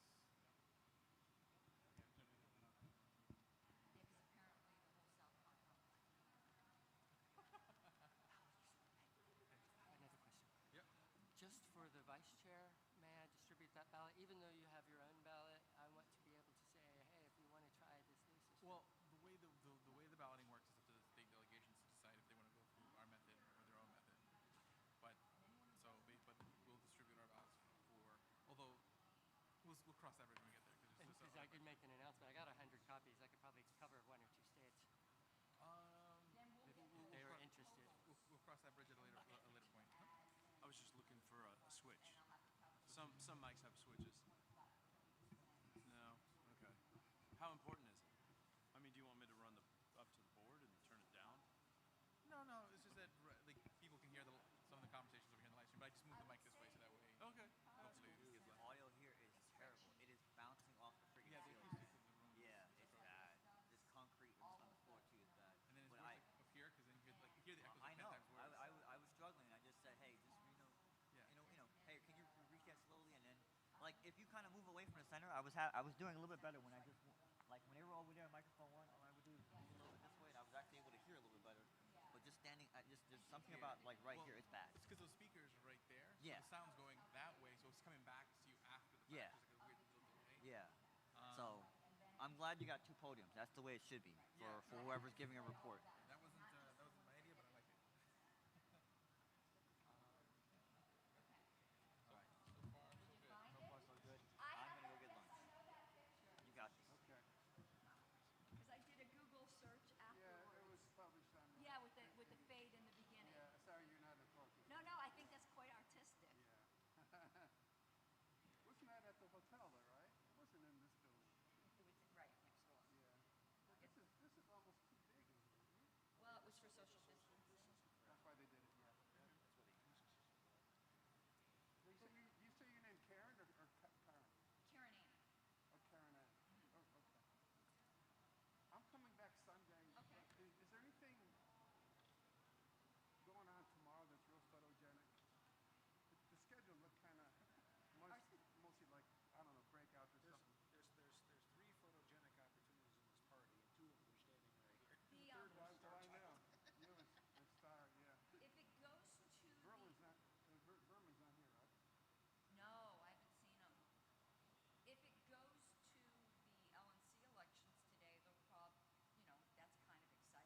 son. Like I was just taking on a life of its own. Bernie at the end. Yeah. But yeah, so far so good. I can't complain. Just don't tell Nick to eat a dick on the microphone, No, no. okay? Pointing little toys and all. That was. Oh, I haven't even seen the memes yet. I don't care if they hear that on the microphone. Memes are great. So there turned out to be a big debate because they weren't sure whether Nick said that to one person or everyone. Oh, that, yes. Yes. That's. So they were arguing about how the whole delegation could share just one and how many pieces.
Hey, everybody, everyone have a good lunch? Woo, yes for food, right? Friday. Just fun anecdote. One thing I've learned in like public speaking is that, you hit those moments where there's like a lull and people don't respond to a joke very well. A great way to always break the tension is just to say the day of the week it is, because no matter what day of the week it is, people just relate. They don't know why they relate, but they just do. So if I go Friday, you just know you've had that Friday before. But on that, where we left off is we had a motion to suspend the rules, to amend the agenda, to move the at-large elections to before LNC officer elections. So we're going to dispose of that in just a moment. I do want to do one housekeeping regarding platform deletion planks. So most of you should have gotten a email from Election Buddy in order to vote your your deletion plank or plank deletion tokens. There we go. Can anybody Plank deletion tokens. Now, if you do not have a device Can you hear me in the room? to be able to vote in the Election Buddy poll, you can come up here to the secretary, and she will give you tokens that you can manually fill in. Yes, Mr. Valente? Huh? Dan, I think, is trying to cut in. Oh, Dan Fishman, are you trying to get my attention? I am. Can you hear me? I can hear you loud and clear. All right, great. Yeah, I was waiting for you to say to send them out, so I will start Oh, okay. sending Let me just double check any with minute now. Karen. Is it okay for Dan to send them out? I am so sorry. The platform deletion tokens. Oh, yes, absolutely. Absolutely. All right, thank you. Okay, so when you get those, you can use that. If you do not have a device, come up to here with the secretary. She will give you physical tokens that you will fill out and put in an envelope that will be counted. She will also need your name just so that we can make sure that there's no double voting. So everything will be reconciled so to make sure that there is no double votes. So that we do have a procedure in place for that. Okay, so that will be due within 1 hour of the platform report whenever we get to that in business. If anyone wants to move that deadline sooner, they can move to suspend the rules to set a set time if they'd like, which we'll take up when that comes up. On that note, we will now, Ms. Harlos, is there anything else you want me to say about the deletion planks? No, if anyone has any questions, they can come ask the tellers and we'll answer them. Sounds good. If there's any further questions, do come to the tellers and they can answer any questions about the plank deletion tokens. On that note, now what we'll do is we'll take up the vote on the amendment. So let's get that motion on the screen. Darryl Perry's motion. We'll get that up in one moment. Mr. Merced, point of order. This is Sean Thornton, remote delegate. Recognized? There are quite a few people in the speakers queue with privileged motions that have been waiting since long before the speeches even started, and I'm sure they would like to be recognized before we take a vote on this motion. I will get to them. So let me just take a quick look through the online queue. I noticed a few of them were moot, but let me finish going through them. So let's see here. I got, okay, first I'll recognize Rex Lawhorn. Has your issues regarding delegates, have they been for the most part taken care of? I recognize Rex Lawhorn with this point. Yes, sir, I believe they have. Okay, thank you very much. Okay, next I'll recognize Joshua Makos with a point of personal privilege regarding lag on YouTube. Do you have anything additional you would like to say to that point of personal privilege? That is for Josh Makos from Alaska.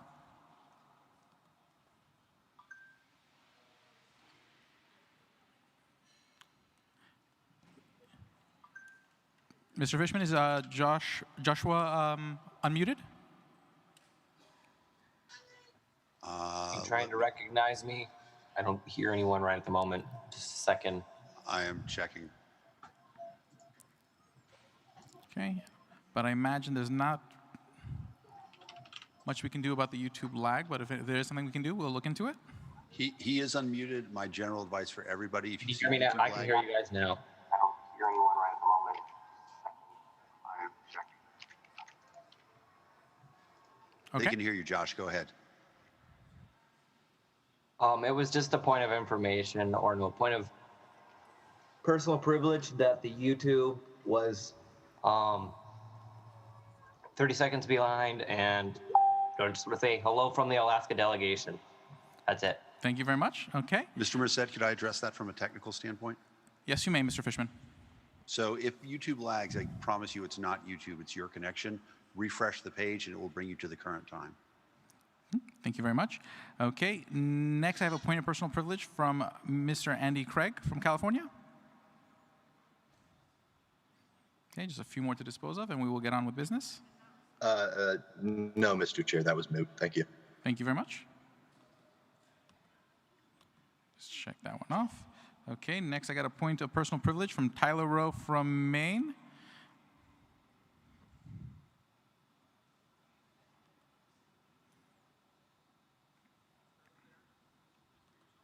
Thank you, Mr. Chair. Maine Delegate Tyler Rowe. I just wanted to bring up that some Zoom members are allowed to unmute at will, but a lot of us have been having to wait in a queue.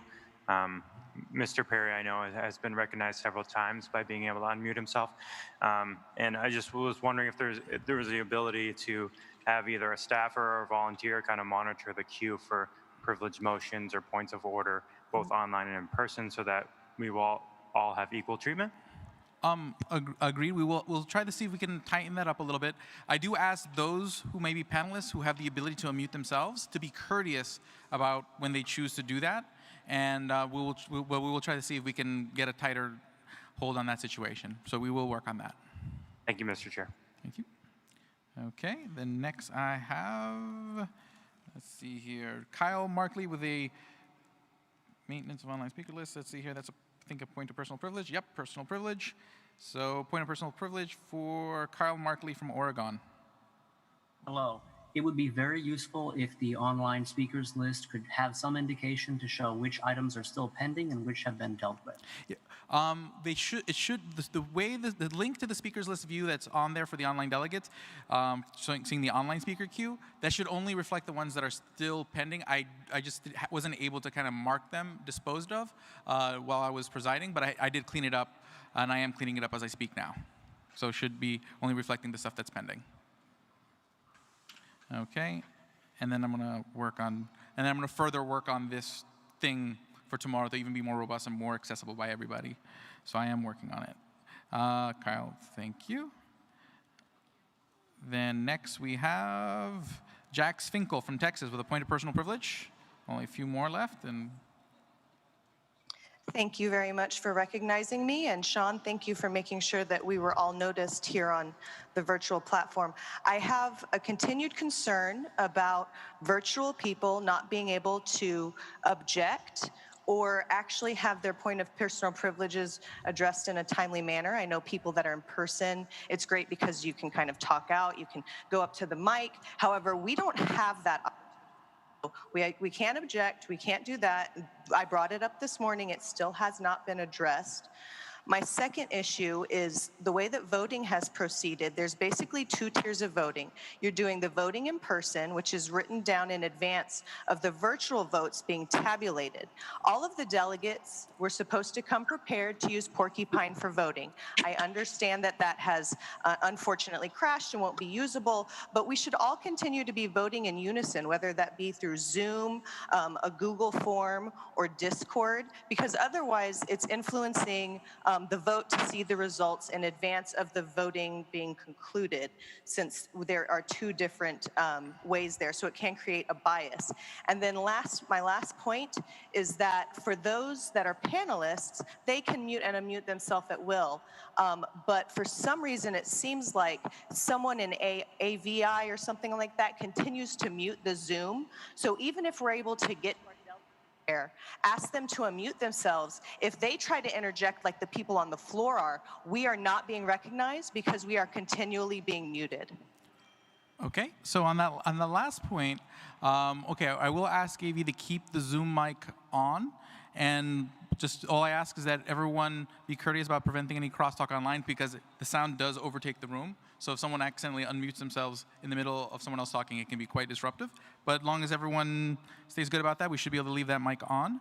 Far as the voting goes, I will try, at least under our current process, I will try to synchronize it up better so that way it's at the same, they're simultaneous, and we'll keep trying to find a better method to make it more equitable. We are working on that. We are trying to find better ways. We are in uncharted territory, so we're doing the best that we can, but we're trying to facilitate participation by everyone. It's going to be imperfect, but we are trying to get closer to perfect. So we are working on it. And then Thank you for letting me share that, and I do want to say that having Secretary's screen shared on the Zoom was very helpful. So thank you for doing that and for trying to resolve these other issues. Okay, thank you very much. And let's see, I think it's, and let's see here. Next, a point of order? Mike 2?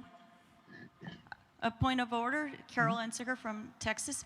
I think I know what Jack's is suggesting. Rather than us saying wait till their votes are tabulated, maybe let them go first.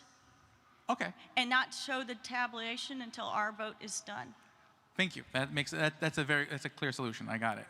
Okay, so that's what we will do. We'll do the online poll first. We won't show the results. Then we throw. I think that's a great equitable solution. Thank you very much.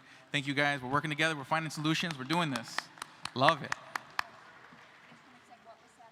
Oh, so basically we'll let the online poll happen first, but we won't put it on the screen so that way we can't see it. Okay, part of the problem is it pops up automatically on my screen and I can't. Got it. Well, we'll see what we can do about that. So when voting starts, have them turn my monitor off and then put it back on. I really do think a big sign saying turn off and turn on. But just so you know, I can't stop it from popping up on my screen. Makes sense. Okay. So on that note, to facilitate that, okay, so for those managing the AV, just to be aware, when we do a vote, right before that online vote proceeds, we're going to have to turn off the secretary's screen because that tally will automatically pop up on the screen, so that way the rest of the room can't see it till after we've done a voice vote in the room. So that way we have a procedure in place. This keeps it, for the most part, equitable, and life's good. Point of personal privilege? Mike 1? Yes, sir. We love you, and you're doing such a great job, but you're very soft-spoken. And for those of us who are getting a little older and hard of hearing in the back, if you could speak up a little bit, please. Is this better? Yes, sir. Thank you. Yes. Yes. Okay, we can do that. I will speak like this from now on. I think this is nice and better. Okay. So moving on, we just got a few more left. Okay, Daryl Perry with a point of personal privilege. Let me take Perry's personal privilege motion, then I'll come back to for a privilege motion on mic 3. So Mr. Perry is recognized. Yes, I would like to call for orders of the day, which would have us vote immediately on the pending motion. And according to the agenda that I see online on the lnc2020.com website, should have us proceed immediately to LNC elections. Isn't bylaws before LNC elections? We haven't amended the agenda for such. The agenda says at 2 o'clock, after we resume from lunch, well, we adopted convention business continues, LNC elections. So LNC elections is what is currently on the schedule to happen at 2 o'clock. We adopted the agenda as it is in the bylaws. So right now, bylaws, now doesn't mean anyone can't amend it, but a motion to amend it has not happened yet. Mr. Chair, the times that are presented to us are the times that agenda items should be happening, whether we got to a thing or not, because of 10 hours of discussion of adopting the credentials Bottom line, Mr. Perry, this will be the final ruling on this. Those times are based on the business before on the agenda being disposed of. We have now disposed of it. People are free to amend the agenda to get us to those parts later, which I'm open to. For the orders of the day, which would have us immediately vote on this, and then you can go to whatever you think is next on the agenda. Mr. Perry, I think we'll both end up with somewhere where we're both happy. If you just let me dispose of these last privilege motions, we'll have your vote, and I will recognize someone else, and I think we'll get to where you want to be. Point of information, Mike 1, and then Mike 3. Mic one? Mr. Chair, just to offer information as a member of the Convention Oversight Committee, the schedule posted online is not one and the same as the agenda. It is a suggested schedule, but it is not the agenda. Just for clarity's sake, because I think we need some. Thank you. Point of personal privilege on mic 3? Point of information. Point of information. Mark Hinkle, former national chair, California delegate. Point of information, the motion that's up on the screen, if it were to pass, would it be the unintended consequences that if I wanted to vote for somebody for an at-large position who did not become the vice chair, would I be prohibited and the delegates prohibited from doing so? That would be correct. So basically, if someone wanted to run for chair or vice chair and did not win, they would have already missed their opportunity to run for at-large. Thank you. Thank you. Okay. So with that, I think I have 2 more to go. Jude Jenis from California. Recognize online, and then we'll have 1 more after that, and then we'll get to this vote. And that way we can proceed forward with the agenda. Mine was about bylaws. It's not relevant yet. Okay, got it. Okay, and then next is Sasha Cohen.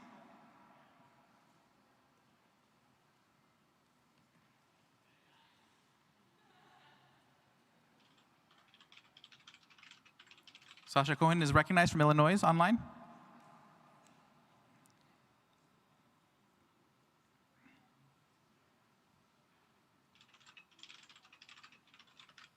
Hi, can you hear me? Yep.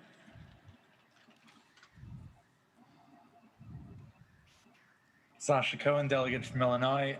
My point was rendered moot. Okay. Yeah. So now we're going to move. Yep. Go for it. Hello? Hello. Go for it. Do you have anything else to say? My point was rendered moot. Okay. No problem. In that case, we will proceed with the vote on the agenda, on the motion on the board.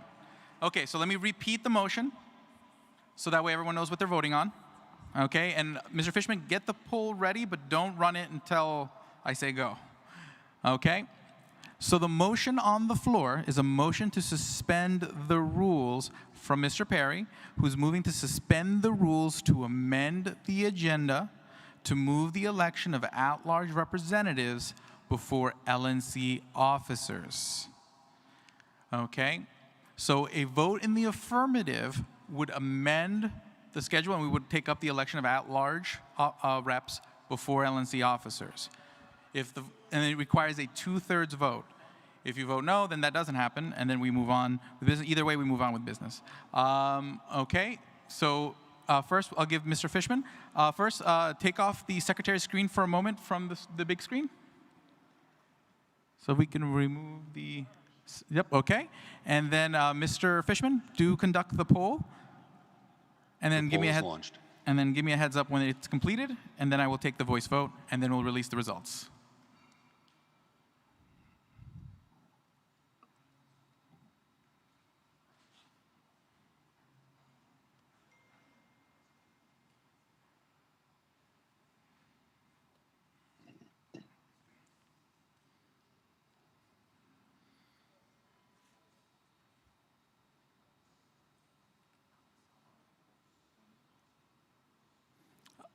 Mr. Fishman, just so I know, how long did you set the poll for? I will stop it at 1 minute, sir. Okay, sounds good.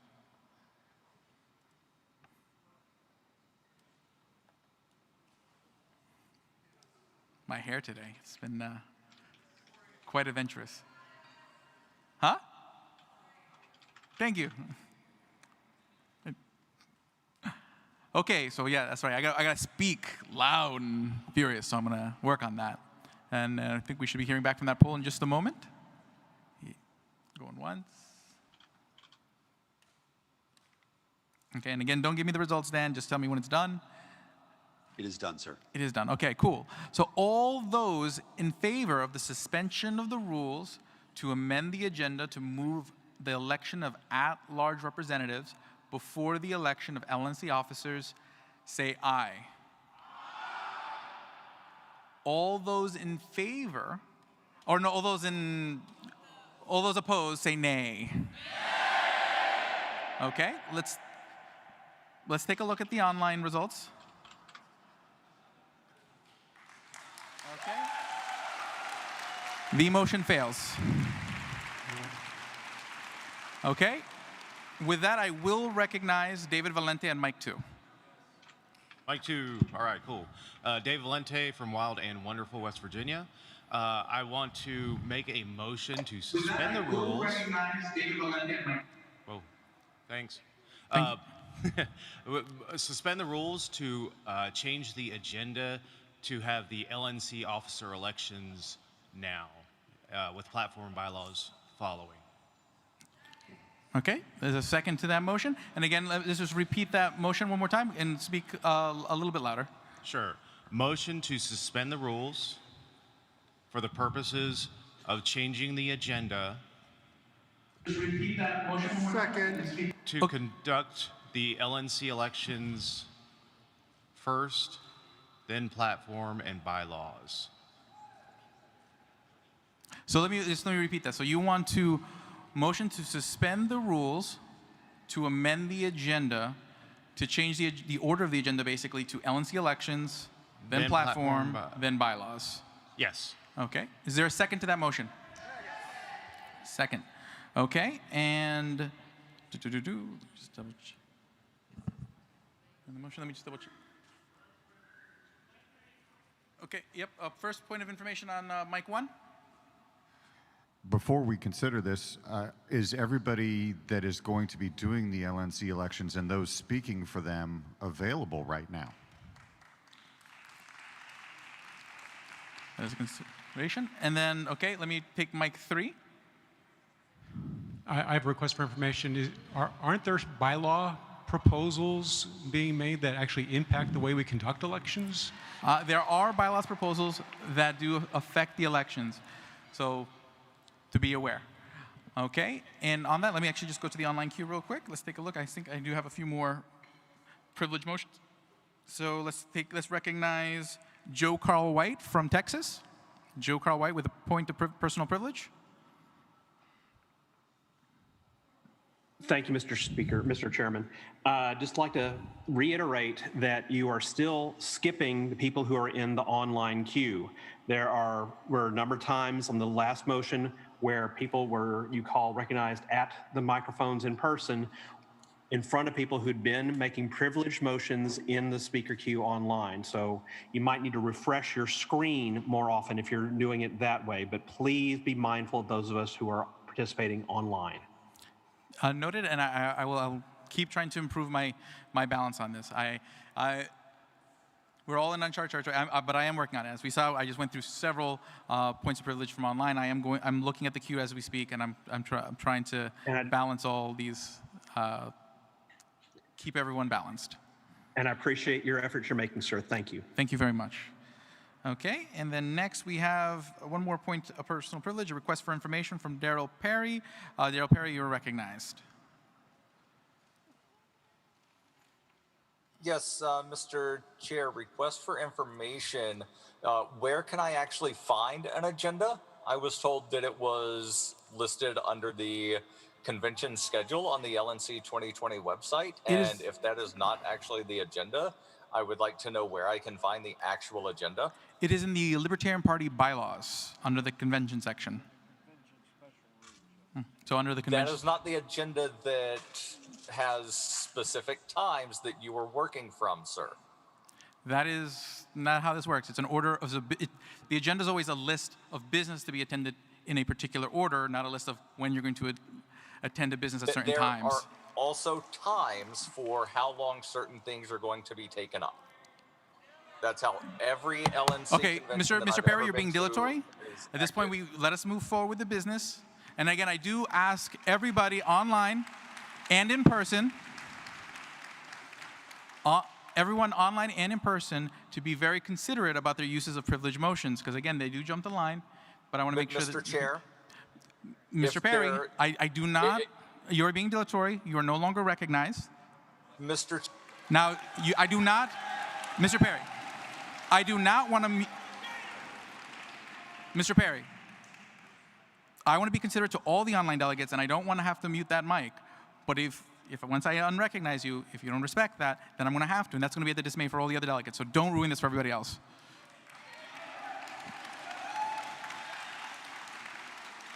Okay? So here we go. Okay, with that, I will recognize, well, actually, we have the suspension of the rules that's on the table, so let me just double check if that, we have to vote on the suspension of the rules first, right?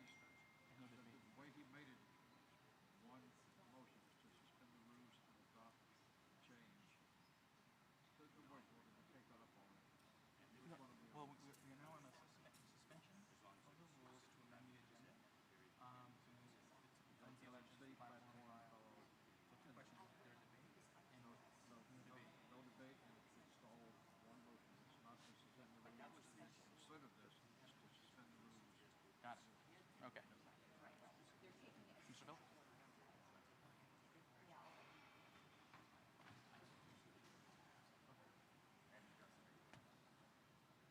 Okay.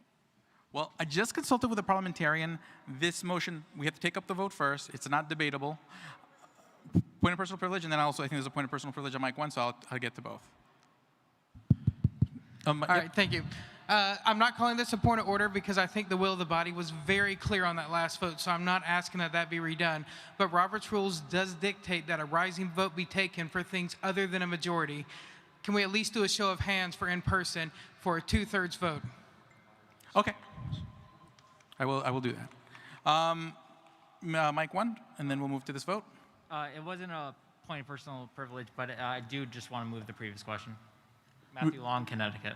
Can you repeat that? I couldn't. I call the previous question Matthew Long, Connecticut. Okay, it wasn't necessary, but thank you. Okay, and then I do have a point of personal privilege from Chris Lucchini from New Mexico. So Mr. Lucchini is recognized online. Yeah, I've got two delegates who cannot vote, Crickmeyer and Meinemeyer. They're both should be, they're in the Zoom room, but they're not getting the polls, so. Got it. Are they panelists? So here's what we'll do, Mr. Fishman. No, delegate. We'll work on that. But worst comes to worst, if the vote is very close, we will go back and figure out what those votes are and make sure that we address that issue. But we're going to see if we can work on getting that voting to be fixed. So let's work on that, and then I will check in if we end up with like a really close vote. Okay, and then I have one more personal privilege. Then we'll have this vote. Let me.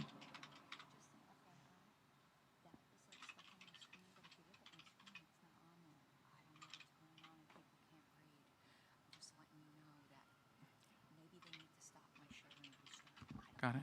Is there a way we can sort of restart the sharing of the secretary's screen, just because what we're seeing on the screen does not match up with what's on her screen on her laptop? It's like it looks like a previous point in time has frozen on the screen. Just to be perfect. Perfect. Okay, one more point of personal privilege. Randy McGlenn from Washington is recognized. I should dispose of these. Thank you, Mr. Chair. Point of personal privilege.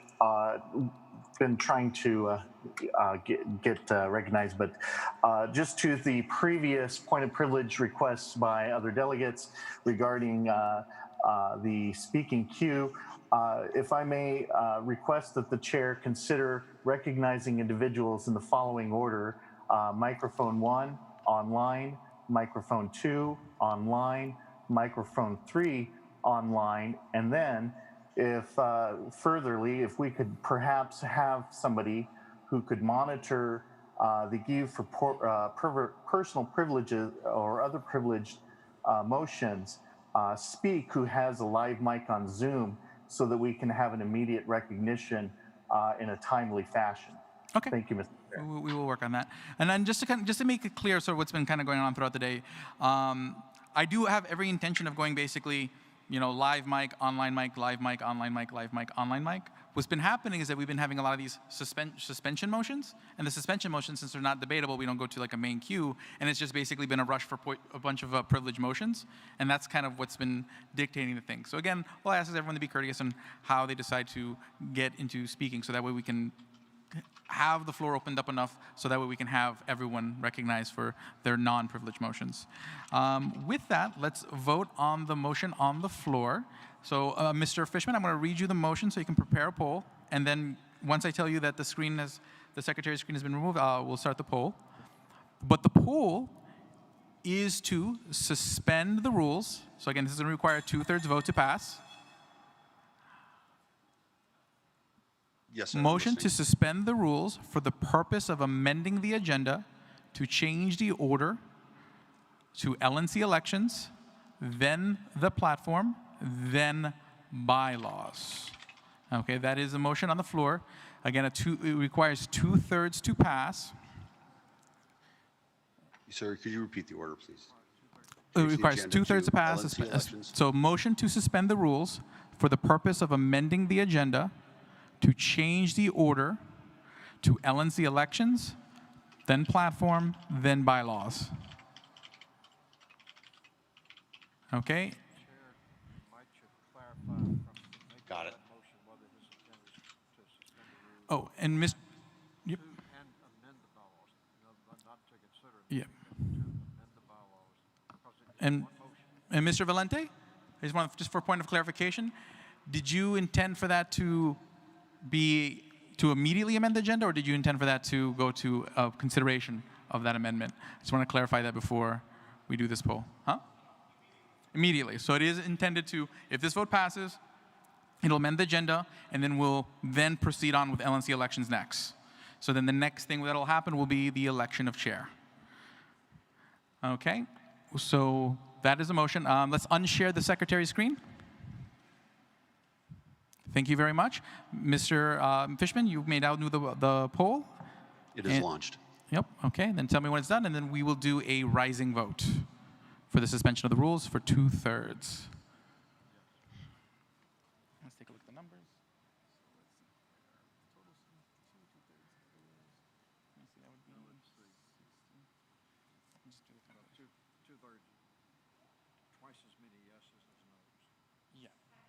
Fair enough.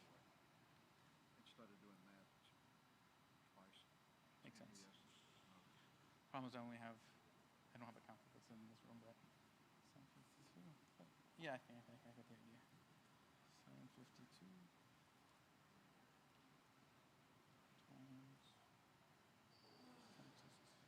Okay, I got it. 496. Oh, we don't know how many we can vote. Oh, fair enough.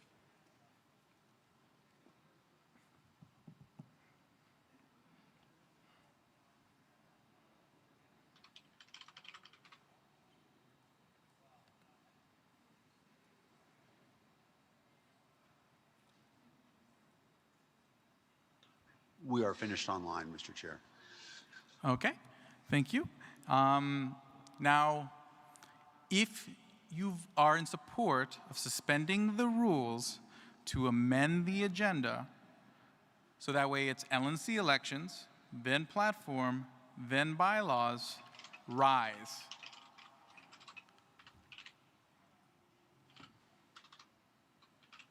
If you are in oppose, rise. Okay.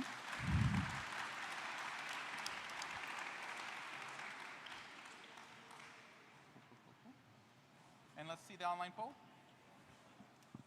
And we can share the secretary's screen now. Oh, yeah, got it.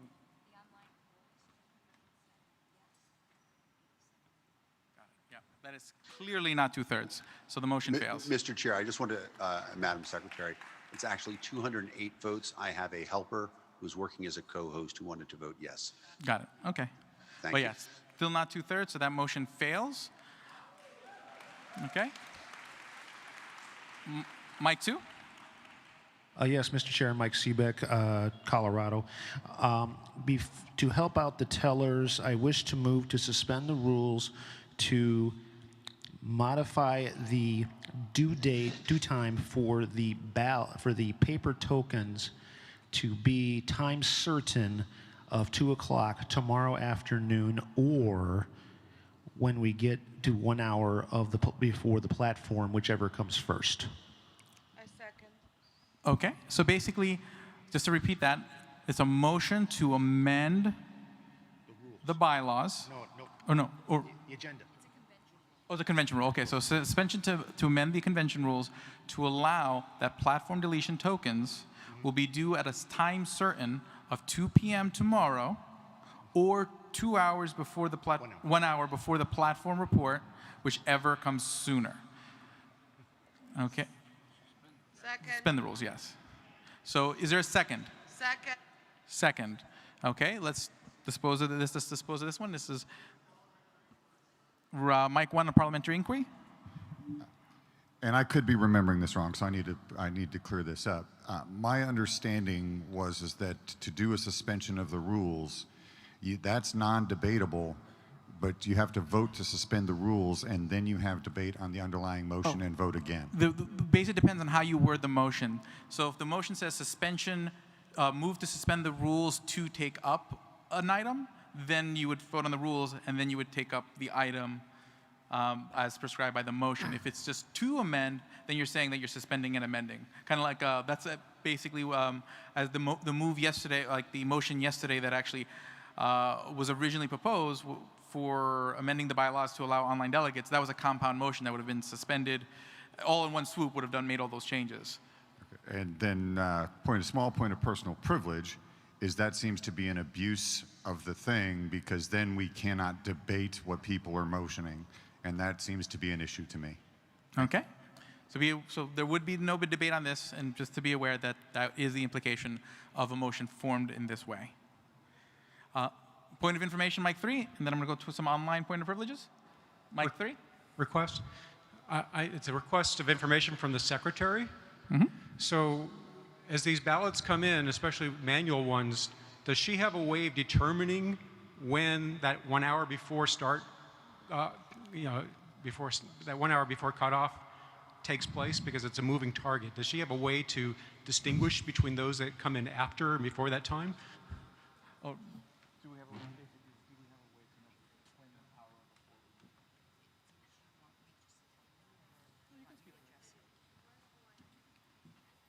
Mr. Starr, I don't believe that I would. So that is indeed a moving target. And if we wanted certainty, just a time certain might be what the delegates want to do. The 1 hour, you guys can move to suspend the rules again and not want to hear platform. So no, I can't give you certainty for when the platform committee report would begin. One moment. I'm going to first attend to some points of personal privilege from online. Okay, so I see. Oh, I'll recognize Ashley Shade from Massachusetts.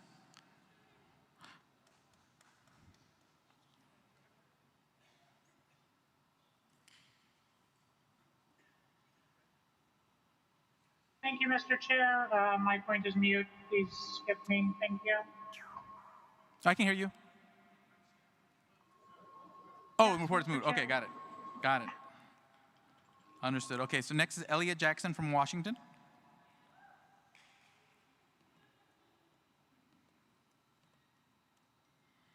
Hi, Mr. Chair. I'd like to call all previous questions, please. Oh, Thank that would you. be out of order. That's you were called as a point of privilege. That would be a normal motion, so that would be done in the normal speaking order. Oh, wait, hold on then. So it's not a privilege motion. I'm so sorry. The form is like not super clear. So, okay, fair enough. No, sorry. It's all good. All good. We're all doing the thing. Okay. And then Anthony DeRazio from New York, point of personal privilege. And then you will move to a vote. Okay, I'll come back to you. Mr. DeRazio?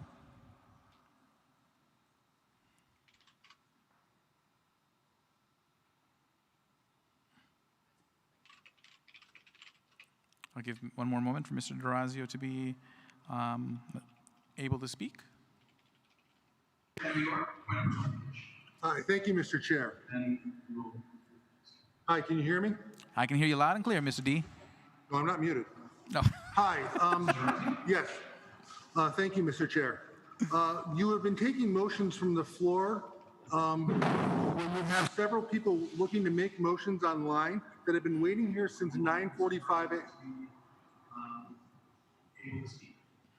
I'm trying to speak here, Mr. Fisher. All right.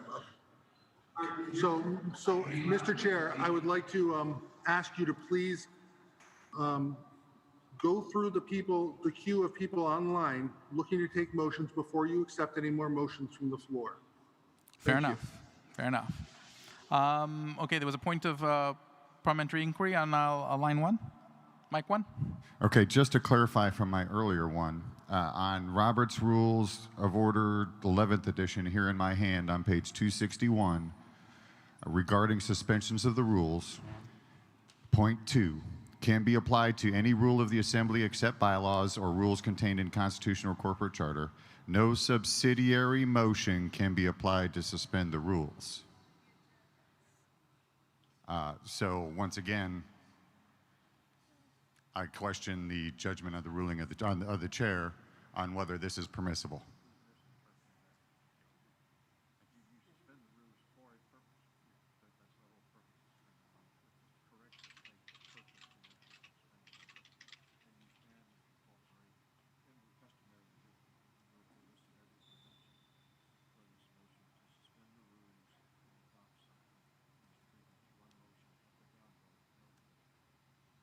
Okay.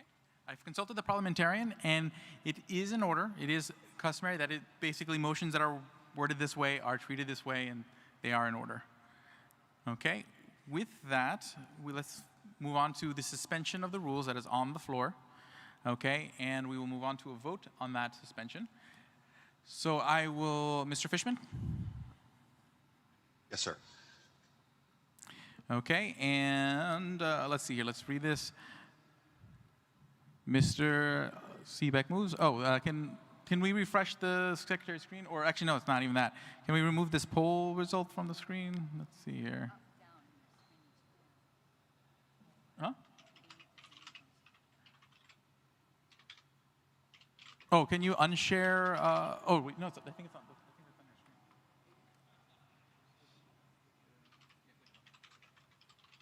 Thank you. Okay. Good. Okay, so the motion is from Mr. Fishman for the poll.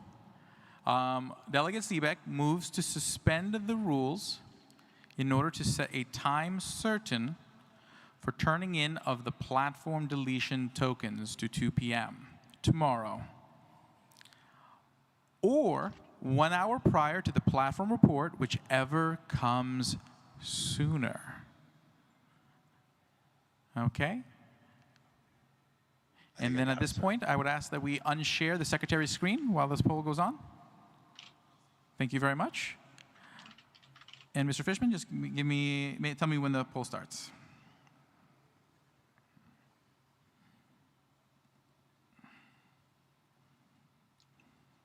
The poll is launched. Okay.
Mr. Fishman, is the poll complete?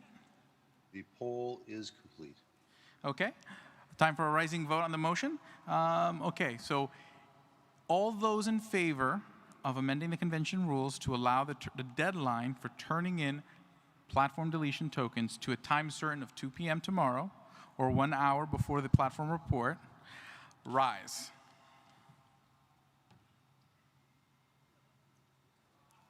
Okay. All those in opposition say nay. Oh, rise. Let's do a rise. All those opposed say rise. Thank you, thank you, thank you, thank you. Okay. And let's take a look at the online poll. Let's share the secretary's screen again. Yeah, it's not 2/3. You read the numbers. Yep. Mr. Harlow, what are the numbers?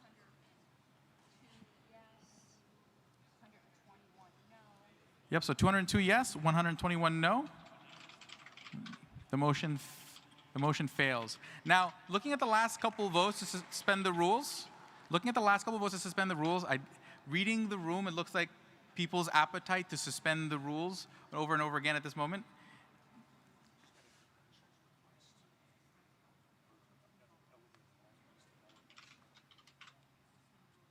One moment. Okay, so basically right now it looks like the appetite for suspending the rules seems to be not there at the moment. So I would recommend anyone else looking to suspend the rules to consider maybe taking this up at the next time between the next couple agenda items. Okay? Mr. Chair. Because at that point, probably your motions will be taken in a more kindly. Mr. Chair, point yes? of information. Point of information one, and I I'll would like do to just add one point of information to what you just said, which is having just taken an informal poll of the room, that most people at least agree with me to the point where they are automatically voting no if there's no debate on it. So when people make those motions, they might think about that when they're phrasing them. Okay. Okay. I'll recognize Mike 2, and then I'm going to recognize someone online, and then we will move on to bylaws. So, Mr. Henchman, be ready on for bylaws. Okay, I'm the chair of the Colorado delegation, and we have several people that were approved by the delegation who were not credentialed by the credentialing committee in time, or we didn't get them in time, but they were approved by the Colorado delegation. They were credentialed by Colorado to be either delegates or alternates. And I'm sure that there are other states that have the same situation where they don't have full delegations but have people who have been duly credentialed by their own states to be delegates here. I was informed by the credential committee that it takes 7/8 vote of the delegates present here to approve the additional delegates. I would like to move to credential the additional delegates that each state may have that have been duly credentialed by their own states to be able to participate in this convention. Okay.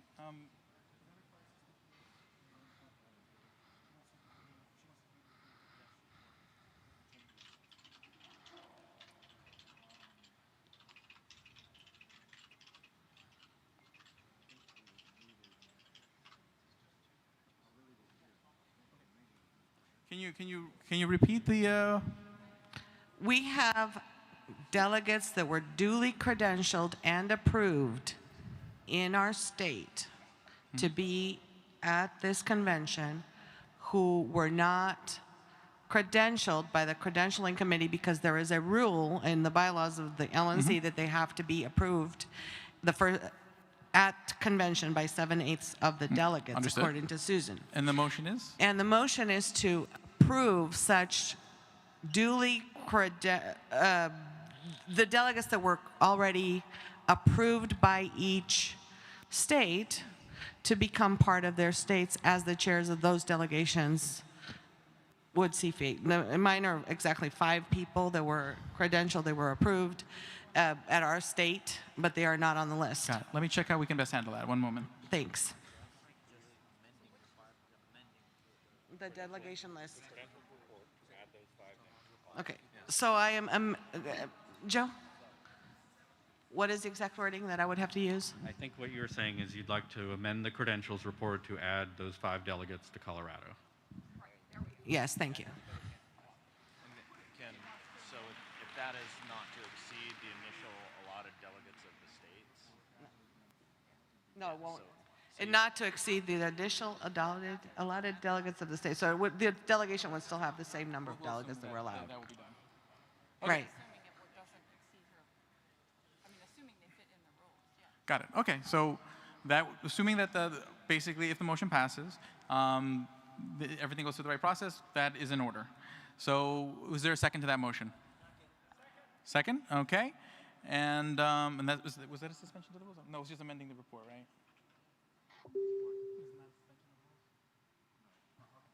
Got it. Okay.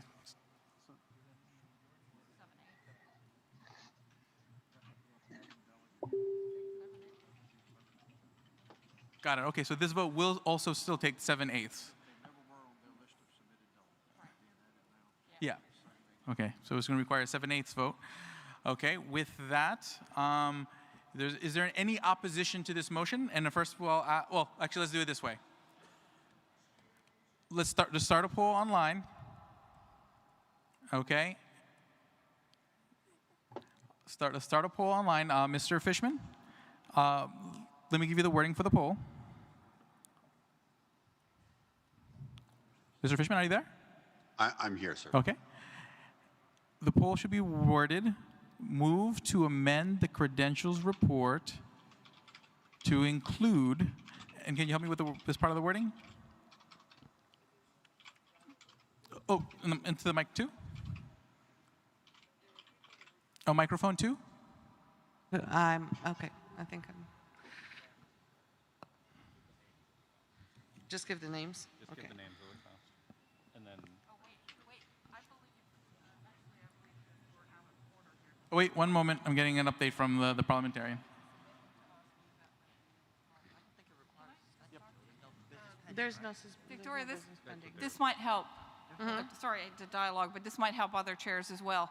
So the process is that you submit them to the Credentials Committee, and I know that you told us did. you had some names. We need to review them and make sure that they are credentialable. We have to verify them as potential delegates, and then we would ask the body to select them. So we can work on that this afternoon. I did send them a week ago, again, at the beginning of the convention. They are, according to our bylaws, definitely credentialable. We verified them in Colorado. So people that are So actually perhaps- credentialable, so- that are these people. So if you find them correct to be credentialed. Perhaps if you phrase the motion accepted once they've been vetted by the Credentials Committee, that's fine. That works. That's fine. Yeah. Then go for it. That way I don't have to make another motion tomorrow. Okay. So in that case, and again, so repeat the language one more time. It's the motion to amend the credentials report to include the 5 names she's about to list as delegates from Colorado once verified as eligible by the Credentials Committee. Got it. Okay. So again, basically, the purpose of this motion would just will allow the credentialing so these 5 people can be delegates sooner than later, sooner than tomorrow's credential report. Okay, so. Cool. Okay, so I'm going to unshare the secretary's screen, run that poll. Okay, and then we'll just give a minute for that. Wait, do I need to have the 5 names in the amendment, in the poll? We'll have the secretary will put the 5 names on the screen, and I think everyone in the Zoom room can see that at the moment. Oh, can you give their names to the secretary so she can put them on the screen? Okay.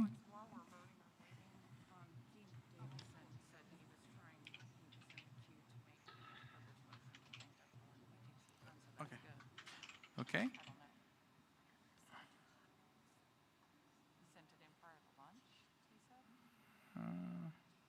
Okay, got it. But I will recognize for a point of personal privilege, Dean Davison from online for a quick point of personal privilege while this vote gets counted.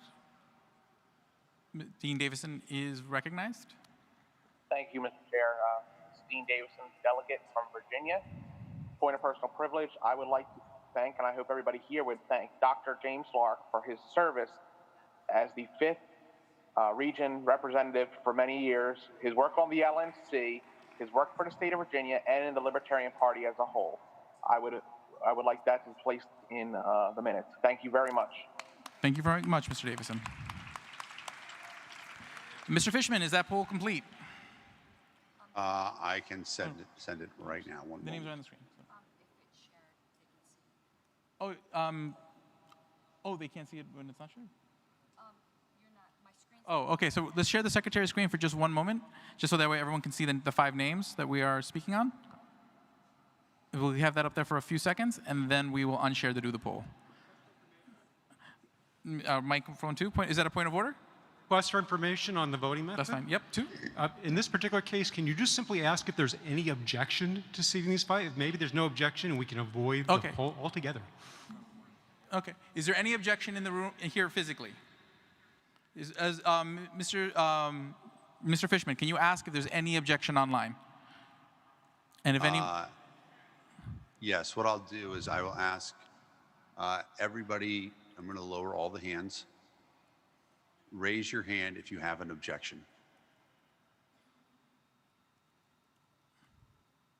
We have some objections online. Okay.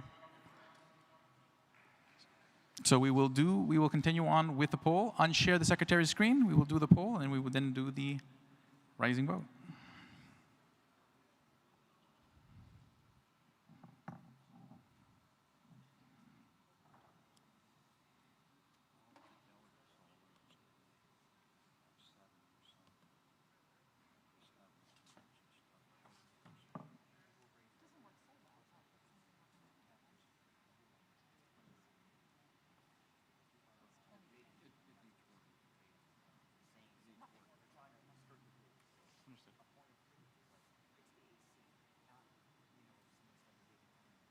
Gotcha. Okay. Fair enough. Did I hear a point of personal privilege from Mike 1? Microphone 1? Hello. Alex Flores, Arizona delegate.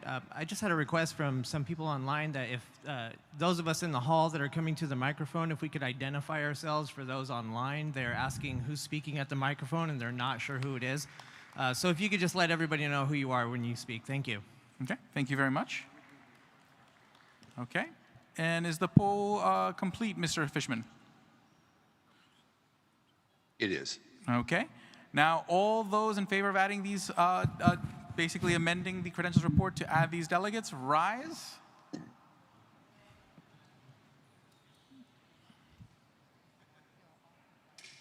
Okay.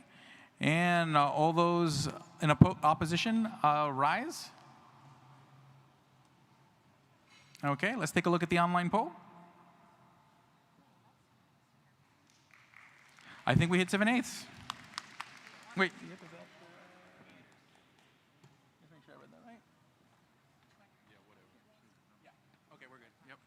Okay. Yeah, that's 7/8. Good, good, good. Okay, so those delegates are credentialed. Pending verification. Okay. I hope that we can move on with the orders of the day. Okay. So what I'm going to do is I'm going to kickstart the bylaws report, and I'm going to recognize Mr. Bishop Henchman to come on stage so we can begin the bylaws report.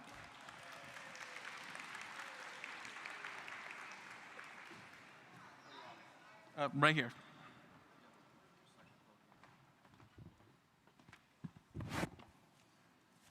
Feels like we're debating it.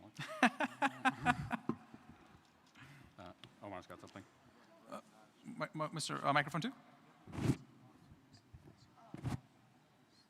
Microphone 2?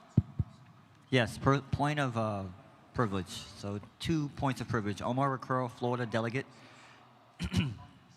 The first is, Mr. Chair, please be mindful of some of the, I talked to you about this already, of some of the points of privilege that people are bringing up. They're actually, see, some of us are awake. They're debating when they're not supposed to be debating. That's the first thing. Second thing is, at all the microphones, the instructions were given to us by Mr. Goldstein and the COC to wipe the microphones with the wipes that we have here, and microphone 2 were out of wipes. So if we can get some more, thank you. Okay. Thank you very much. And I just want to quickly dispose of these 2 points of privilege from online. I see Will McVeigh wants to feed future movers of rule suspensions to the alligators. Noted. Yep. And then privilege. Who was that? Steve Sheets, Pennsylvania. Hey, Steve, you're recognized. All right. The 17th vote that we just had, can we make that can we carry that over to all state delegations as we're moving people from the to delegates, for example? Yeah, that's totally substantively different. I would not be opposed if you were like to later on move that motion, because again, you know, probably the room would be more amenable to other motions after we've gone through some of the agenda. But I will definitely keep that in mind.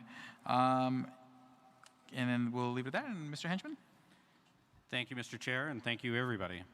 I've had the pleasure to serve again as chair of the Bylaws and Rules Committee, and we've submitted a report.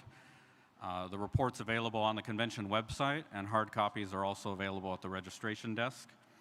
I'd like to remind everybody that the Bylaws and Rules Committee is not a committee of the LNC, but a committee of the delegates of the convention. And we report directly to you, and we've been mindful of that in developing these recommendations. None of these bylaws take effect unless you adopt them. So they are recommendations to you. And how procedurally it works in the rules is we present the proposal to you. You decide whether to adopt it or not. If you choose not to adopt it, then amendments to it are in order, or we move on to the next proposal. The proposals in the report are ordered in order of, for lack of a better word, unanimity on the committee to non-unanimity on the committee. But the convention can choose to take up proposals in whatever order they want. Although, as we've just seen over the last hour, make sure you read the room before you choose to take a proposal out of order.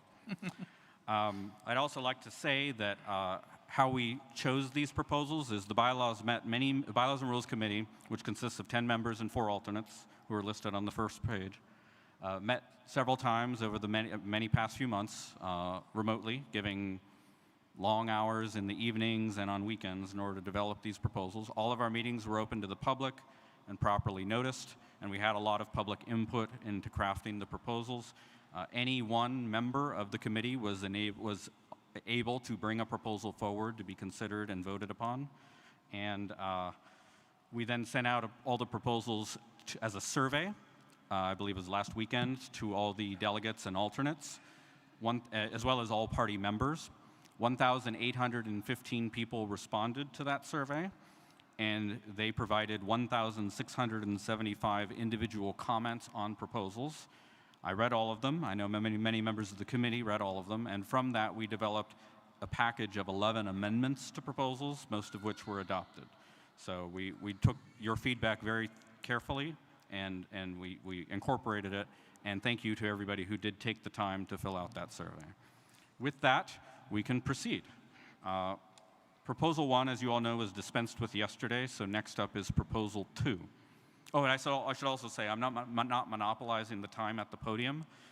We've divvied up the proposals to different sponsors and members on the committee, and so you'll be hearing from many members of the committee, both here and remotely. Additionally, there are minority reports on some of our proposals, not some of the earlier ones, because those were unanimous out of committee. And in cases where there are 2 or more members who dissent from a proposal, I've made the decision as chair of the committee to give them speaking time as well. So you can hear both the pro and the con arguments before making your decision. So first up, Proposal 2, which appears on page 4 of the report. The state of Maine, the government of Maine, has chosen to adopt ranked choice voting for their public elections, for governor, senator, house, etc.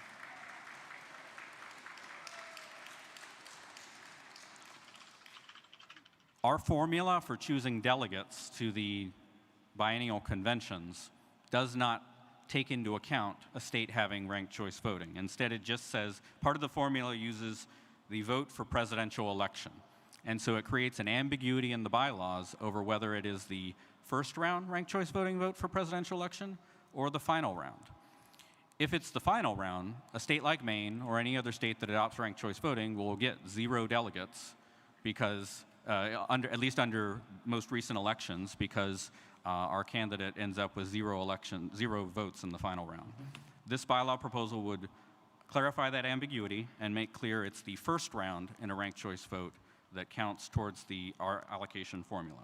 This proposal was adopted 10-0 by the Bylaws and Rules Committee. Okay. Cool. One mic.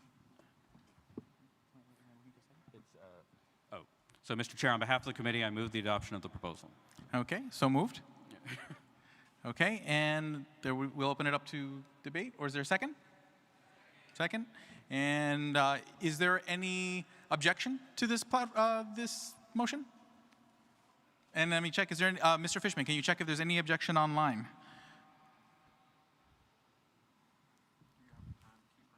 Yeah. Oh, actually, let me set the time. Mic 3. Yes, Starchild from California. I'm curious, when it says the ballots for the Libertarian candidate as tabulated in the first round of voting will be used for this purpose, what purpose is that referring to? Is that referring to a national purpose or a state level purpose? Mr. Chair, if I could. Yep, go for it. You're recognized. The purpose is a reference to the sentence immediately prior to that, which is the formula for choosing delegates to the Libertarian National Convention. Oh, the national. Okay. Excuse. Thank you.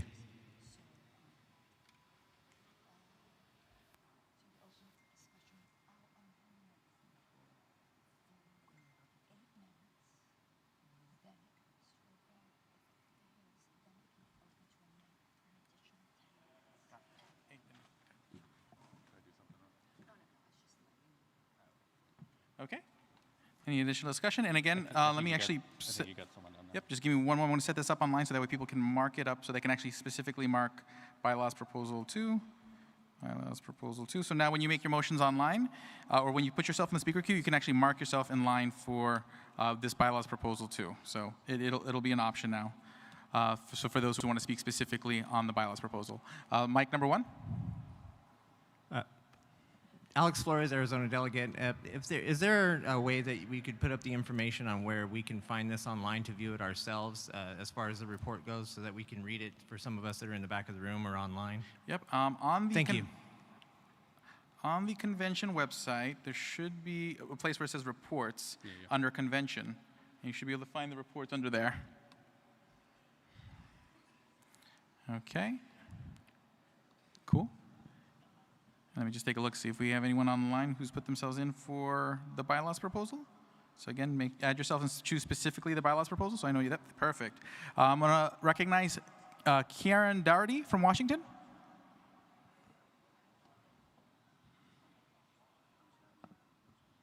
Online?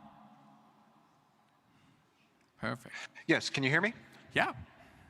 Okay, I would like to, I like this idea, it's great.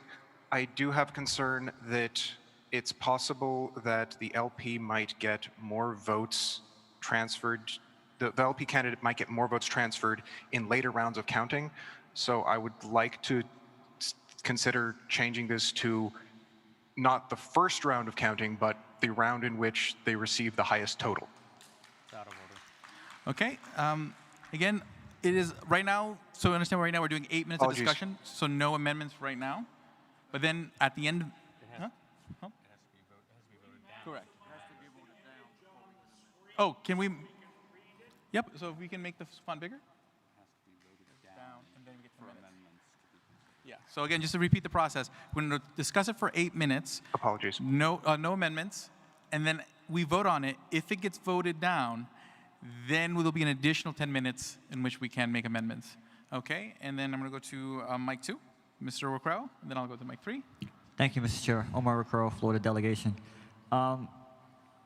This is to the chair of bylaws. Has this been an issue in the past, and how long has it been since the state of Maine adopted this ranked choice voting? I think it's recently, but were there any considerations as to how this could negatively, even with this fix, could still negatively affect delegate allocation? Because there's something about it not sitting well with me. Thank you. Yes, thank you. I don't know the exact year that Maine adopted it, but it was fairly recently. This proposal was submitted by the member of our committee from Maine. I don't know to what extent it has support from the broad state party of Maine, but it certainly encountered no objection. And in response to the question immediately before it on later rounds, I'd like to remind everybody that our delegation formula is based on presidential election results. So the only reason that amendment would be required is if our presidential candidate is in the final tally. That's the only circumstance where it would be an issue.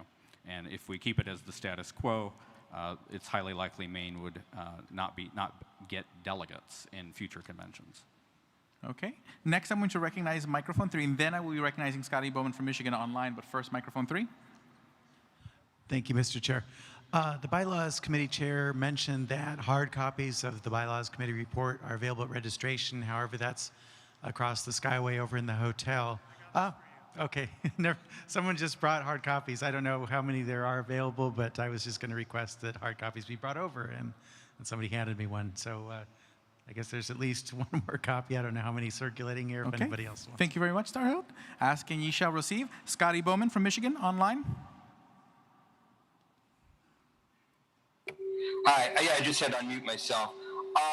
Yeah, I strongly support this. I think it's a common sense matter that I think people who would vote Libertarian would normally do it on the first ballot if they weren't afraid of the wasted vote issue that ranked choice voting resolves. And in the interest of trying to get things done quickly, I move this question. Okay. And I will recognize microphone 1. He called the question. He called the question? Oh, okay. Yeah, sorry, I didn't hear that. I thought we had 8 Just minutes. heard the Like dog. a dog barking or something. Yeah. Okay, so the question has been called. Is there any opposition to closing debate? Okay, there is opposition to closing debate. Okay, and then again, Mr. Merced, I have a quick point of information. two-thirds. Okay, so we're going to need a two-thirds vote to close debate. Okay. Mr. Merced, I have a quick point of information. Point of information? Maine passed ranked choice voting in 2016. Okay, thank you very much. Okay, so let's, Mr. Fishman, put up a poll to about closing debate. Although we hit the timer. Actually, we hit the timer anyways. So we're at. So I should just. Since we ran out of time, so we should just go to the vote anyways, right? Yeah. So it's the same difference. Vote on the proposal. Okay, so we're gonna vote on the proposal. Okay. No, we're out of time, so we can't take any more calls at the moment. Not calls, but people. You get the point. Okay, so Mr. Fishman, on the online poll, it should read to adopt bylaws proposal number 2. Is there anything else you'd want in the wording of that? Okay. And then in that case, I'm going to leave the bylaws proposal right on the screen for another few seconds. And point of order, mic 1. Microphone 1. 3. 3, sorry. So there was a motion to close debate. You need to have that motion first before you can vote on the underlying motion. Debate time expired. Huh? Debate time expired. But debate time expired, so it's dilatory to do so. Okay. Okay, so moving on. Okay, let's unshare the secretary's screen and start the poll. Unshare the secretary's screen, please. Thank you. Okay, the poll may begin. And then we will take a rising vote in just a moment. And again, I once again thank everybody in person and online for your patience. But hey, we're getting votes done, we're getting business done, we're getting there, okay? I'm optimistic, I'm excited, okay? Regardless of how much business we get done, we're making history, and that's cool.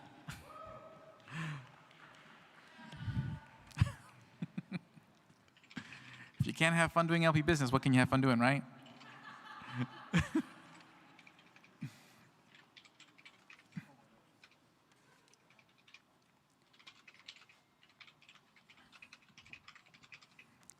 And all those memes online are right. My hair's a mess today. Okay.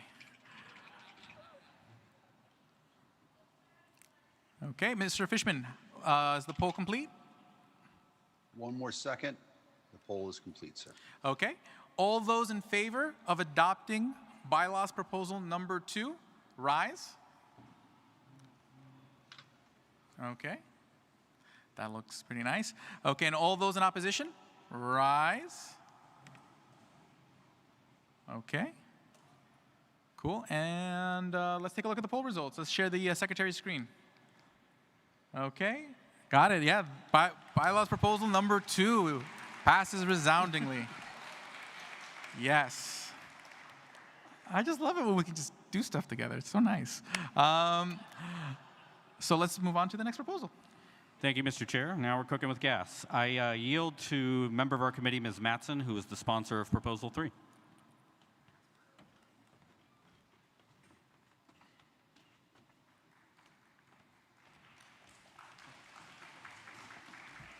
Thank you.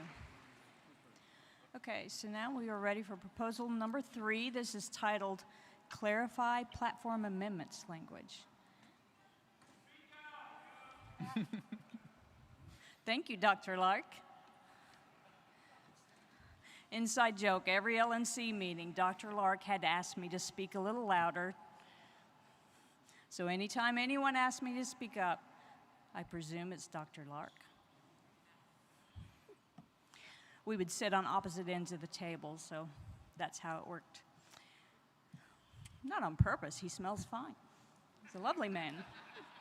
All right, I think the secretary's got it visible on the screen for us. So this is Proposal 3, Clarify Platform Amendments Language, and this was adopted by committee with a 10-0 vote. So the existing language about how platform amendments are adopted already requires a 2/3 vote for additional planks or additions to planks, and a majority vote for deletion of a plank. So the problem is that when the language tries to describe other types of amendments besides just deletion of an entire plank, it does not cover the full range of the possibilities. What vote is required if somebody wishes to delete just one word or one sentence from the plank? It's not deletion of a plank. It's not an additional plank.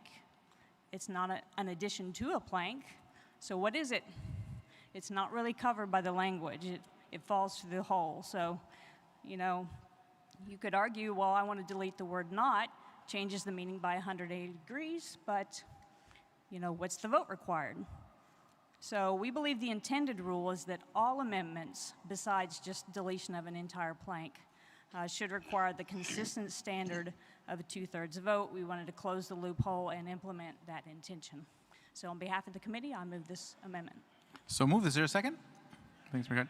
Okay, and then also those online, I just added bylaws proposal 3 to the options so that you can select. So you can now put in the speaking queue specifically for that item. Okay, and I will recognize Mike 2.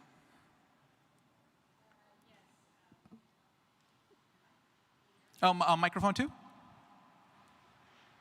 Microphone 2. Go for it. Keep talking. Yes, I'd like to make a motion to modify. Oh, right. Basically, for the first 8 minutes, you can't modify the proposal, and then we'll vote on it. And then if it fails the vote, then we get 10 minutes to modify it. Motion to suspend the rules to modify. Let me see if that's in order. Okay. That's in order, but keep in mind, disposing that motion may end up taking the full 8 minutes, which may not make you the most popular person right now. But do you still want to proceed? Suspend the rules to amend the... Okay, and we will proceed. Is there a second to that suspension of the rules? Second. Second. Okay, so suspension of the rules. Okay, there is a vote to suspend the motion, and the underlying motion is debatable. So, read the exact wording of your suspension. Exact is this. Move to suspend the rules so that the delegates can amend this proposal, this amendment, I guess. Okay, so you're amending to allow to Sorry. We're suspending to amend this proposal. Okay, but what's the amendment? So the change to the amendment? Yeah. The change to the amendment is the current platform shall serve as the basis of all future platforms. The existing platform may be amended only at regular conventions. New planks, additions to existing planks, and plank deletions require a 2/3 vote. Okay. We would like it to be consistent. It's not germane because we're not proposing to change what is required for deletion, so I don't think it's germane. Yeah. Okay. Okay, so it's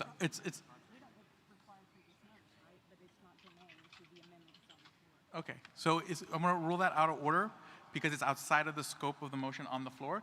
If Alicia Matson, I'll let you speak more to that if you'd like. I think it's a question of whether it's germane to the topic of the amendment proposed by the committee, and it touches what is required for deletion, whereas we are only discussing the subject of other amendments besides deletion. So this would be in order at a different point. Yes. Got it. So as soon as we're done with bylaws, you can suspend the rules. We can make this amendment to. It's all at that point. It would be all good. Okay. Let's see here. Do I have anyone in the online queue for bylaws proposal 3? Not at the moment. Okay. Mic 3. Microphone 3. Hello. Yep, there you go. Eric Lindborg, North Carolina. Mr. Chair, I'd like to call the question. Okay. The question has been called. Is there a second to calling the question? Okay. Is there any objection to calling the question from the room? Point of personal privilege, Mr. Harlos? Oh, microphone 2? It's almost impossible to hear at the back of the room on this microphone on the second side here. Would you please have that volume turned up? Got it. If we can raise the volume on the second microphone, that would be appreciated. Okay. And with that, okay, was there any objection? Okay, Mr. Fishman, can you check online to see if there's any objection to calling the question? I'm going to lower all hands online. If there are any objections online, please raise your hand. Mr. Fishman, I don't think all hands went down when you did that. I'm going to lower. I see a lot of hands raising anyway. So hands are raising? Yes, sir. Okay, so then there is objection. So then we need to vote. That's a 2/3 vote to end debate. Okay, so Mr. Fishman, I guess start a poll for 2/3 to end debate. Unshare the secretary's screen. Okay, then we'll just wait a minute, and then we will take the, for that, we'll take a voice vote.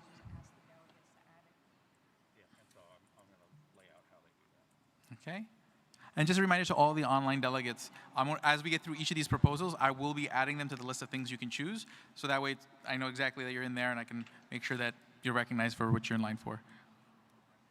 So, I'm doing what I can. I'm going to launch the end debate poll, if that's all right, sir. Okay, so the poll's done? No, I was going to launch it. Sorry, Oh, no, okay, I thought you had already launched it. My mistake. No worries, no worries.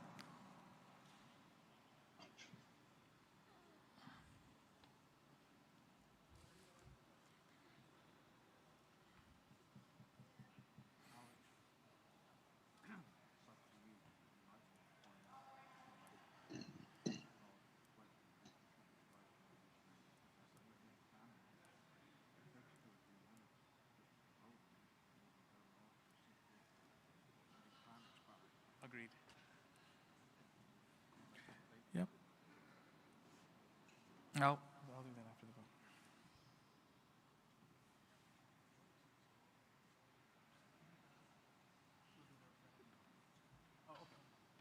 Got it. The wipes at mic 2 are empty, so I don't know who would be able to, or if there are extra sets of wipes to provide for mic number 2, so that way people can wipe the microphone, just so that way people are aware. Sanitizing wipes, not non-sanitizing wipes. Okay, so is the poll complete? Mr. Fishman? Sorry, muted myself. Yes, the poll is complete. Okay. All those in favor of closing debate say aye. All those in opposition say nay. Okay, and then let's take a look at the online poll. Share the secretary's screen. Yep, okay, debate is ended. So, and now just to keep this in mind going forward, we ended debate with 2 minutes and 50 seconds on the clock. These are only 8-minute segments. So when you're closing the debate, you eat up 3 minutes. Just saying, just so you're aware of the times. But you can do what you want. Okay, with that, let's have a vote. Okay. First, okay, so Mr. Fishman, let's fire up a poll for the online. To approve of bylaws, proposal 3. Okay, and then we can unshare the secretary's screen. Okay, and then just tell me when that poll has launched.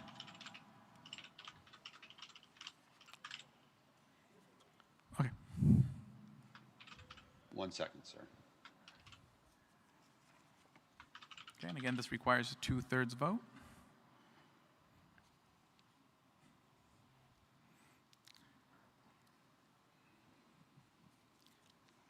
Oh, I just wanted to confirm, did the poll launch? It is launched, sir. It is launched, Yes. okay.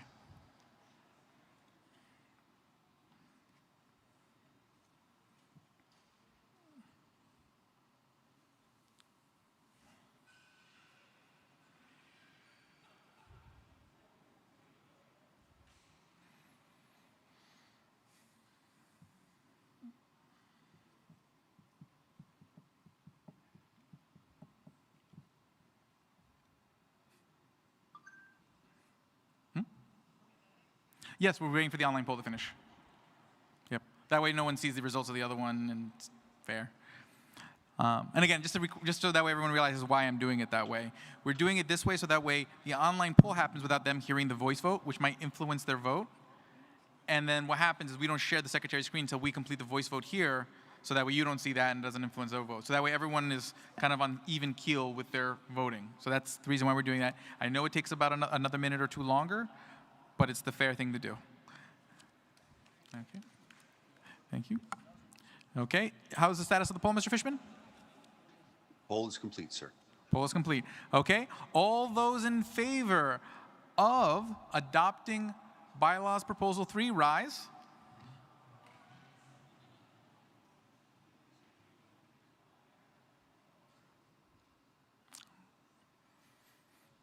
Okay.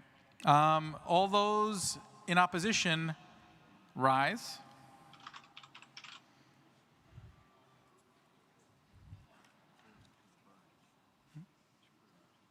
Okay. And let's take a look at the online results. Share the secretary's screen. Okay. Yeah, that looks like 2/3 to me. You guys are good. That's 2 down. Wow. Okay, and I'm going to recognize before we get to the next one, Mr. Valente and Mike 2. Mike 2. There you go. All right. Dave Valente, Wild and Wonderful West Virginia, almost heaven. So is there, this is point of information, is there a way for the online polls to go faster than 1 minute? Can we get them set to 30 seconds? We make our vote in 2 seconds.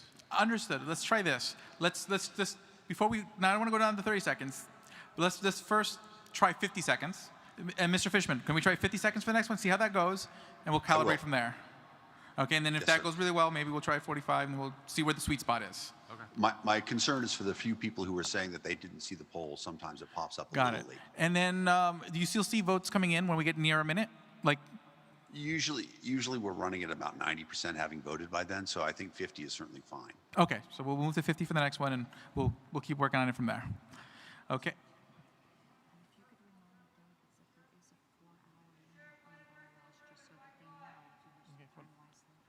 Mike 1? Matthew Long, Connecticut. I just wanted to inform you that I've already had, I'm one of those delegates is from the Connecticut delegation, and it's by the wire whether or not they can already vote enough as it is. I'd prefer if we just kept it 60 seconds just for like fairness sake. We'll just try it one time, and we'll see how the results are, and if it doesn't, then we'll go back to 60. Okay. Next bylaws proposal? Thank you, Ms. Matson. Don't go far. Proposal 4. This proposal deals with creating a nomination token system for LNC officers and at large, similar to our presidential and vice presidential token processes. I'm going to have Ms. Matson speak to it. She was the sponsor of the proposal, but first I want to note that originally we envisioned that the timing of this would be different, and consequently, if this were to pass, the committee would like, at least all the members of the committee I've been able to talk to today would like to insert a proviso that this would only take effect following the close of the 2020 convention. I've also spoken to the secretary, and she would really appreciate that if we do pass this proposal that include that proviso.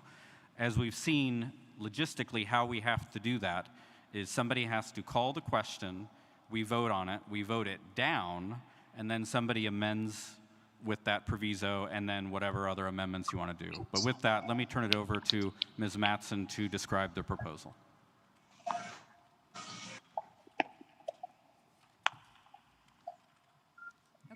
So the secretary has it formatted on the screen for us to take a look at the language. This makes a change to both Rule 7 and Rule 8. In Rule 7, it changes chair to secretary and then inserts new language. This is regarding nomination of president and vice presidential candidates. So it inserts language. And the nominee has submitted to the secretary evidence of sustaining membership and a statement of willingness to accept the nomination. Then in Rule 8, which regards election of officers and national committee members, in Section 3, it replaces the existing language with no person shall be nominated unless at least 15 registered delegates join in the nomination submitted to the secretary, and the nominee is submitted to the secretary evidence of the required level of membership. Alicia, one moment. Mr. Fishman, can you watch the hot mics? Yes, please. Yes, got it. Okay. Thank you. You may continue. All right, and a statement of willingness to accept the nomination. No delegate may join in nominating more than one candidate per seat. So that's the text of the amendment. On behalf of the Bylaws Committee, I move this proposal and would like to speak to it. Because it is the secretary rather than the chair in reality that receives the tokens, the first change just aligns the rule with existing practice. In 2018, there were 35 candidates for the 5 at-large LNC positions. I think that was a record. It was evident that a number of these nominations were made on the fly by people not actually intending their candidates to be elected. It was, hey, I'll nominate you. Oh, I'll nominate you too. And that's why we had 35 candidates. The large number of candidates took extra floor time, not just for the nomination speeches themselves, while time was dwindling for us to get the business done, but also it takes extra time to tabulate the ballots, and so it did impede the process, just the sheer number of candidates. Verifying eligibility status in advance of the election allows a candidate to correct something if they find out they're not a sustaining membership, so they can correct it before the problem occurs, because in recent years, even when delegates have asked about eligibility of nominees, we have just assumed it rather than verifying it and proceeded on with business. There have been instances in the past where individuals were elected to the LNC and we find out later, oops, not a sustaining member. So that creates a vacancy, then the person has to correct it, and then the vacancy has to be filled. All this could be avoided if we just checked in advance on eligibility. Many times delegates nominate people that are not even present. Then you have to scramble to call them. Okay, they accept the nomination, verify that they're eligible. So providing evidence of the required level of membership could be very simple. I've actually created a blank form to use for whenever this goes into effect. Go to the registration desk, get staff to sign off. They're a sustaining member, bring it to the secretary. Show the secretary your life membership form, have her sign. So it's very easy to do, and it should be done in advance. Running for our presidential ticket or for the LNC are important enough that candidates should be willing to spend just a few minutes of prep time to prepare for it.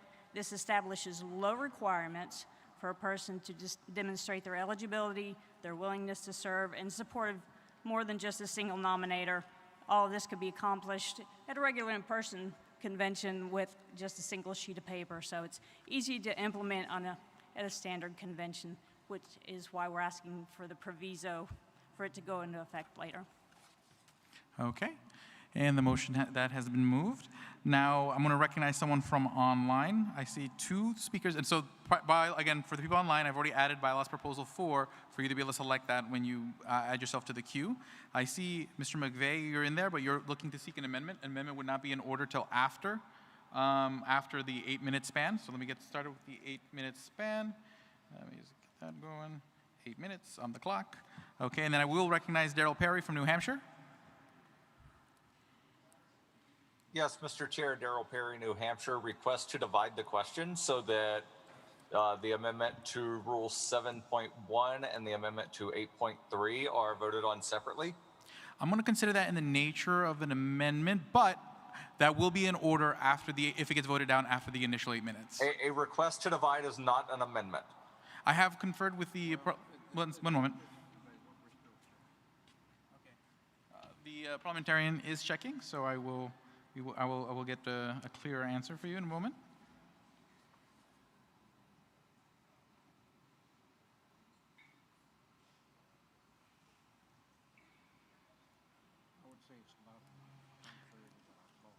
Okay. Wait. It's in order. Okay. So it's in order now. What is that division? To have Rule 7.1 be voted on separately from Rule 8.3. Okay. So and then.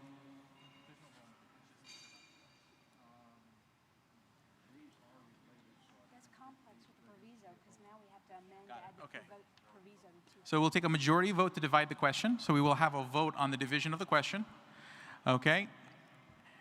And so basically, Mr. Fishman, cue up a poll to approve the division of the question. Oh, okay. Well, Mr. Fishman, just tell me before you launch the poll, but just tell me if you have it almost ready to launch. And then, Ms. Harlow, if you can just cross that off one moment so we can just review the division. So, Mr. Perry, can you just one more time explain your division just so that way everyone can see it on the screen and understand how you are dividing the question? Yes, I'm currently looking at the secretary's screen on my screen. So there's Rule 7.1 where there's the amendment there. And then there's the amendment to Rule 8.3. So those two would be voted on separately. Okay. Understood. Okay, Mr. Fishman, we're good? Oh, okay. Take off the secretary's screen. Take off the secretary's screen. Sorry.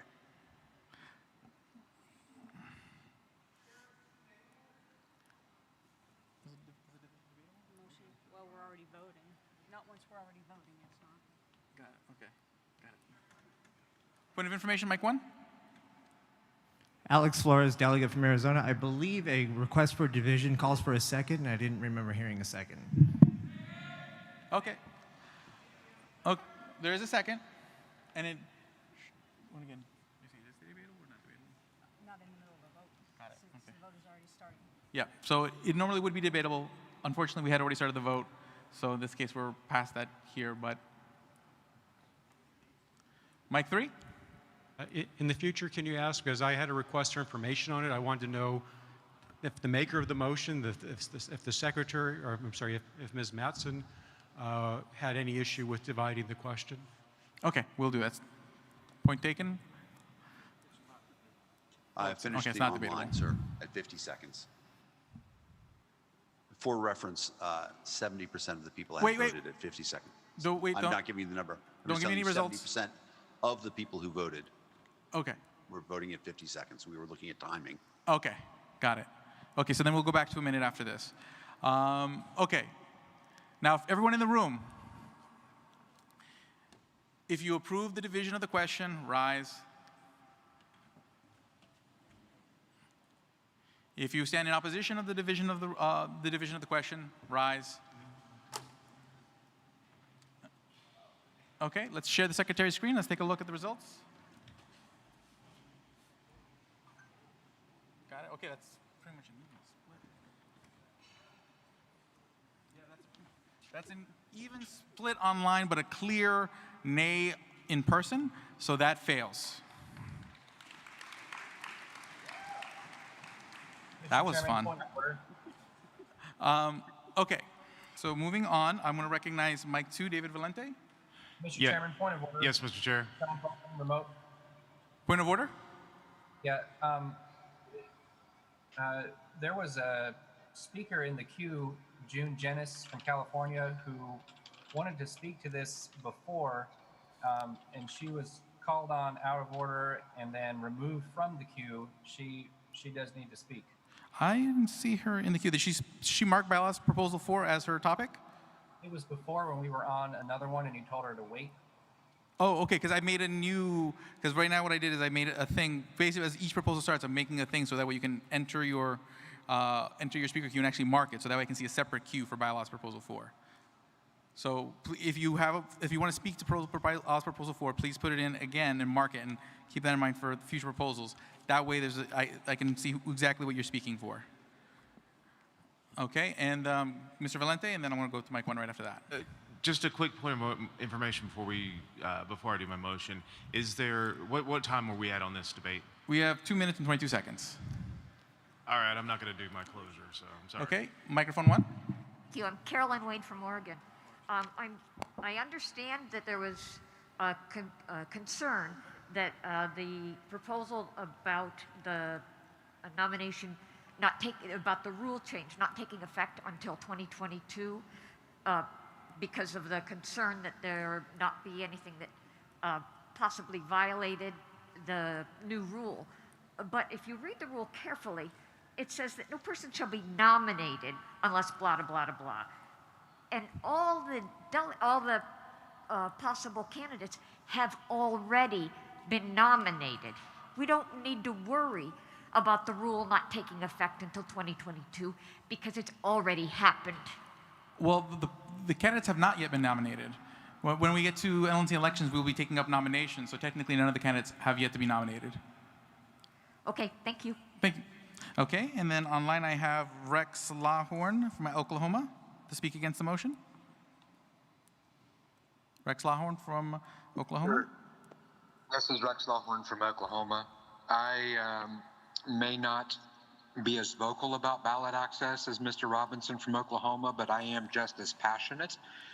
This is a method in which we can use to restrict ballot access by restricting the number of people that a person can nominate for office.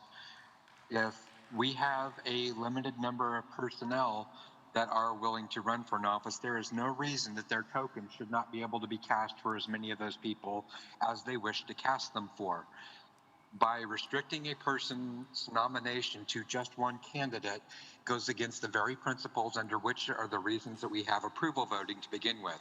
So I would encourage everybody to vote down this proposal. Okay. Can I make a factual clarification?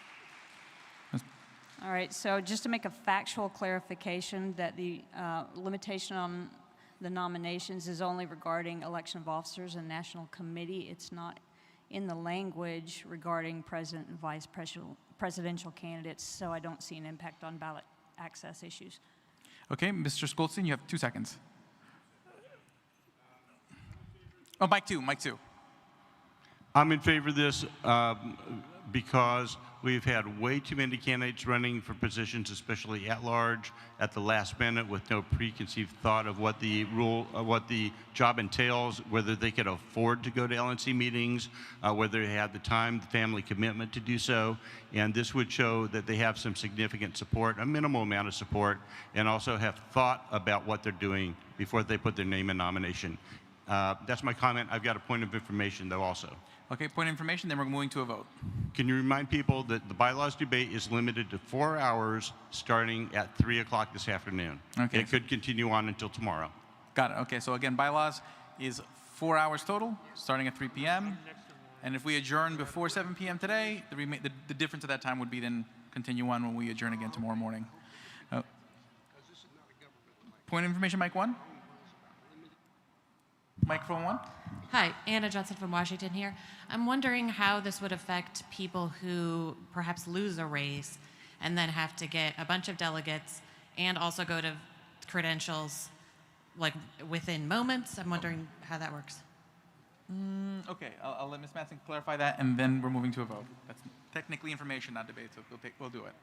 Sure. So, say a person ran for an officer position, was not successful, then wanted to roll over to at-large. The form they previously submitted that showed evidence of their eligibility would not have to be repeated, right? It's already on paper for the secretary, so I don't believe you'd even have to go to registration. You could reuse that information that had already been provided. So it would, you grab another form, you put another name, put another office on it. You could probably check with your same 15 nominators if they're willing to nominate you for the other one.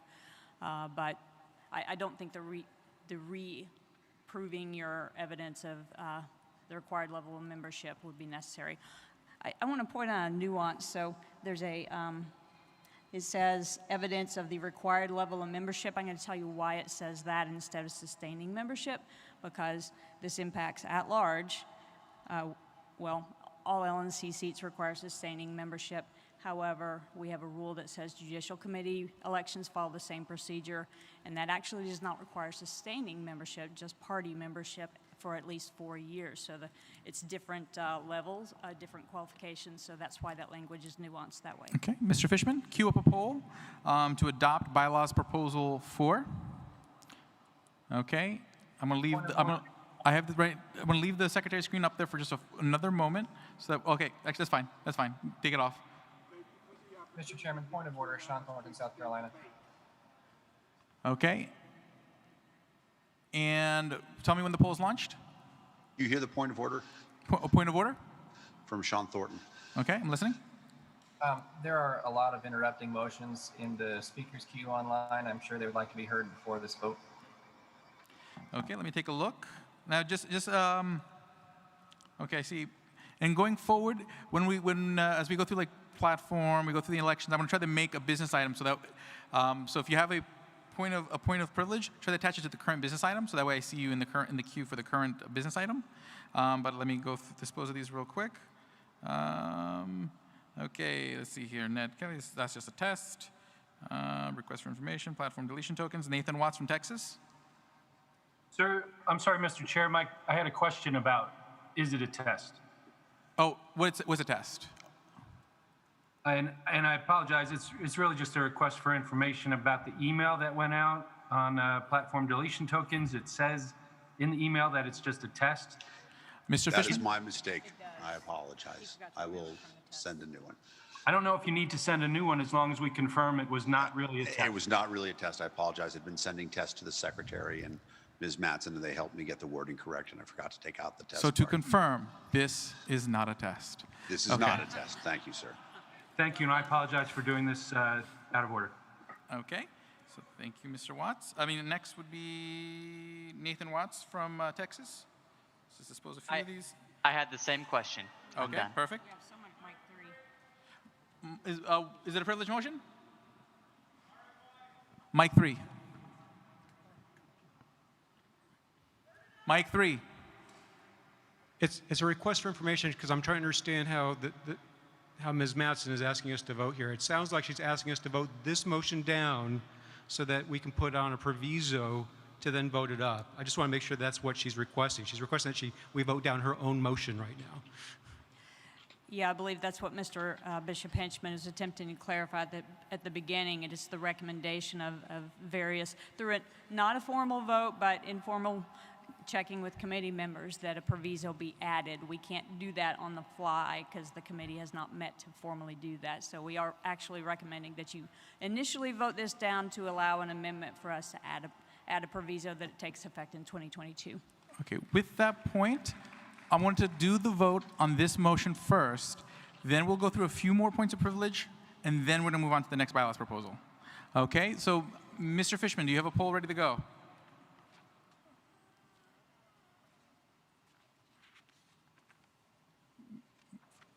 Mr. Fishman? Sorry, I'm muted. It is launched. Okay, so we'll give this a minute, and then we will vote, and we'll see what happens. The anticipation is killing me.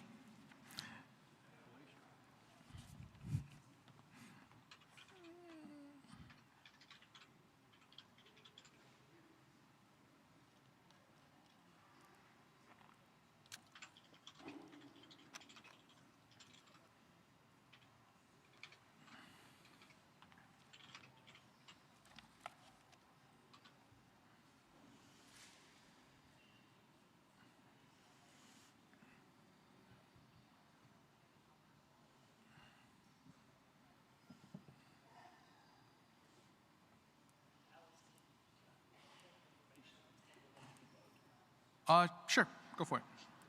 Go. You're recognized. Mic 2? Microphone 2?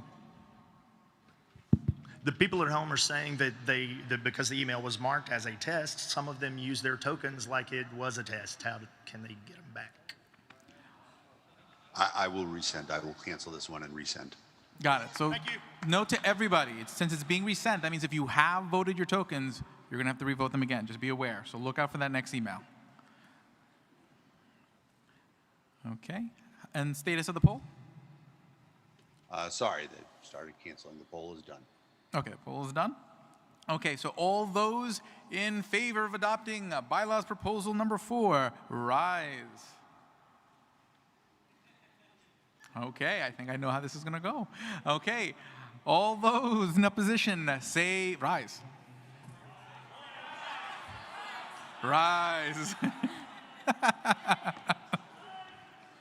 Okay, let's take a look at the online results. Share the secretary screen. Okay, and yeah, it's definitely not 2/3, so the proposal fails. Now we go into 10 minutes of discussion. That is amendable? Mr. Chair, I have the amendment that the committee is recommending that I put in the speaker queue a couple hours ago. Yep, you're in the queue, so you will be recognized. Let me just get the timer started for 10 minutes, so that way it's all part of the 10 minutes. Since the committee's asking for the amendment, could we do that one first? Okay, I'm going to recognize Alicia Mattson first to make the amendment that the committee recommends. So what the committee is preferring that we do is amend to add a proviso, which the Secretary for Convenience could copy from Proposal 12 if she likes. The proviso, this proposal shall take effect only after the final adjournment of the 2020 convention. So the net impact is it won't have any impact until 2022. Okay, so just to reiterate that, with the additional, if amended, this bylaws change will not take an effect till 2022. Okay, just wanted to clarify that for everybody. Okay, and is there a second to that amendment? Second, okay. Is there any opposition to the amendment? Okay, and Mr. Fishman, can you take a look online if there's any opposition to the amendment online? I'm going to lower everybody's hands. A moment. All right, hands are lowered. I see 3 hands raised. I just want to confirm. Chris Lyons, are you raising your hand to oppose this? What was the question? Okay, so let's just do that one more time. Just to reiterate, I am looking to see if there's any objection to the amendment that Alicia Mattson, and on behalf of the committee, is making to bylaws proposal number 4. The implications of which would make the bylaws proposal not take effect till 2022. Is there any opposition to that? So let's lower hands and do it one more time just to make sure that there is an objection or not.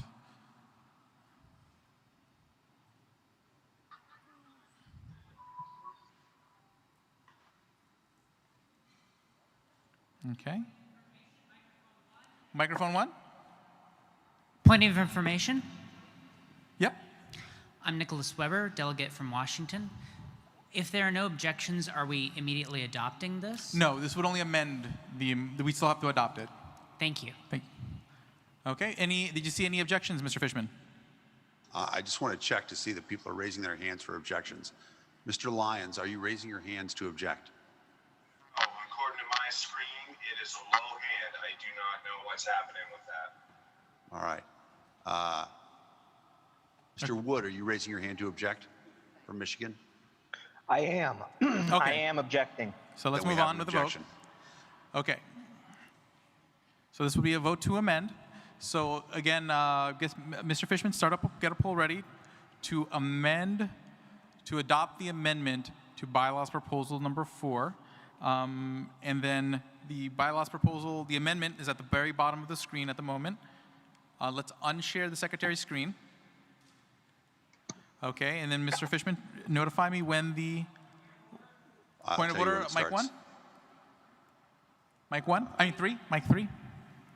This is Will McVeigh from Delaware. Are we allowed to debate the amendment before we go straight to a vote on it, if there's objections? Oh. We should hear what this purported objection is. I'd be curious to find out what it is. Yeah, no, that's in order. So we won't vote on it yet. So in that case, I am going to recognize microphone 2, Mr. Dixon. I actually have a point of information on the motion or on the bylaws proposal. Could I address that to Ms. Mattson now? Please do. Okay, great. Ms. Mattson, I think you were there. There was a national convention where there were candidates who had campaigned long and hard for national chair. Neither of them won, so it went to NODA and someone else happened to be in the room, and that ended up being the national chair. So in a scenario like this, how would this work? Would they still require those 15, or could there be a suspension of the rules in that case? What would you say to that? Let's see. So this would be in the bylaws, right? Rather than, let me take a look. What? I got the wrong page. Wrong page. Nope. Okay. It's in the convention special rules of order. So yes, there could be a suspension of the rules to, if they've turned the paperwork in for another office, and that's a good point that I didn't make a while ago, that if the delegates wish, they could suspend the rules to allow them to be nominated with that eligibility already on record for another office. And there was another part to your question. That really answered it. I just want to know, in that scenario where we had come prepared knowing who the candidates were and none of them win, there is a mechanism for someone else in the room to be national chair or secretary or something. Yeah, because it's in the rules. It could Okay, be very good. suspended. Thank you. Okay. Next, I'm going to recognize Brandon Nelson from California. Then I'll recognize Mike One afterward that. So Brandon Nelson from California.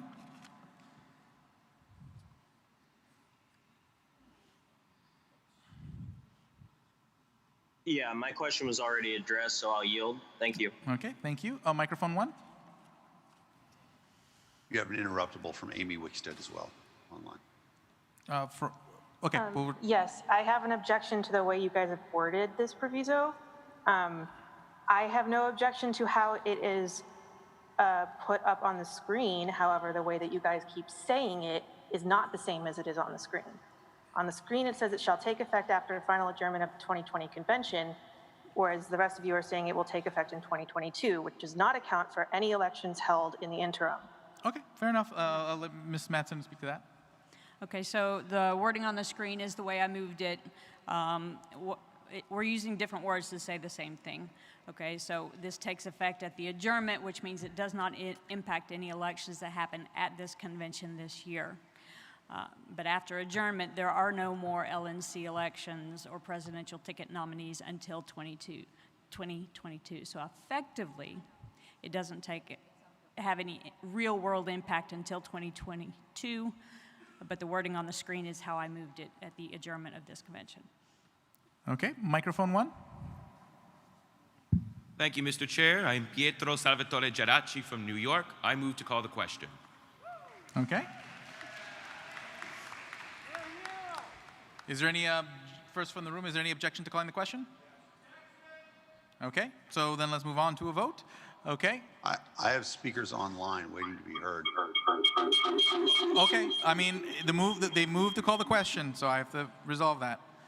Okay, and then, and again, since we're in bylaws proposal 4, if you have an interrupting motion, please put it under bylaws proposal 4, so that way I can see it, because I have bylaws proposal 4 up on my screen. Okay. So with that, Mr. Fishman, queue up a poll about the approval to end debate. Okay, and then just give me a heads up when that poll launches.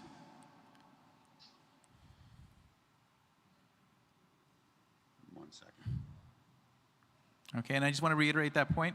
As we go through the different bylaws amendments, if you have an interrupting motion, still make sure you mark it under the current piece of business. This will make it much easier for me to make sure that I call the people who are wanting to in a timely manner. Don't only put yourself under the general queue for when we're not under a particular piece of business. Okay, cool. Okay. The poll is launched.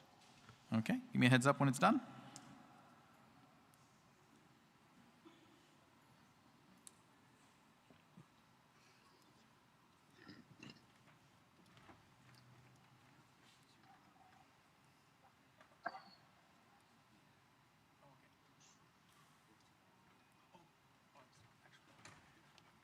Took me a second because I don't drink. But just remember, there's 2 bars in the back. So if you're thirsty, help yourself. Well, go grab a drink. That must have been a note from a convention oversight committee member worried about finances of the imagining gold bars. convention. We need to spend some money on food and beverage. Okay, status of the poll? The poll is, I have 72% of the vote counted, a few more coming in. We just hit 50 seconds, but it's overwhelming, sir. Okay. I'm going to end it. Got it. Okay, so for the people in the room, for calling the question to end debate, if you stand for ending debate, rise. Okay, and if you are in opposition of ending debate, now rise. Okay, I have a feeling that everyone's going to agree with each other. Okay, so let's take a look at the online poll. Share the secretary's screen. Okay. Okay, and debate has ended. So we're going to move on to a vote on the amendment. Okay, we're just near out of time, so we'll see how this goes, but we're probably going to run out of time and just have to resolve all these questions. So next we're going to move on to a vote on the amendment. Okay, so again, the amendment would make it where these rules do not take effect till the adjournment of the 2020 convention. Okay, Mr. Fishman, cue up a poll. And give me, okay. Oh, The poll is launched. Unshare the secretary's screen. Unshare the secretary's screen. Thank you. Okay, I'll give that a minute. Okay, so during these minutes, these actually are perfect times to go to the bar.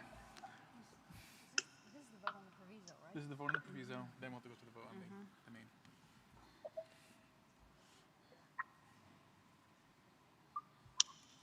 So it's an amendment, so this only takes majority. Yeah.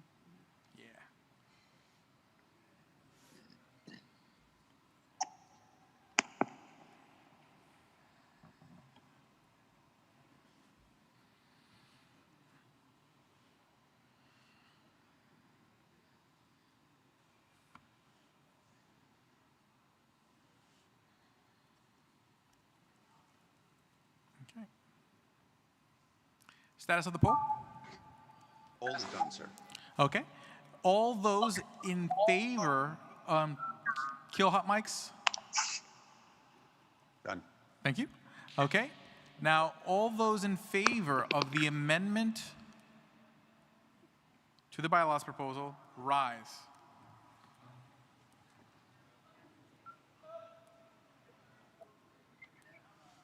Okay. And all those in opposition, rise.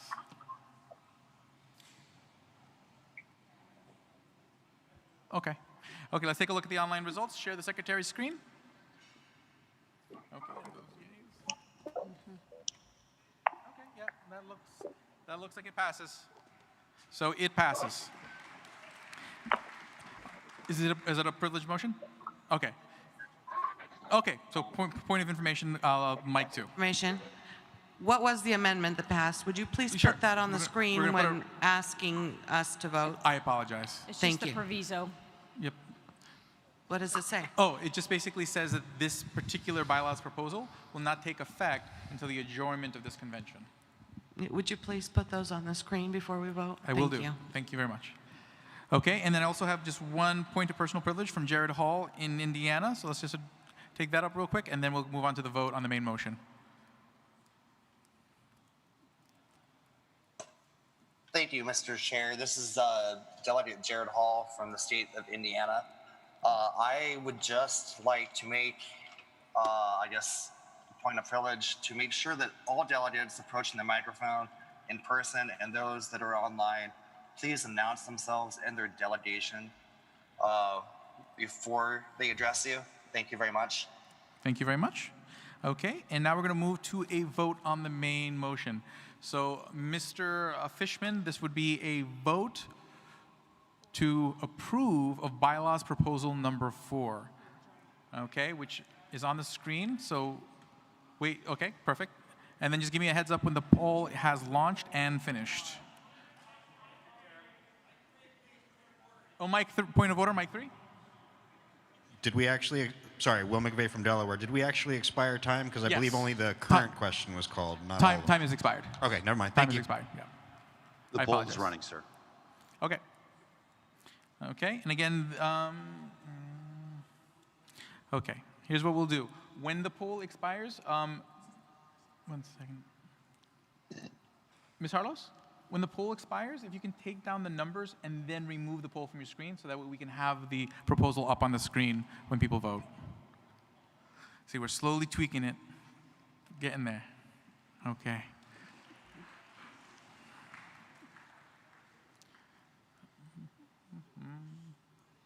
Okay. Mr. Fishman, you can update me when the poll is complete. 10 more seconds. Okay. No worries.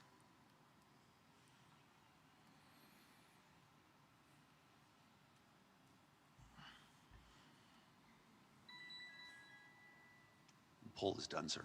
Okay. So I'm going to give a minute for Ms. Harlos to take down the numbers and then clear the screen, and then we'll share a screen once that's been completed. We're good to go? Okay, so you can share the secretary's screen. So now we're going to have the bylaws proposal, what we're voting on the screen.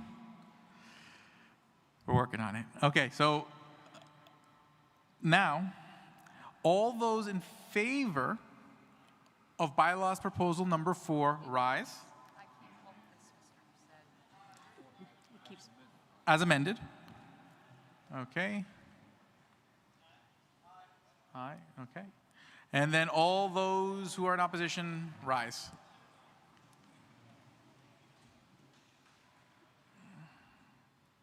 Okay, let's take a minute, take a look at the... It keeps popping up automatically.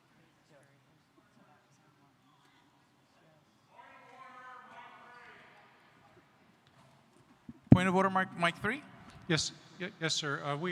We agreed earlier today that you wouldn't display the yeah, no, totally. You displayed the results from the offline before we voted. We were going to have that. That happened by accident. What happened is that we tried to remove it from the screen and then it popped back up.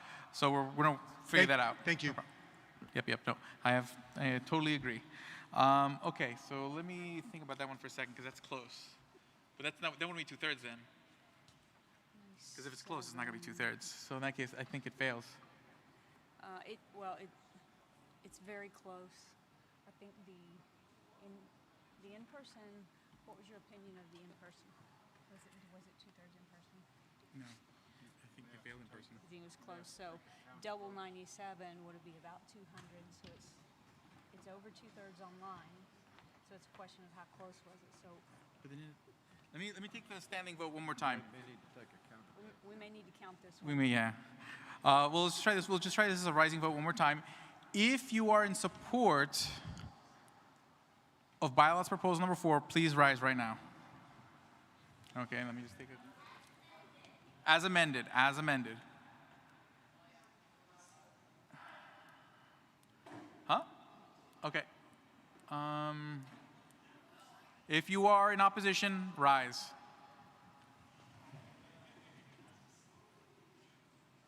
We're going to have to do a roll call, aren't we? Or a counted vote? We'll just have to count the room. We have a count for online, so we just need to count the room. Okay, so we're going to do a counted vote. It's close. Where's Montoni? Yeah.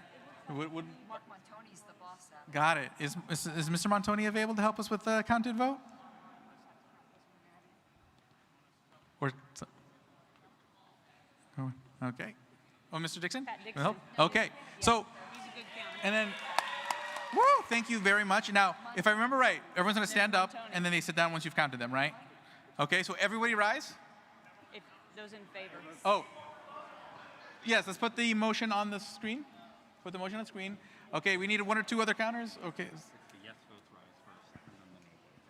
Got it. Okay, so if you're a yes vote, rise. Only yeses, only the yeas rise, not the nays. Nays, sit down. Okay. And then we're going to count you, and when you get counted, you're going to sit down. Okay? And then after that, we're going to do the same thing with the nays. Okay? That's close. We want to make sure that we make the right call. So we're going to do this right. Ready to go. Okay, wait, am I counting or huh? Do I count the sequence or he just count? He'll count them off because you've got 2 groups Yep. counting simultaneously. Okay, so. perfect.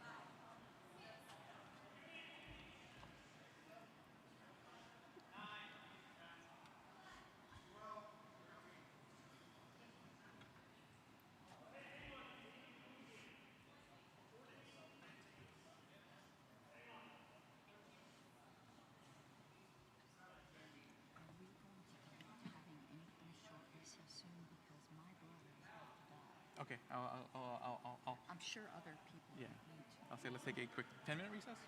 You can fly. I don't care. Okay, fine.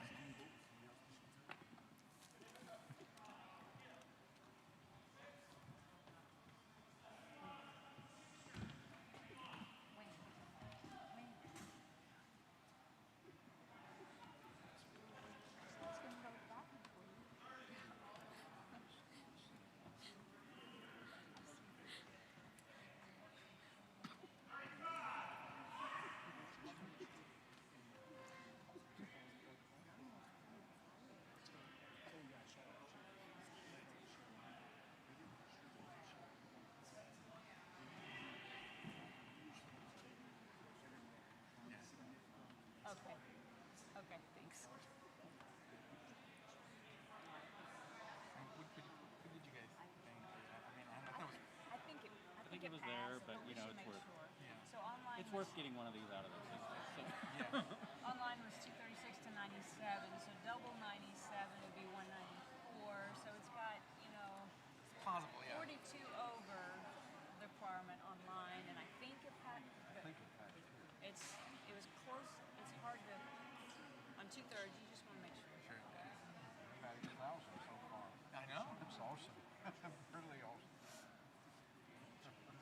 It's going. Team effort. Good work. Move it fast.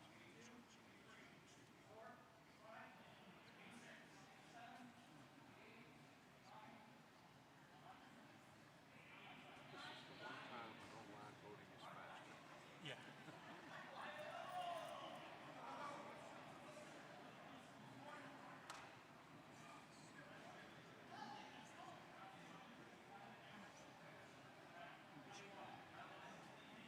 So 91. 81 and 91. 81, yes. Okay. And 91 over there. Okay. So that's going to be 172. Oh, and plus. Plus me and Alicia. Yeah. And then Okay. I don't know if Karen. Oh, wait. Yeah, let's ask. That 91's and gonna change. We can ask the tellers too. We can do the count on stage. So We're one, gonna get a two. stage count thing. Yeah. Nana, did you want to vote on this? I'm sorry. You want to vote on this? Yeah, what? Okay. This 97, yes, once yes. you guys have not been counting. 98? But you're counting no's. We're yeses. So. Oh, no, I'm a yes. What is your Wait. no count? What is your no count? Wait, I think we're counting yeses right now. You're counting We're yeses? counting yeses. Okay. It was all Oh, yeses. I thought you came by and gave me a I'm a count yes. of. Oh, no, he was doing this 91. half of the room, and then Yes. and then the other one was Okay. this half of the We room. haven't done those. So 98, 99, 100. Add me. and then the tellers. And the tellers, I don't know. Okay. Okay. So your count is? 100. 100 Okay. yes. Okay. All right, so I've got 81 plus 100 yes, so we got 181 yes in the room.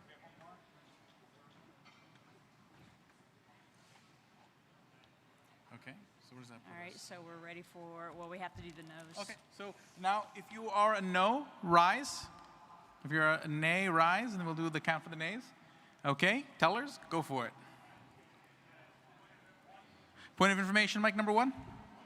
Math, hook us up with the 2/3. We have the yays. Do we need to really count the Understood. nays? Procedurally, we have to still count the no's. Okay. But we're gonna know the answer before it's done counting. Yeah. Yeah, it's of those present and voting, so we have to know. We have to know the total. Calculate the 2/3. Yeah, they're required for the calculation. All right, so our total yes. So online we had 236 yes, so I'm going to add the 181. So my Okay. And just so you know, I will ask for a recess right after this vote so that way everyone can use the bathroom, right? Just because we've been going for a while. So I'll give everybody a few minutes right after this we get the answer to this vote. Thank you guys for being patient. And thank So what's it looking like? I think it'll pass. So I add my 236 online with my 81 in person. So there's my total yes of 417. So online we had 97 no's. So whatever they give us, we'll.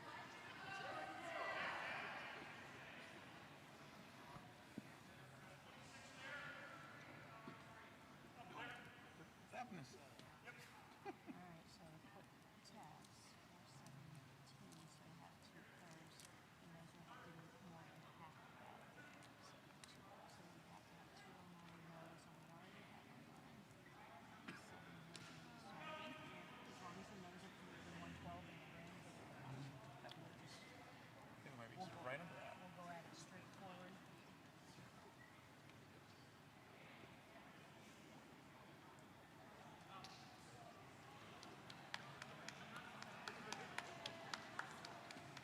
Here comes the man with a number.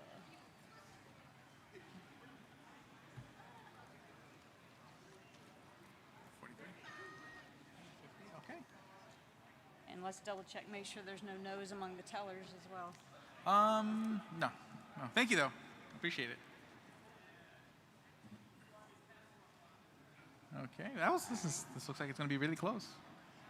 I believe it passes. I'm going to add the numbers. We're going to make sure. So I'm going to confirm that, and then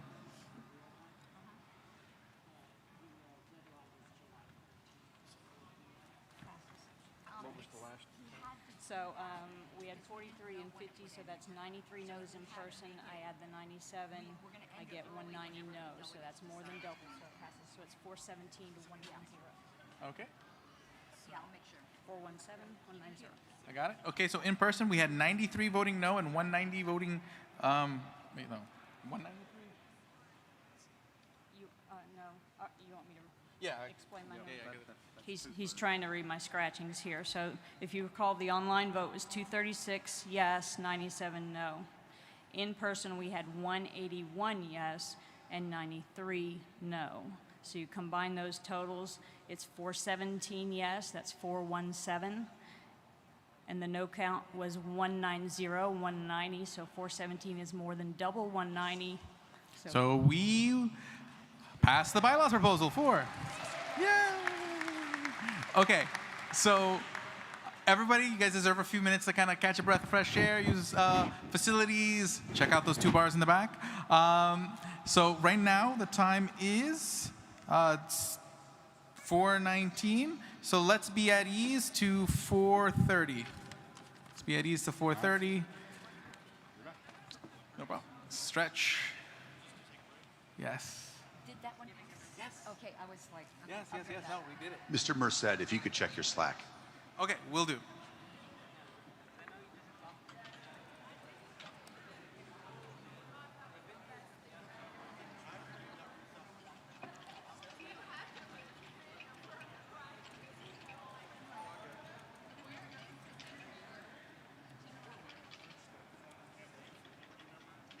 Hey, how you doing?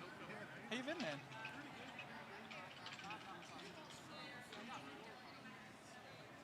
Sounds good. Oh, let me just type this one message and I'll be right back with you. Oh, thank you so much. Aw. I love you, but I need you to actually make announcements when I bring them to you. Oh. I brought you 3. You made 1. Got it. And there should be one about the photographer also. Got it. Should we make it now or? Wait till they come back, but when they reconvene, just let him know. The photographer's back there. He'll do photos of groups or candidates. See him for his list. His name's TJ Teeter. He's back there. And then this one, these are the convention branded lollipops. They're at the table in front of the Oklahoma delegation for sale. Okay. And the money goes to the convention to help offset how hard we are still. Got it. Oh, Don't okay. use that term. Don't use that. Yeah. Oh, say that again? Oh, can you open mic 2? Open mic 2 for a moment? Mr. Chair, since you have multiple times upsold the bars at the back, are you buying the first rounds for everyone in the room? Well, my ruling is if it was financially feasible for me to do so, I would. But unfortunately, it is not financially feasible, so I'll rule it dilatory.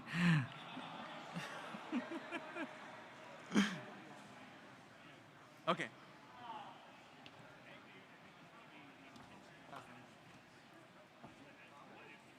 Appeal the ruling of the chair.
I just don't know if you needed some assistance with that. Because tomorrow we can race.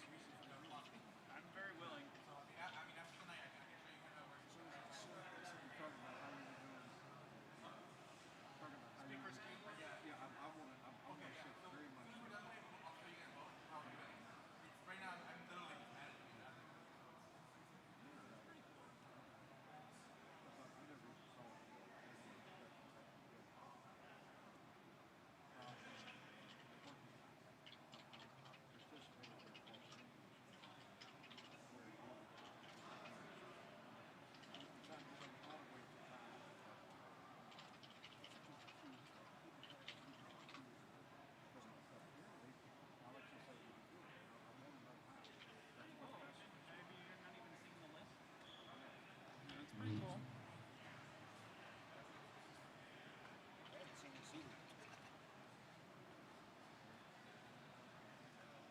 So he's got this web. I don't know how he set it up, but he's got this website where you can go there and you can get added to the speaker queue, and then at any time you could look at who's in the queue. Can anybody do that? Because I've actually got it. Yeah, anybody. You just go to this website. Yeah, I'm on the website of one of my feeds. It's just sites.google.com. You don't need any special privileges to even see. To look at it. No, you can look at. He has privilege to delete because once he's done with people, he deletes them. So it's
Some of them might have. I have to go back and take a look.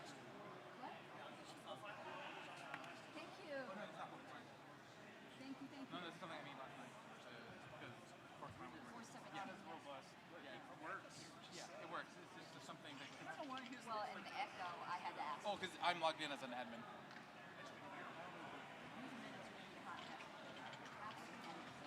What?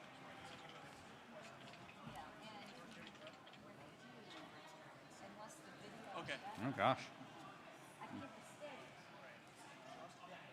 Thank you. All right. Oh, thank you.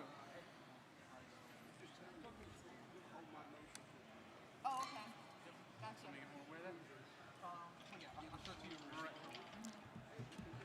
Okay, where's my...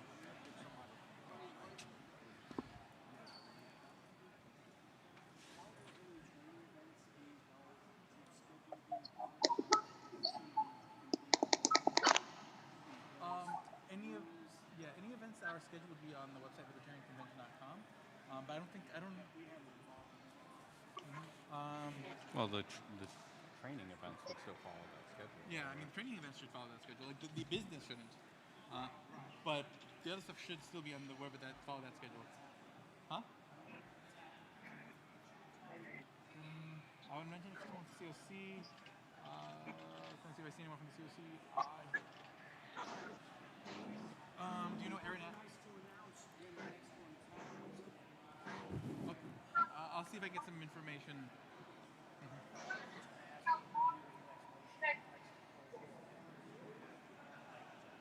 Okay.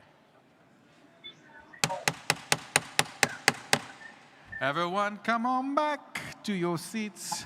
Okay. Aw, you are special. See my pin. It says so. Mr. Rogers. Okay. So give a minute for everyone to get back to their seats. Okay, and then we're going to be hearing bylaws proposal number 5. Okay, online delegates, I'll put online bylaws proposal number 5 in there so you can start putting in. So as you start putting yourselves in there for bylaws proposal 5. Bylaws proposal 5. There you go. So again, online delegates, any motions, put yourself in the queue under bylaws proposal 5, as that's what we're taking up next. Mr. Henchman. Thank you, Mr. Chair. Proposal 5 is entitled Eliminate State-by-State Roll Call Except for First Presidential Ballot.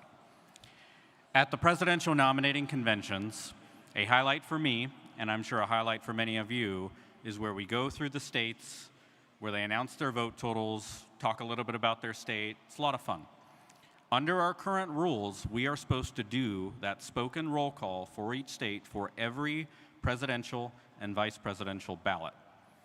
At every presidential convention I've been to, here at Libertarian presidential conventions, we have suspended that requirement after the first ballot so that we just announce the vote totals using the processes. And in fact, that is what we did in the May sitting. Mr. Hagan stood up and said, can we suspend this requirement for all future ballots?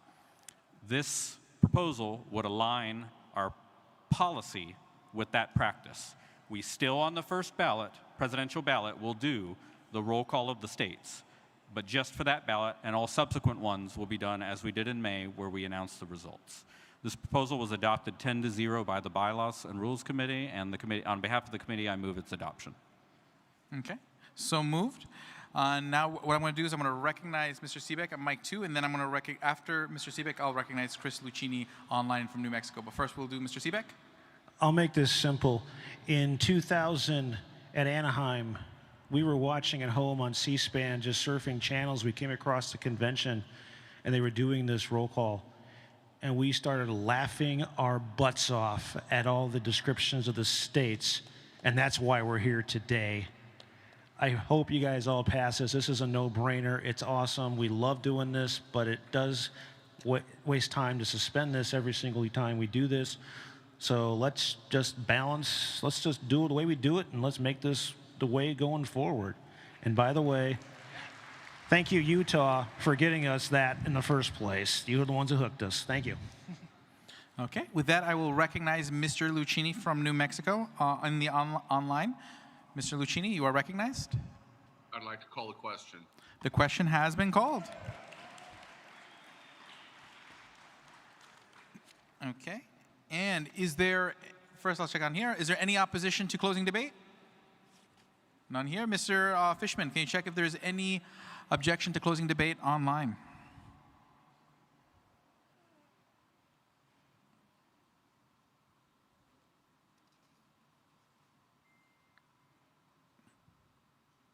Okay, Mr. Fishman, keep me updated. Sorry, I was muted again. Mr. Woods from Michigan is objecting. Would you like him to speak to his objection? Okay, well, objection, let me see 1 second. He might, if he gets to say what it is, he might withdraw the Okay, yeah, let him say what the ejection is, so he's recognized. Well, 1 moment, I just want to hear what the complaint is to see if it's something we can resolve, then we have no objection. I have debate to offer on this motion. Okay, understood. So then we have to move to a vote. Okay, let's move to a vote on closing debate. Okay, so Mr. Fishman, queue up a poll on ending debate. Let's unshare the secretary's screen in the meantime, and then keep me updated on the status of the poll. My poll is ready to launch when you would like, sir. Okay. Now, while that poll is going on, I do have some announcements. Okay. At the Oklahoma delegation table, you can find some custom cookies and lollipops that you can purchase over there, and the proceeds do go to covering the cost of this convention. So please do buy some cookies and lollipops. Only if I can remember that song with lollipops and how that goes in my head, but it's not coming back. Lollipop, That's one. Lollipop. Okay. Cool. And also we have a photographer there in the back. So if you want to take an individual photo or photo of the group, right there in the back, you can get photographed. So do take advantage. And let's check on the status of the poll. Oh, I'll recognize microphone number 1.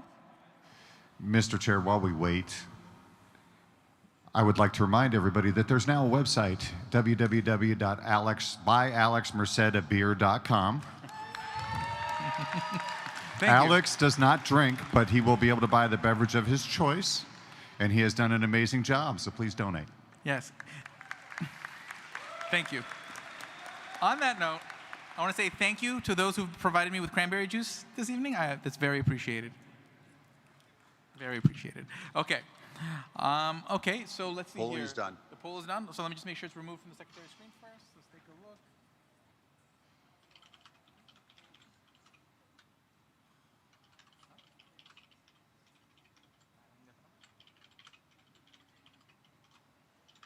They need the vote, though, right? Yeah, but I'm on the screen, but I need to get that vote off the screen.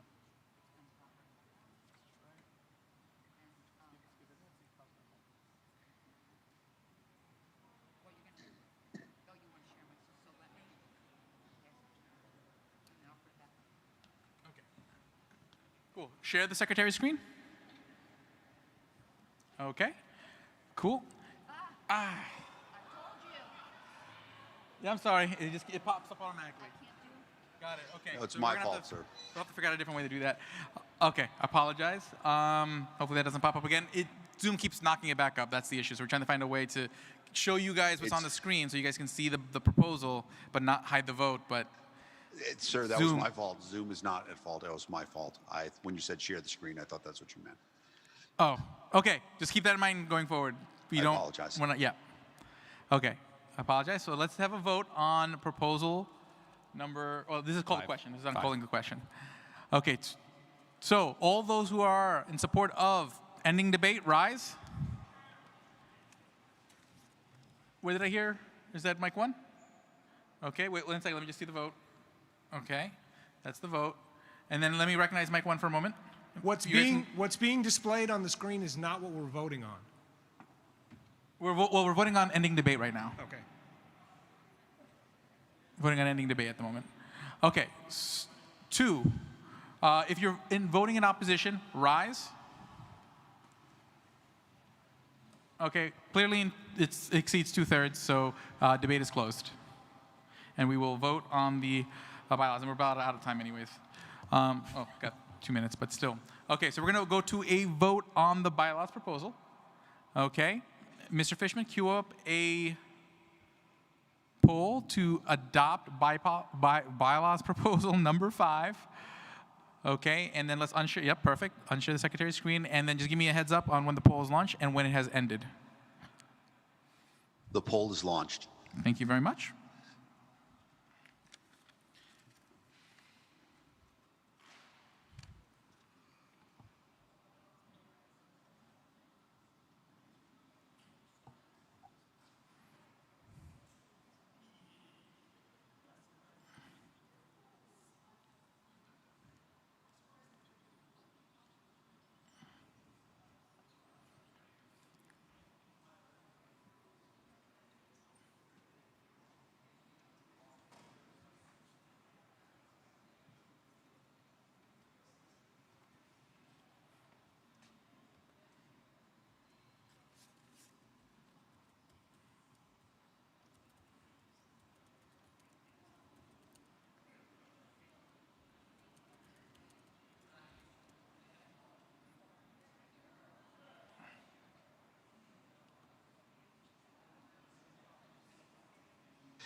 Okay, Mr. Fishman, any update on the poll? The poll is complete.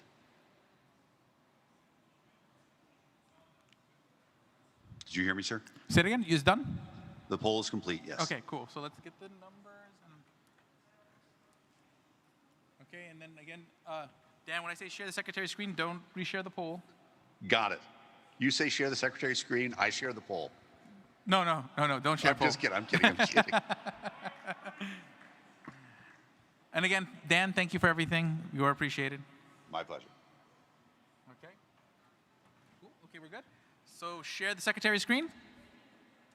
Okay, all those. So right now we're voting on bylaws proposal number 5, which is. Okay, are we on the? Is that the right one? Yeah. Okay, good. Okay, for all those voting in support of bylaws proposal number 5, rise. Okay. All those in opposition, rise. Okay, cool. Might be unanimous here. Yeah, it looks pretty good. Let's take a look at the online. Yep. Okay. That overwhelmingly passes. So, Point of privilege, we can't see the poll anymore. you're batting 100%. Don't jinx us. Okay. Take back seas. Okay. Mic 3? Microphone 3, do you have a privileged motion? Yes. You got it? Microphone 3? Is it on? There we go. Brian from Kuchar from South Carolina. We've been notified by our remote delegations that the Zoom video is not working. Oh, I just notified Mr. Fishman we are working on it. I did get that notice. Okay. Point of privilege, mic 2. Point of personal privilege, Omar Recurro, Florida delegation. I apologize if I'm not hearing it correctly, but I'd like to ask whoever is presiding over any proposal for bylaws to clearly state what is being amended, because we're going back and forth between bylaws and special rules of order. And so, yeah, it's important in deliberation to know exactly what you're voting on. I don't think this will be an issue on platform, but I'm going to ask it for a platform as well. Thank you. Okay. I would say, if I could speak to that, just generally, if it says article at the top, that's a bylaws amendment. If it says rule at the top, that's a convention rules amendment, but I'll try to specify that. Okay, and then online delegates, just so you're aware, I have added a bylaws proposal 6 to the options that you can to enter the speaker queue, so please start entering yourself for the speaker queue for bylaws proposal 6, and I will let you present. Proposal 6 is entitled Prohibit Officers and At-Large from Voting on Their Own Removal. Our bylaws provide a procedure for removing LNC officers and at-large members in between elections. And that procedure is there's a 2/3 vote of the National Committee along with some other appeals procedures, which are not relevant here, but they are listed. This proposal would change that requirement from instead of being 2/3 of the entire National Committee to instead be 2/3 of the National Committee minus the officer or at-large member subject to the removal vote. It was adopted by the Bylaws Committee by a 9-0 vote, and the committee, on behalf of the committee, I move its adoption. Okay, so moved. Let me see if we have anyone. Okay, on bylaws proposal 6, I'm first going to recognize microphone 2 first. I have a point of information, Point of please. information? Yes. I see that the wording is may not participate in that vote. Does that mean that they cannot participate in the deliberation? State your name. Oh, Philippe Cataract, Florida. My mistake. My answer to that would be that it means they would not be able to participate in the vote. They would be able to participate in deliberation. In other words, be able to defend themselves or respond to whatever the discussion is. It's just they would have to recuse themselves from the final vote. Thank you. Okay. So next I'm going to go to Joe Burns on microphone 1, and then I'm going to go to Chris Lucchini from New Mexico online. But first, Mr. Burns. Just a quick point of information, if you can. If you can't, we move on. Can you remember the last time what instigated this? When was the last time this happened, where someone actually voted to preserve their own position? I believe it was the term before last. Yeah, with Mr. Vora. Can you repeat that again? I believe it was, and I'm happy to be corrected on this, but I believe the last removal vote was the term before this current one, dealing with Mr. Vora. So Mr. Vora voted to keep himself on the LNC. And that was the deciding vote. Okay. Thank you. Yes. Thank you. I appreciate it. Okay. I now recognize Christopher Lucchini from New Mexico online. Yeah, Chris Lucchini, New Mexico. I call the question. Okay, the question has been called. Is there a second? Second, okay. Is there any objection here to calling the question? Okay, Mr. Fishman, check online. Is there any objection to calling the question? I see Michigan Delegate Jeff Wood would like to object. Shall I allow him to speak to his objection? Mr. Wood, would you like to briefly speak to your objection?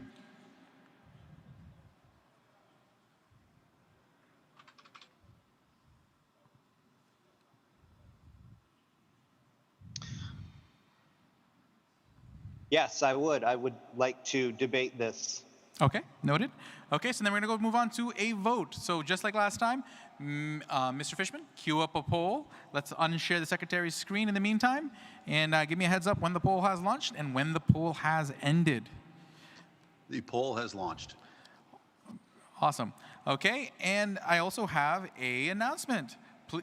All Torch Club members, just so you know, tonight, the reception tonight will be in Signature Room 2.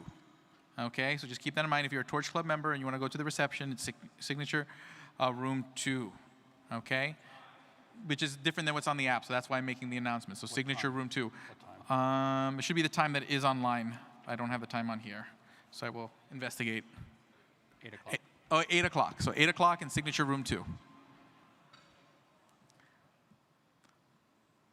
Okay. Take a sip of the cranberry juice.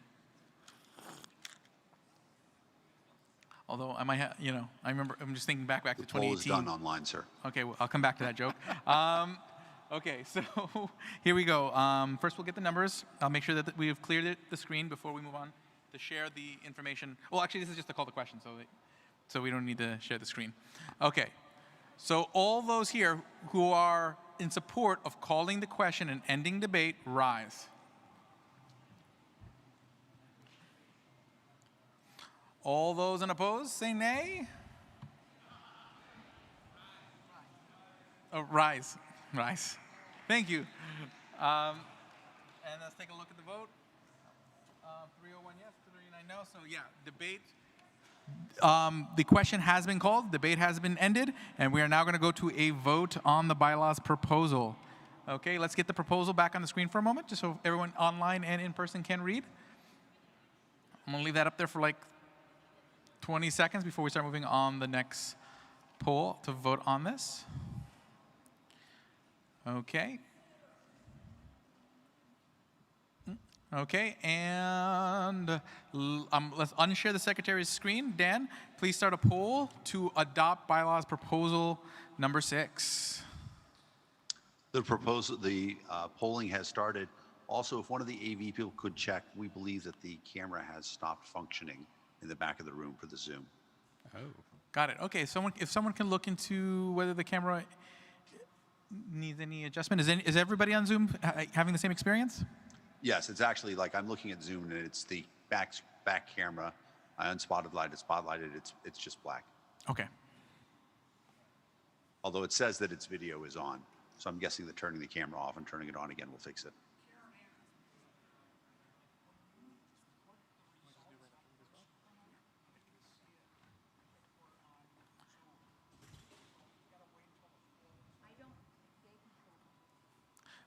Okay.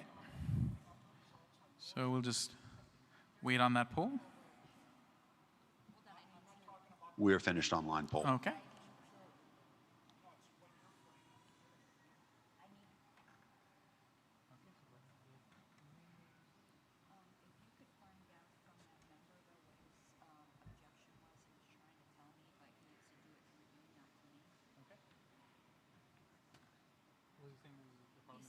He was saying he could see Oh, I heard. results somewhere, but I didn't On, understand. on Zoom. He's watching Zoom. Well, yeah.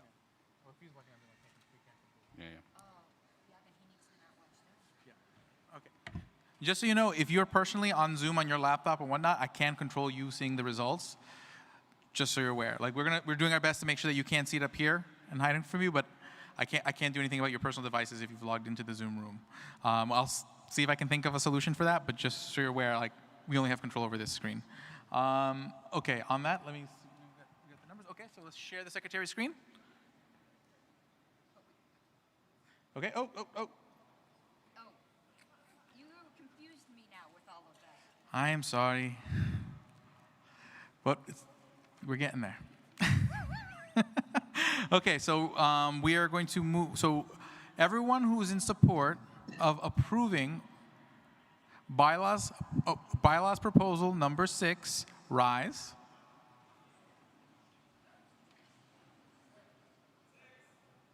Bylaws proposal 6. Okay. Everyone who is in opposition, rise. Looks good to me. So that passes. That passes.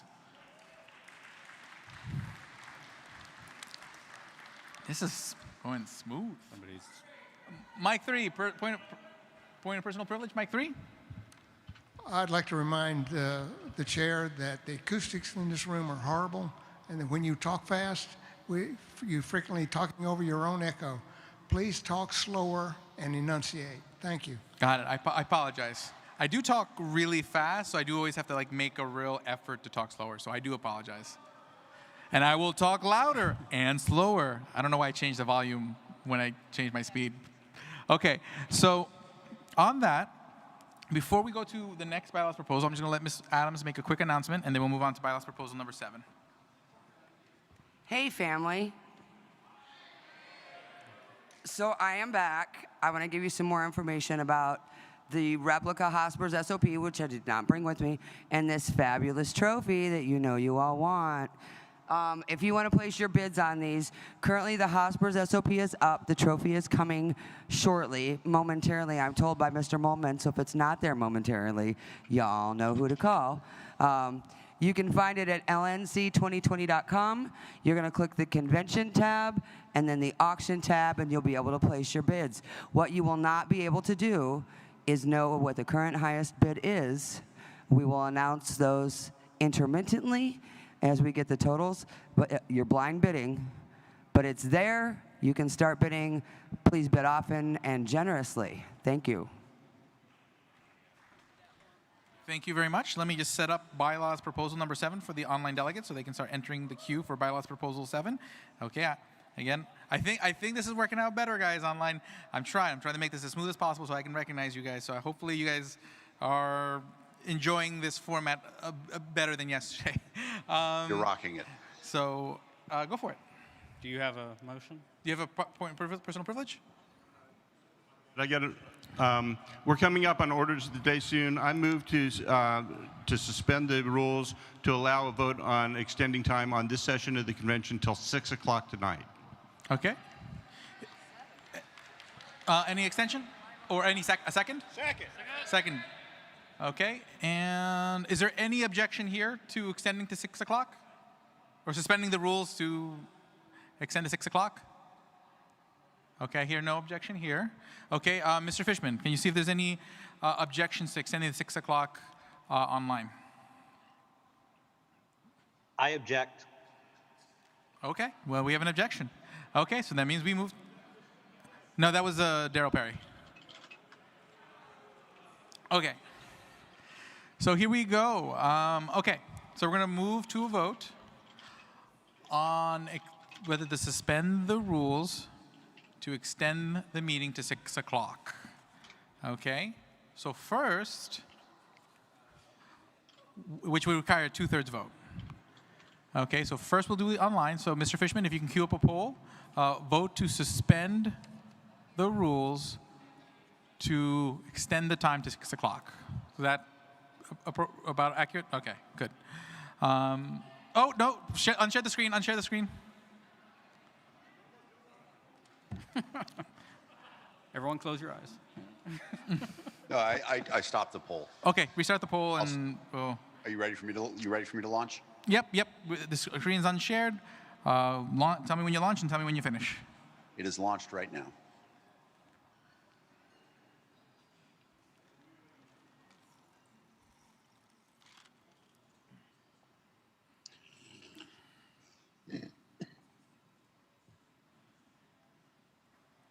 Could I request someone from the District of Columbia delegation to bring me my water?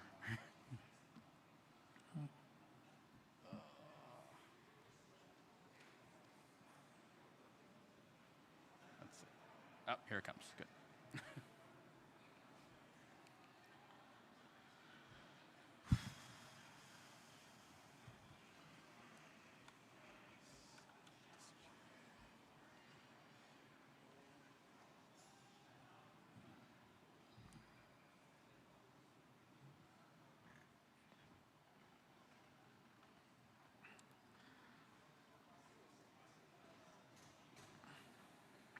The online poll has ended, sir. Okay.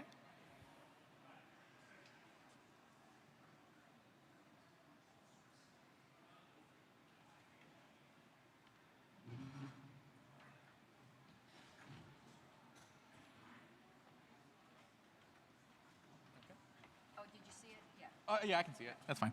Okay, so you can share the secretary's screen. Okay, so right now we're moving to suspend the rules to extend time to 6 o'clock.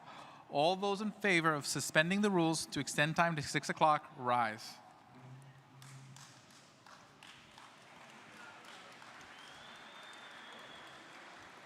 Okay, all those in opposition, rise. Okay, and then based on what I saw online, I think it passes overwhelmingly. Yep.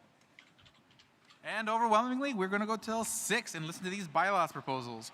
So, yes, that's right. Get her done. Let's do it. Bylaws proposal number 7.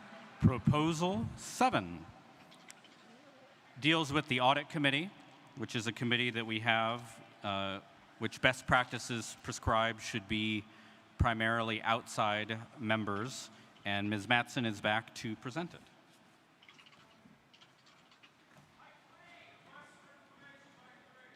Request for information, mic 3. Oh, mic 3? There we go. Sorry, it's not actually a request for information. Someone else said that. I wish to be recognized to move to suspend the rules. Oh, that's Star not in Child order from right now. California. We're in the middle of considering a bylaws proposal. Okay, I was trying to be recognized before you started the next proposal, but we already took up this business, so we have to wait till that's off the table. Okay, next we have proposal number 7. I'm reminding myself right now to speak up. My natural habit is I'm not a loud person, so I have to make myself remember. So proposal 7, titled Disqualify Assistant Treasurer from Audit Committee. This amends text in bylaw article 9. The text is on the screen. There are two components to this. Notice that it inserts the word or alternates. Well, one is singular and one is plural in 2 places. And then it also adds the sentence, the assistant treasurer is not eligible to serve on the audit committee. So on behalf of the Bylaws and Rules Committee, I move this proposal and will speak to the rationale.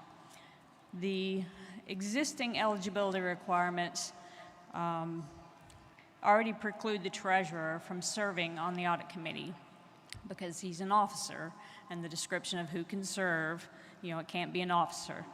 So he's already precluded, but since that was originally created, we've created this position of assistant treasurer, because you got to have one.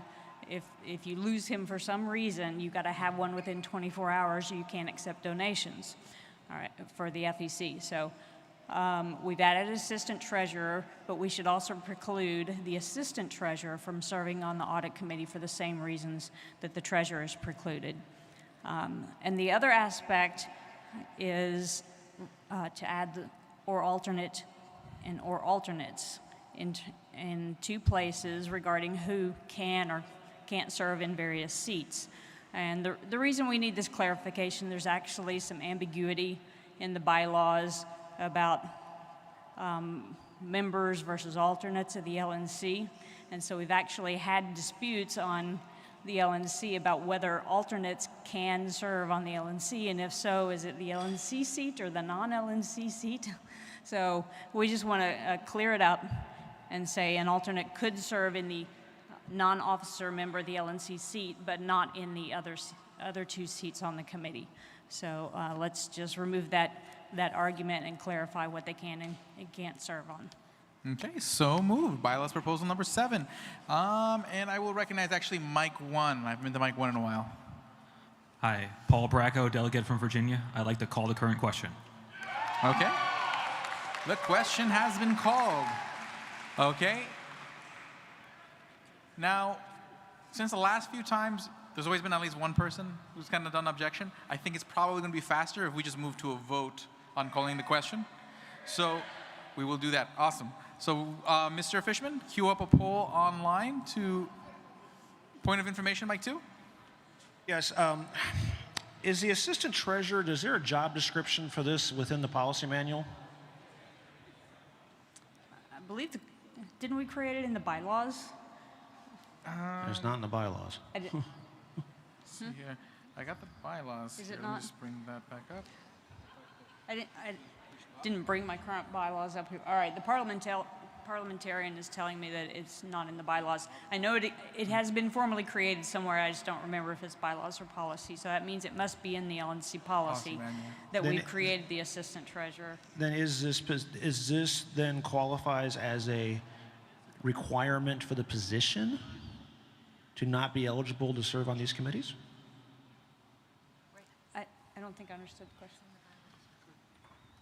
I was right. Yes, it was the policy manual. It's in the bylaws, Article 9. What? No. Article 9.6. Huh. An assistant treasurer is in the bylaws? Can I? 9.6. All right. I thought it was in the bylaws. It is. Sure enough, the secretary found it for me. Not an officer. So Article 9, Section 6 says the National Committee shall designate an assistant treasurer to temporarily serve in the event the treasurer is incapacitated or unavailable or vacates the position. Okay, my concern is mute. Okay, so let's go back to the vote to call the question. Okay, so Mr. Fishman, are you ready to execute the poll? It is launched. Okay, just tell me when it's done and we will do the thing.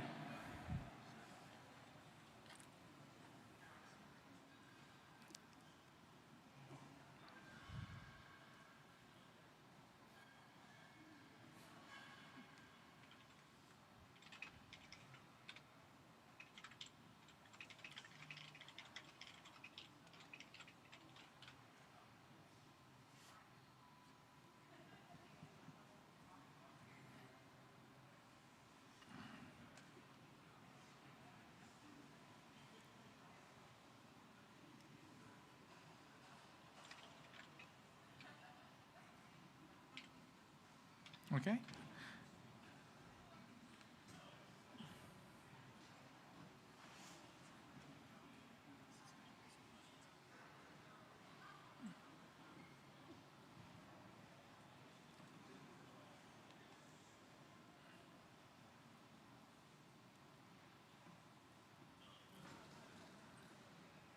Mic 2?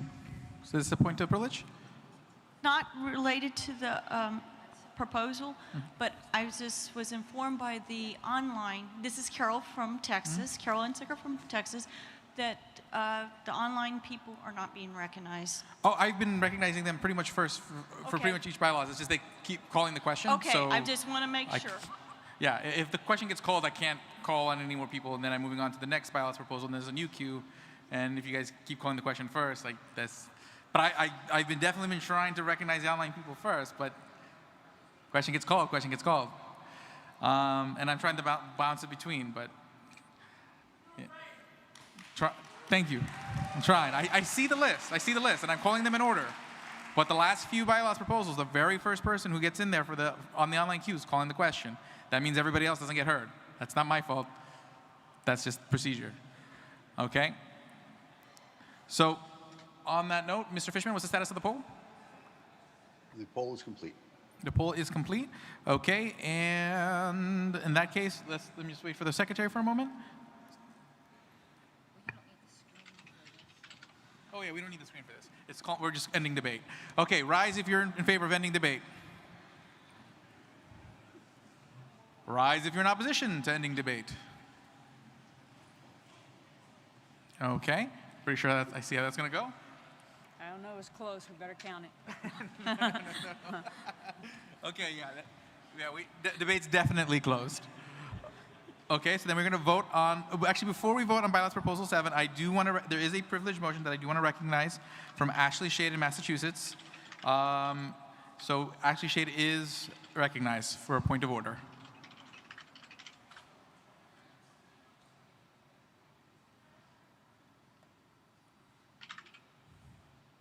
For a point of order. Thank you, Mr. Chair. I'd just like to point out to everyone that it can be seen as disenfranchising to end debate before there is actually any debate. I'd just like to point out to everyone. Noted. Thank you very much. And now we will move to a vote on bylaws proposal 7. Okay, Mr. Fishman, I guess queue up a poll to approve of bylaws proposal number 7. You are good to launch the poll and then tell me what it ends? Or launch and ends.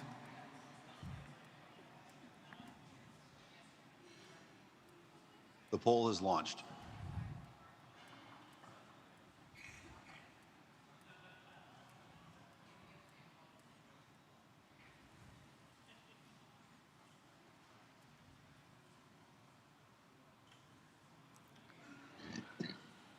Okay.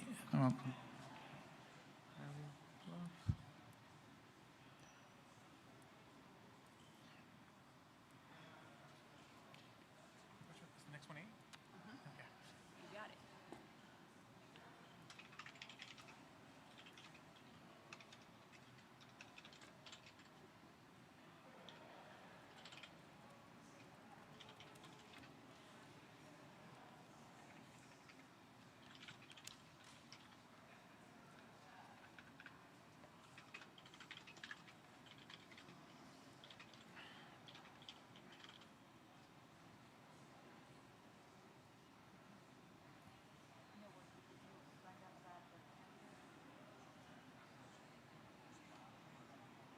Okay. A little side note for state delegation chairs. Over tonight, think about how your state delegation would like to handle elections tomorrow. Whether they would like to use the delegate election buddy with the LNC, or whether you would want to provide your state wants to provide its own way for voting for the LNC elections tomorrow. You don't need to give me an answer now, but just think of.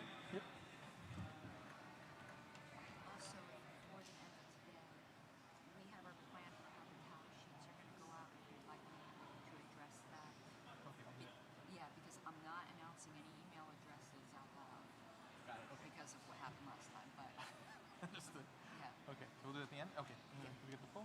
Okay, so that looks like the poll is in. Get the numbers now. So yeah, we're gonna get the numbers for the secretary first, and then we'll clear the screen, and we'll get the proposal on the screen. So just give us one moment.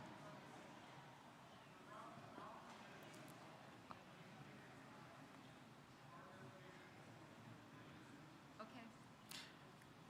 Very good. Okay, share the secretary's screen.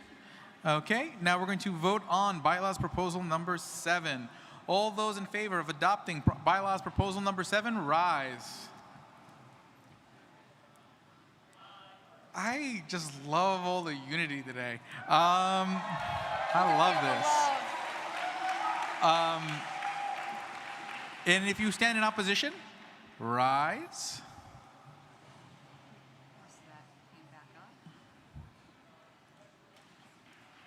Okay, and You could just kill your video feed, cut it off, cut it back on, and then it doesn't pop it.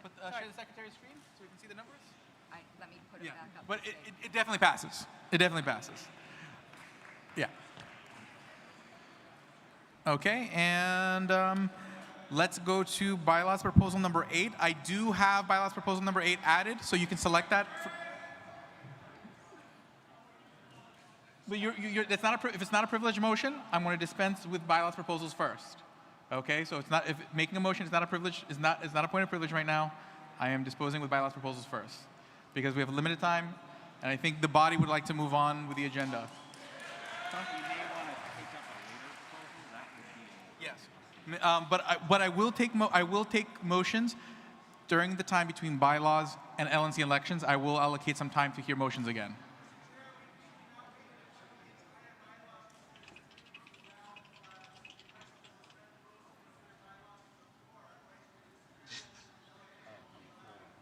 He wants to introduce a bylaw proposal from the floor.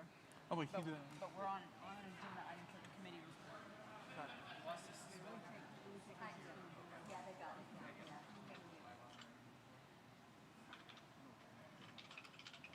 It's not. Okay, it's not privileged. You can still make the bylaws amendment. It doesn't change the procedure for how it would work. But once we hear the committees get through all the motions and the committee's report, I'll be more than glad to recognize you at that point. He can suspend the rules at any time to do it. But he has to be recognized. Yeah, he has to be recognized, but he doesn't have to wait for the committee report to be done. Oh, correct. Yeah. Correct.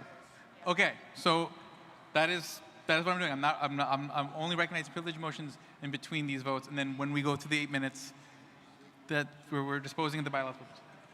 So all I ask is that you be patient. We will get to it. Point of order, Mr. Starr. Mic 3. I'm sorry, while I may disagree with what Starchild's trying to do, I think he has every right to make a motion to suspend the rules. At this time, I would suggest you vote it down. I think he has the right to do that.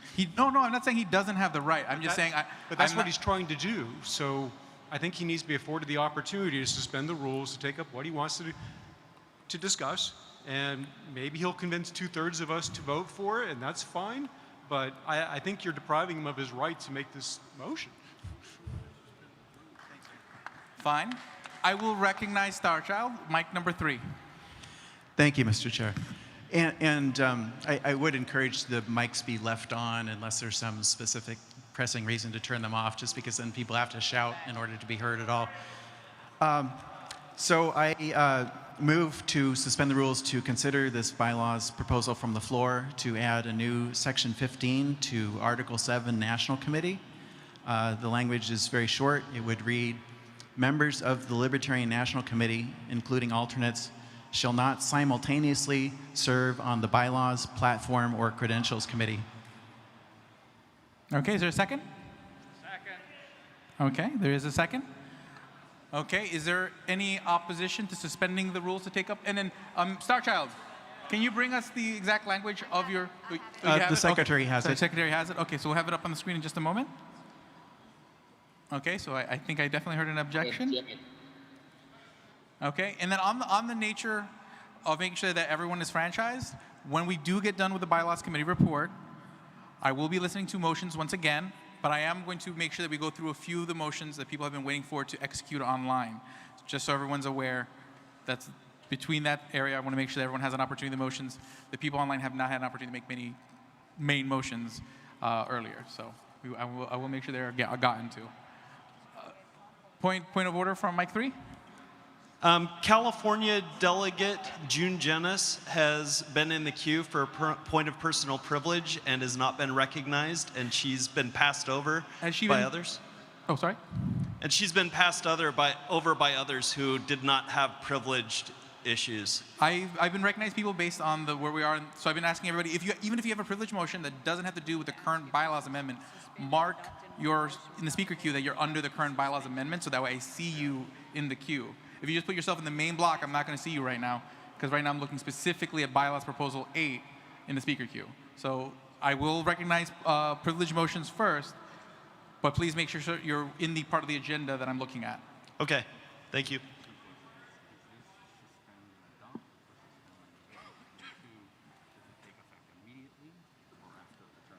Okay, Starchild, can you come back to mic 3? A couple clarifying questions. Sir. Are you moving to suspend and adopt, or suspend to take up? I'm moving to suspend and allow debate on the motion. Okay, so to take up the motion, we debate it. Correct. Okay, and then also, do you want it to take effect immediately or after adjournment? I'm flexible on that. I don't really have a strong preference one way or the other. I would go with the wishes of the body on that. Okay. Got it. So it'll take effect immediately unless it says otherwise. Okay. Okay, just give it. Okay, so we do have a second. We do have an objection. So in that case, we're going to vote on this. Okay, suspensions of the rules are not debatable. And again, if we get the 2/3 of the vote on the suspension, that would then move us into debate on the main motion. Motion, correct. Okay, so Mr. Fishman.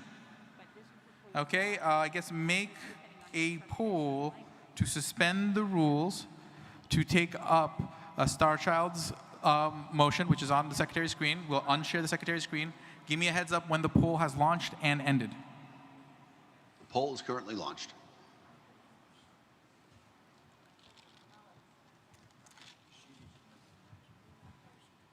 Okay, go for it. Yeah.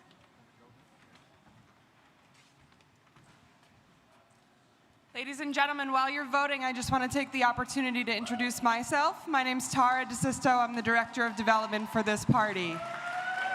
Thank you all very much. We're so excited that you all came out to Orlando this week to show America how strong liberty is. And we very much appreciate that. What I want to talk to you tonight about is becoming a lifetime member. I have these pins up here. Can I just ask you to stand up if you're a lifetime member of this party?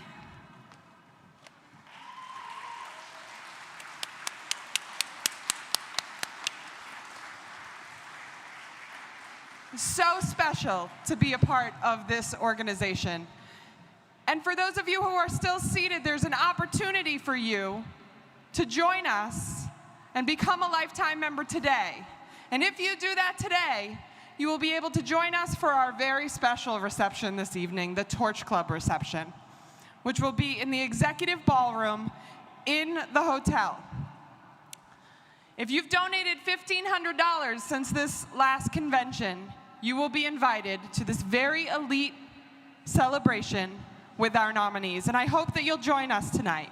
I hope that you'll take the opportunity to go to lp.org/donate right now and become a lifetime member. And if you do so, tonight, when you come to the reception, you will get your lifetime pin. So thank you very much for working hard for liberty and giving everyone a chance to matter. The Torch Club event will be tonight at 8 p.m., again, in the executive ballroom in the hotel. Thank you so much. Status of the poll, Mr. Fishman? Poll is closed. Poll's closed? Yep, I'll give the secretary 1 second to, well, the time sufficient, not literally 1 second.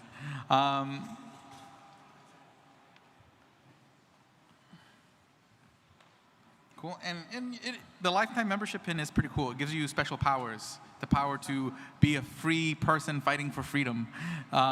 More +1 with D20, I don't know. Just, it's a cool pin, I like it. We're good? Yeah, okay. Well, they don't need the screen. Oh, yeah, well, whatever, it's off the screen. Okay, so share the screen. Okay, and all those in favor of suspending the rules to take up the motion on the screen, rise.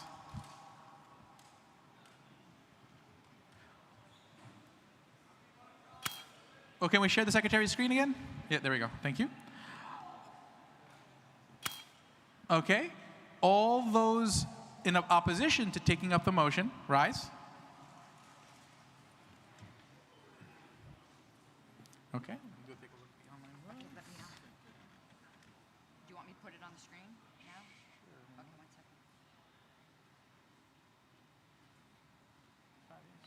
second. Okay, yeah. Definitely not 2/3, so the motion fails for lack of 2/3. Point of order, Mike 1. Nicholas Sarwark, delegate from New Hampshire. Mr. Chairman, you have specified when asked before that the agenda that we have set is one of the order of business, as in the bylaws. Yep. But there are not times certain. There are other people who have been talking about the proposed schedule from the Convention Oversight Committee having a particular amount of time for the various reports. My point of order is, I do not believe this body has adopted any time limits for anything in the business as part of our business. I do not recall adopting an agenda with time certain. So I'm asking, how long will we be in bylaws, and does this body need to decide how long we will be in bylaws? Okay.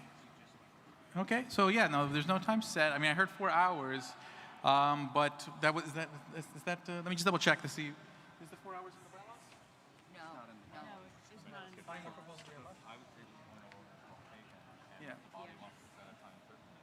Got it. The point of order is well taken, and I would encourage the body, if they want to set a time for ending, I mean, there's a time, today will end at 6 p.m., but the actual business of bylaws has no set end time.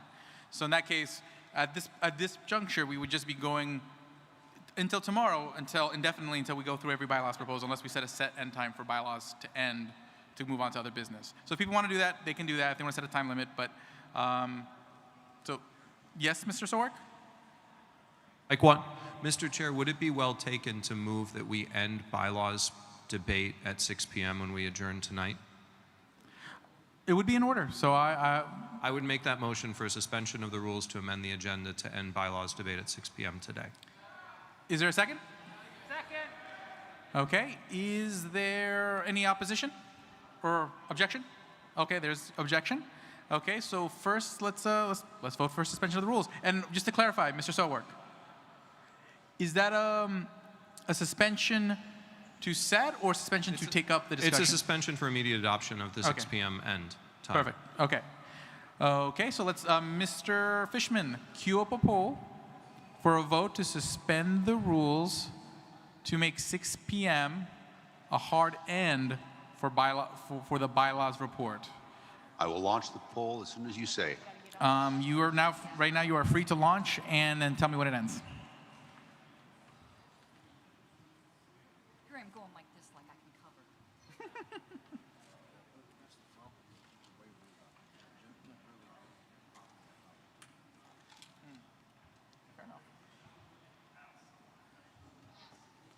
Point of information, Mike 1? I mean, Mike 2? If you have a hard end time for bylaws, that means we're not going to continue on what we don't get done tonight, tomorrow. Correct? That would be correct. Okay, so all that work the bylaws committee put in to give this to us to consider, we're just calling it done. If we don't get to it, It happens every convention. okay. I was just making sure. I want to make sure we've got a lot of new people here. I want to make sure they understand exactly what they're voting on. Okay. Thank you. Okay. I want to recognize Matthew Buffman from Wisconsin. Point of personal privilege.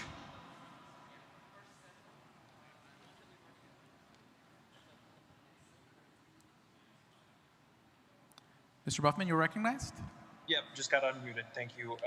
Matt Buffman, Wisconsin delegation. Just wanted to see what the status is. It's been probably about 35 minutes now or more where we've been without video. Just want to see what the status of that is. And then just remind on the floor to identify themselves and their delegations before they speak. Got it. Thank you very much. Okay, so if anyone can take a look into that, again, video situation as far as being able to see the camera on the screen. I'm not sure where the source of that situation is, but anyone who's in handling the IT stuff, just please look into that.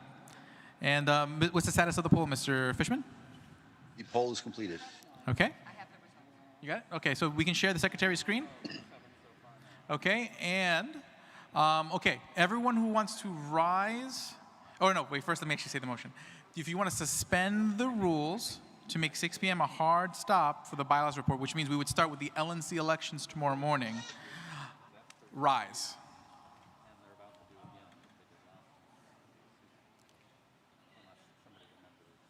Okay. And all those in opposition, rise. Okay, let me take a look at the outline.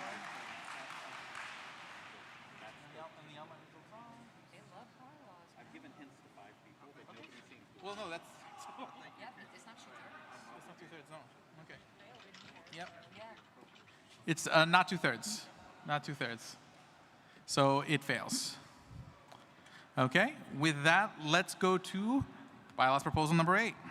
Mr. Chair, I'm going to say something really fast before for it. going on to 8. I, as the chair of the committee, am obligated to take these up in order.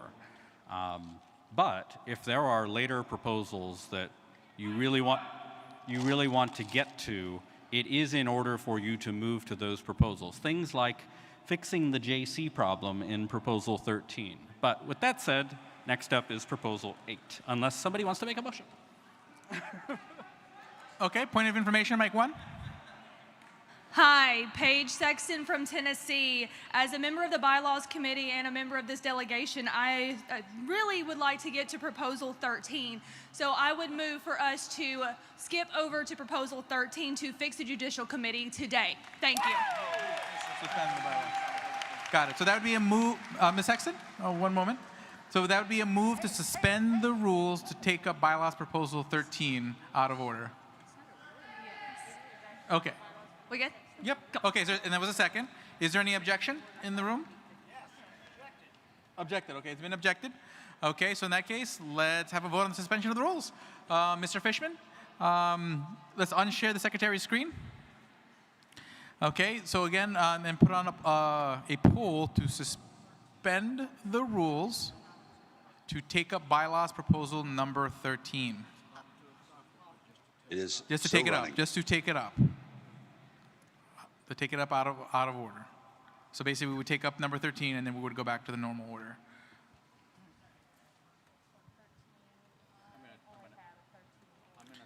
Okay, then you just give me a heads up when it launches and when it ends. It has launched. Thank you very much.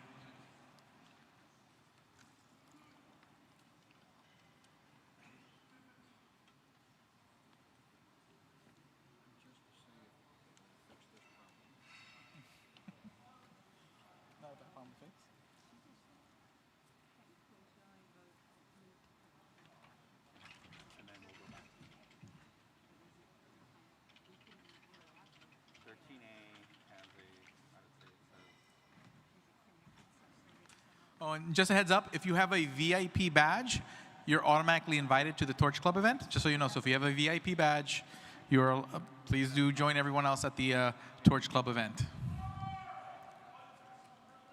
Point of personal privilege, Mike 3. All right. California Delegate Brent Olson. I am speaking again on behalf of California Delegate June Jennis, participating remotely. She states that the issue is that she's already put 2 points of personal privilege into the queue, and it only allows you to put 2 in, which is a critical procedural problem. So she can't put in additional points of personal privilege related to things that are being considered right now. God, there shouldn't be a limit. I see people who've done more than 2. Well, this is what she's telling me, and as I'm not participating remotely, I can only pass on the information. Understood. But in the spirit of good faith, let's recognize June Jennis. June Jennis is recognized from online.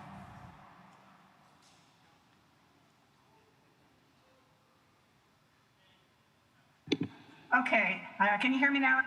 I can hear you clearly. Okay, the problem is that if you may recall that way back this morning, I put in a PPI on bylaw 4 which I told you to skip because we weren't on bylaw 4 yet. But then you got rid of me. And I tried to put it in twice again, but I hadn't heard about you wanting us to put it under the bylaw section. And so there are 2 PPIs there for me sitting in the privilege section right now. I have tried to submit under several different bylaw propositions since then, and every time when I hit submit, it redirects me to the donations page. I have no idea why, but it is not letting me get in anything with regard to a particular proposition at this point. Well, the last, oh, sorry. I see that. I don't know what to do. I have. Oh, okay. So what's happening? Please let me finish, Alex. Sorry. I want to speak. I have some concerns about 8 that I want to be able to speak on. I don't know how I'm going to get it in there since it keeps doing this to me. And I also would like to get this issue of not being, of people, people have tried to get into the queue for me under the different propositions. I just asked Brett to do this now because they got closed out by people who were closing debate.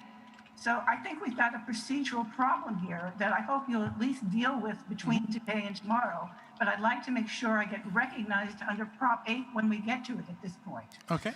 And I'm taking a look at the queue right now. What I see is happening is that there's a section on the form that's called like related to. And when you select that, you can choose a different topic, like bylaws proposal 1, bylaws proposal 2.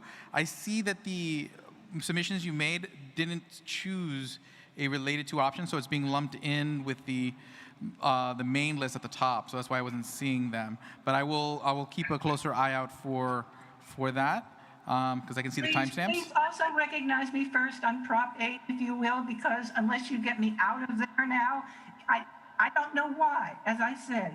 But if I try to enter anything under a proposition right now, it is just redirecting me to the donation. Oh, that just means you submitted it. Like I can see your submissions. I see your submissions. You just didn't select the topic, so it wasn't being in the list of the topic. It was being in the main, not uncategorized list. So I will see if I want to see if I can order this by time as well, so that way I can see when they're coming in based on time as well, to see if that maybe makes it allows me to do it more timely. Does that mean I'm going to be able to get recognized under Prop 8? Do I need to put anything new in under Prop 8 now? I would still put something in for Prop 8 if you want to speak on Prop 8 when we get there. But yeah, but you can mark something down as Prop 8 right now if you want. Thank you. Okay. Mike, wait. Let me just remember where we're at. Okay. So we have the vote just for the suspension of the rules. I just want to terminate this vote. You can speak. Mike 1. Test. Thank you. David Dahl from Maryland. I have a point of personal privilege. I have one alternate online who cannot become a delegate, and my state delegate chair, who's online, is saying that he's communicating with Dan Fishman, and he's saying that he can't resolve the issue until 8 p.m. I don't know how big the deal is to the hundreds of delegates, but I have one delegate that needs to be taken care of, and I got no answer. I will see what we can do. Thank you, sir. Okay. Alex, this is the Maryland Delegation Chair, Dean Ahmed. If you want to discuss this with me either now or otherwise, I'm available. Okay, noted. Okay, so now, point of personal privilege? Mike 3? Can you hear me? I just don't feel like we've dealt completely with the June Jenness issue. Can you please just confirm right now, since she's put something in the queue, or she's going to, okay, it actually made it there, because it's one thing to say we'll deal with it, but. Okay, so basically what I said. Okay, so I'm looking at the potential Prop 8 queue. Is she there? And I don't think she see her there. I see her previous ones from 3 o'clock in just the general uncategorized. If she's put in a new one, I don't see it yet. I see several other people in the queue that are properly marked for bylaws proposal 8. But what I will try to do tomorrow is make another view that is also by time, so that way I can compare the ones that are coming in based on the time that they come in, based on the item that they come into. So that way I can also catch ones that are coming in around the time that we're at, so I can catch them if they if they didn't be caught by the proper net. Okay. When proposal number 8 comes up, if she's not there on your list, I'm going to bring this up to make sure you recognize her. Oh no, I will recognize. I'm going to recognize her first when we get there. just, again, out of good faith. Again, this isn't perfect. I literally just put this together last night. Mike, is this a point of personal privilege? Because we do have a vote that we need to finish, but point of personal privilege, Mike 1. Alex Flores, delegate from Arizona. I'm receiving messages from Delegate Darrell Perry that he's put a point of personal privilege in the queue as of 5 p.m. and has still not been addressed. Thank you. Okay. Okay.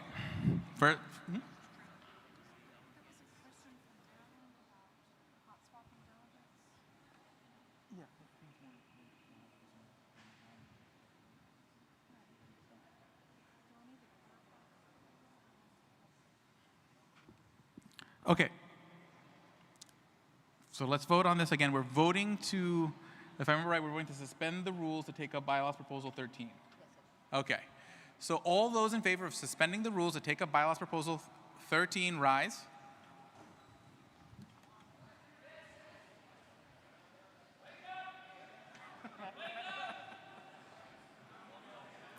Okay. All those in favor of taking on in opposition of taking up bylaws proposal 3, suspending the rules, rise. So again, that's to in opposition of suspending the rules to take up bylaws proposal 13. Okay, so let me take a look at the online vote.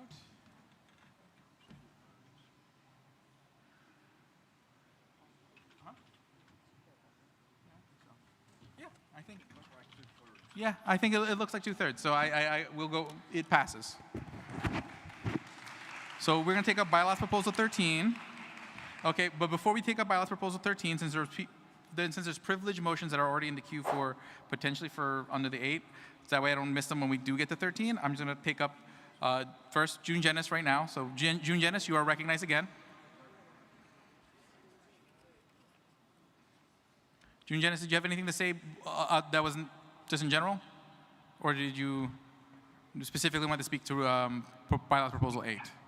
Yes, I mean, I had to wait to get unmuted. That's part of the problem with being remote, is that there's a delay to get recognized so you can speak.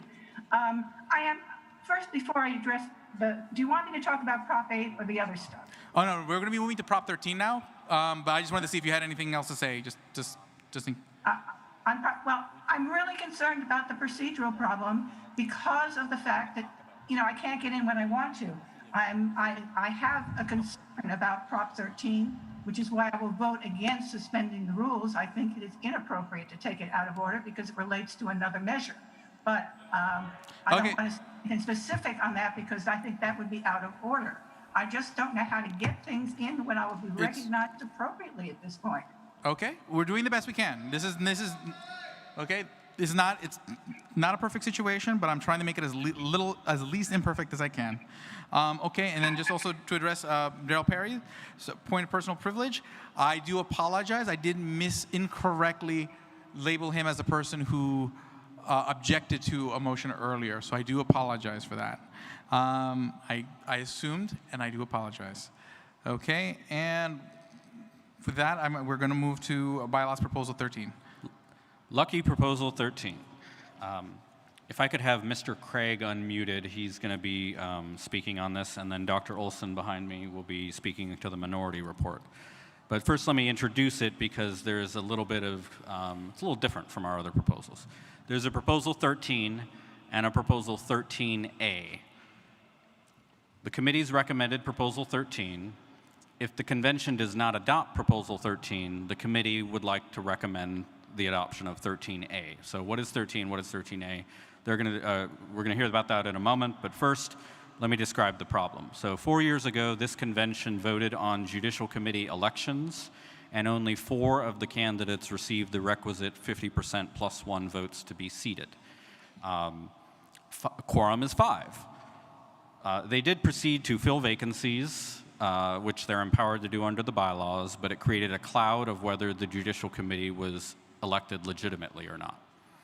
And then 2 years ago at the 2018 convention, we did one better, and we held judicial committee elections, and 0 of the candidates received the required 50% plus 1 elections to be elected.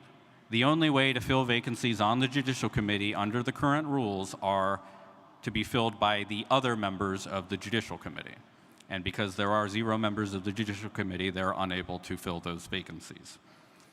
Proposal 13 would take this out of the convention floor and instead have each of the Judicial Committee members selected by regional caucuses similar to regional representatives and alternates. Proposal 13A would insert on the agenda every intervening years. Judicial Committee is elected every 4 years. Every 2 years in that interstitial convention, it puts it on the agenda to fill any vacancies. But if what happened in 2018 happened again, it would stay vacant for those 2 years. Mr. Craig will speak to Proposal 13, and then Dr. Olson will give the minority report on 13. We'll see what you do on 13. If you don't pass it, then we'll go to 13A. So, Mr. Chair, if you could recognize Mr. Craig and then Dr. Olson. Mr. Craig is recognized online. Thank you, Mr. Chair and fellow delegates. Well, this is the one you've all been waiting for. So there are a few reasons why we decided, the majority of the committee, that the best way to handle this is to put it with the regions. One is that judicial committee elections simply take up a substantial amount of time on the floor. As you've noticed, we're already kind of running behind schedule for this convention. Everything we have to get done, it's going to be an issue to try to do the judicial committee elections on the floor and the bylaws and the platform and all the LNC elections. So what we decided is that it would be a pretty minimal imposition and it would have beneficial effects to instead have the judicial committee elected by the regions in the same manner that you elect your regional representatives, however that is per your regional agreement. I believe every region does it by a vote of your delegates.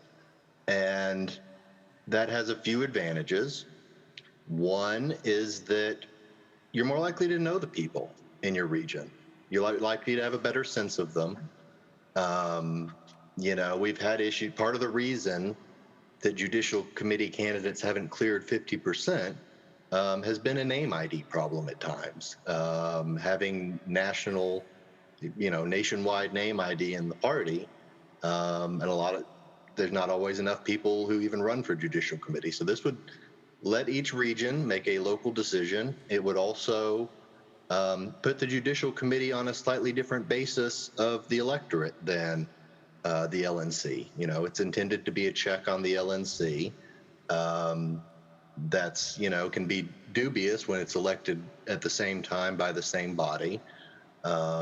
And so in the same way, the regions serve as a more direct check on all the at-larges and officers. This would constitute the judicial committee that same way in a way that's closer to the states. And it would be simple. It would be easy. And it would also let you fill vacancies in the same way. So however you fill your vacancies for at-large, for regional representatives, this would let you do that to fill vacancies. So there'll never again be an unfillable vacancies problem. Normally, you would do this at the same time as when you elect your regional rep. Under the current circumstances, your region and your state chairs, as most of them have already done for your regional rep elections in the past month or two, will be able to simply call a vote. I'm sure most or all will probably do an online vote or something like that. Or depending on your regional agreement, it could just kick it over to the state chairs, but that's up to y'all, and I think most state chairs would want to let your delegates vote on it. So you could do that, within the next month or two, and it would be done, and we would have a legitimate judicial committee. So that's the case for why the Bylaws Committee adopted this proposal to have the judicial committee filled by the regions. It saves time on the floor. We believe it would provide for a higher quality of members. And it solves the vacancies issue so that it will never happen again. I will speak to briefly the minority report. Dr. Moulton has a fair objection that and others feel this, not just Dr. Moulton, that the highest quality of members might not be evenly distributed geographically. And I do think that's reasonable, and it might be true. You know, you might have two really good members that both live in New York or whatever. But on the balance of considerations, the other benefits we feel outweigh that concern. And that, you know, the Judicial Committee meets very rarely. It is not something that has to be invoked all the time. And I think it's true that you just know the people in your region better. There's a handful of people who we all tend to know on the national party level have experience and suitable backgrounds and expertise for the Judicial Committee. But I think they're small in number, and I think all of them would easily be elected by their regions. So I will wrap it up. That is what we have presented to fix the Judicial Committee mess, and I urge you to adopt Proposal 13. Thank you very much. Okay, so moved. I do have three privilege motions that I need to dispose of online. Okay, so first, Tyler Rowe online is recognized for a privilege motion. Mr. Rowe? Thank you, Mr. Chair. I was just inquiring when would it be appropriate to move to suspend the rules to have an up-down vote on every bylaws proposal without debate to both honor the work of the bylaws committee that they put into this and also expedite the process.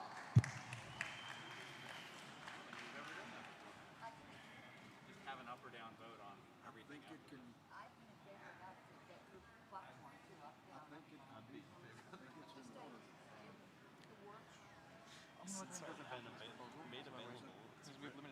Here's going to be my recommendation. It's in order, but what I recommend, since we have a limited amount of time for debate on this proposal, out of consideration for the other delegates, to wait till after this proposal is disposed of, and then we can vote on, we can bring that up, and I'll come back to you at that Absolutely, point. Mr. Chair. If you'll come back to me, that's great. Thank you. Okay. And then we will consider that. Okay, and then next I have Luke S. from Michigan, online. You are recognized.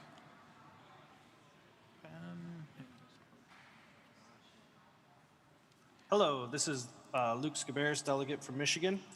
I would like to ask that the moderator of the Zoom be sure to be presenting the language of the proposals while we're voting. It happened at least twice. We have a 50-second window to vote in the poll, and not being able to see the language while I'm making the decision makes it very difficult. So thank you.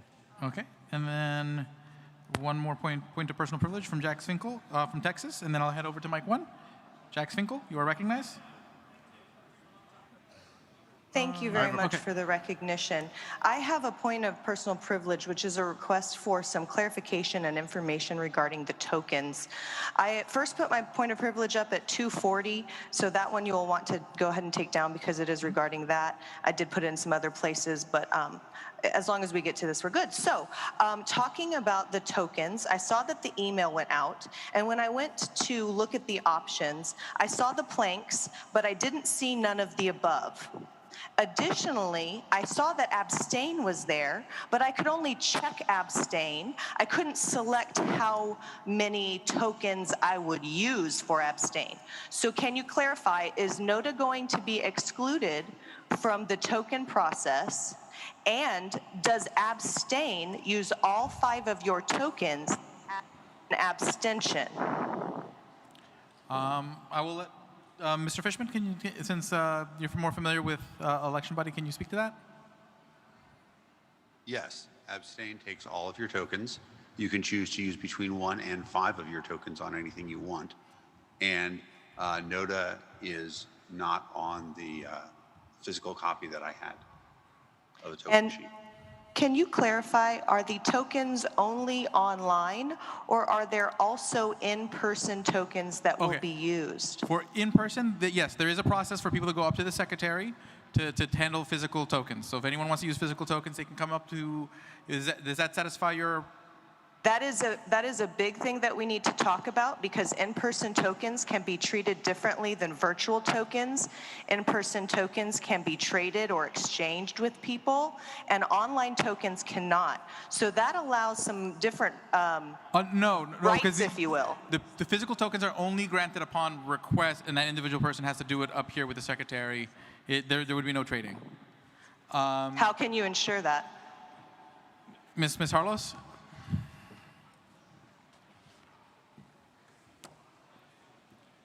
I believe this will answer. Let me know if it doesn't. The concern was raised if everyone gets the ballot and they can come up and get the physical tokens, that some people may be able to trade them or vote twice.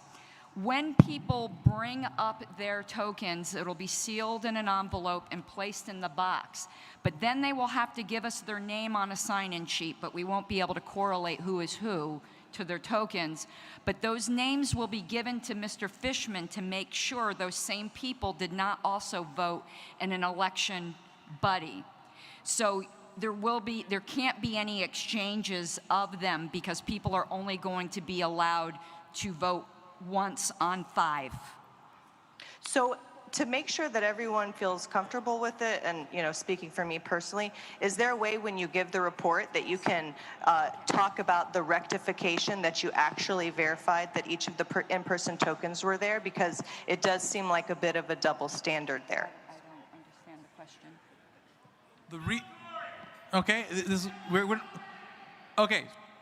Let me just answer this one more time, because then I'm going to add time back, because this is not germane to the motion on the free, so I will give you guys that time back. Okay? It's germane at 2:40, and it was germane when the email went out. The email is still out. People are voting. We need to know how it's working. I understand that. I'm going to answer your question. I'm just trying to assuade everyone who's concerned about losing time to debate this particular thing. I want to make sure that I answer you, but I also want to make sure that everyone gets the time to debate. So it's not a double standard. It's an accommodation so that we can make sure that people who don't have a device are not disenfranchised, 1, and 2, the process that's outlined is to prevent double voting. It's to accommodate where, again, we are trying to make this work between online and in person. Okay, it's not perfect. If they can just note it in the report, I think that would be good. I don't want to take more time. Thank you for giving the time back. This is just a very, very important thing that we need to all understand. Understood. I will see. Also, they do have to put their name and signature. Okay, and then they do have to put their name and signature on the token. Wonderful. Okay, the clock is back to where it was before. Okay, I recognize Mr. Chair. Microphone 1. Let me just do it in order. It'll be quick. John Phillips, Illinois delegate. Point of information on these two motions, just for clarification. When would they take effect? Mr. Henchman? There's no proviso, so they would take either 13 or 13A would take effect immediately unless amended. Thank you. That's what I needed to know. He's got the minority report if you give him time to speak to it now. And then, Mr. Chair, this is Andy Crick. I just have one quick point before you turn it over to Dr. Moulton. Oh, Mike 2, is it a privilege motion? Mr. Chair, point of order. I believe this to be out of order. The regional caucuses have already happened, and if this takes effect immediately, there is no way to enact this.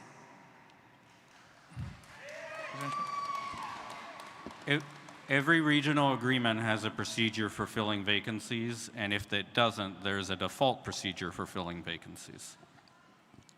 Okay, so I'm going to recognize Mike 2, and then I'm going to bring Mr. Olson to speak to the minority report. Mike 2? Test. Thank you, Mr. Chair. I have a request for information. This is Phil Lammy from Utah. My question is, has there been any financial or legal problems or issues as a result by not filling judicial seats on the committee? And that's my request. Okay, Mr. Henchman? Repeat the question. Okay, one moment. We're still taking care of this. I apologize. What was the question? Yes, the request for information is, has there been any legal or financial issues the party has encountered by not having the judicial committee actively working on behalf of us? I think that would be a question of opinion. I think some people would say yes and some people would say no. Well, but if we spent money, have we lost money? Have we? You know Not to my knowledge. Okay. Thank you. Okay, I think there's a privilege motion on mic 3, and then we'll get to Mr. Olson. Mic 3? No, there's not a privilege motion, but I want to debate here. Oh, would you be able to hold up just for Mr. Olson to speak to the minority report, and then I'll recognize you right next? Thank you. Thank you. All right, I'm Dr. Olson, delegate from California. I joined Dr. Moulton in the minority report. First, I'm going to briefly just spend some time reading the minority report, and then I'll briefly speak to that. So the minority report reads, we oppose this proposal and encourage delegates to vote it down because, one, the best qualified candidates for the Judicial Committee are not necessarily evenly distributed geographically. Much of the time saved on main convention agenda would be offset by added time to regional caucus agendas. So, you know, I agree with everybody else that there are issues related to the way that we vote for and deal with the election of Judicial Committee, but I do not feel that this is the way to address that issue. The Judicial Committee should be filled by people who have wisdom, who have history in the party, who understand the rules that this party is to be governed by. Those people should not be selected by regions. What do we see on the LNC with the regional representatives? And I think it's good to have them on the LNC, but we see that they cater to the states that they have in their regions. They don't base their decisions on their own judgment, and that's proper for the LNC. But for this committee, for the Judicial Committee, we need people who are going to make proper decisions based on their wisdom and their knowledge and their judgment. So I urge you to vote against this proposal and consider instead 13A. We have other ways of dealing with this, including 13A and also Proposal 18 addresses this issue. So I urge you to please vote no on this proposal. Thank you. Okay, so point of order, mic 1. I'll come back to you, Mr. Starr. This is a point of order, mic 1. Point of information, under this proposal, what happens to our orphan states like Mississippi who do not belong to a region? Are we eliminating their voice in choice in Judicial Committee? Because I believe we are, and I would like that question answered. Mr. Henchman? Was that addressed to me, I suppose? Oh, sure, go for it. This is true. States that don't join a region, just like they don't get a regional rep, you know, would, I mean, there's always one or two states that, for their own reasons, choose not to join a region. That's the choice they make. And obviously, when they make that choice, they feel that it's not a form of representation they value over whatever the reasons they have for not joining a region. That's their prerogative. Some states are simply disinterested in national party affairs, and that's a pretty reasonable, understandable thing sometimes. But this would allow, you know, I mean, it's well north of 95% of our delegates sit in a region. You know, it would probably actually be a lot more delegates voting in their regions than are actually ever in the hall to vote on Judicial Committee when we get to it. That's why we have disappearing quorum problems. So I would say that this is actually more representative of more delegates to do it this way. Thank you. Okay, I'm going to recognize Mr. Starr on mic 3, but then after that, we have ran out of time. We've hit 6 p.m., and we'll handle that right after Mr. Starr, because I did start to recognize him before. Okay, thank you very much. I think Proposal 13 is a really good proposal. I think what we'll do is, so I'd like to address the minority report and kind of counter that. I mean, to say the best qualified candidates for the Judicial Committee are not necessarily evenly distributed by geography, you can say the same thing about the regional reps. but we choose them that way, and it seems to work pretty well. I believe actually we are better at choosing regional reps than we are at large, because at large is just a bunch of people who get up in front of you. You don't know who they are. Typically, in your region, you have more familiarity because it's a very high likelihood that somebody comes from either your state or a neighboring state. You've seen them before. You know whether they have good judgment. You often don't know who has good judgment, who's running at the very last minute for JC. So I think you'll get better folks on the JC. You'll also have a slightly larger JC. You'll have about 9 people instead of, I think it's 7. Also, this does save time on the main convention agenda because a lot of the regional meetings take place in the evenings after the convention business is done. And there's a lot of time that is spent on balloting for the JC race and all the voting that goes on and tallying, and it really consumes a lot of time. When you can take it offline and choose it the same way as your regional reps, you just save a lot of time, you improve the quality of the people that you put on, and that's the reason why I think 13 is a good proposition here. I would like to take this moment, though, to address a proposal that's about to take place. There's a gentleman that wants to suspend the rules in order to require an up or down vote on everything, and I want to suggest that you not vote for that because the way the report is put together, the motions with the highest support are at the beginning of the report, and the proposals at the end. Then the proposals at the end had the least support, and those definitely need the most debate. So please do not vote for such a motion, as tempting as that might be. Okay. Thank you. Mr. Starr, we are currently at 6 p.m. Okay, the 8 minutes on this item is up. Our clock is up. So here's what I suggest. What I suggest is that we take up the vote on 13 now and then move to adjourn to 9 a.m. Does that sound like a plan?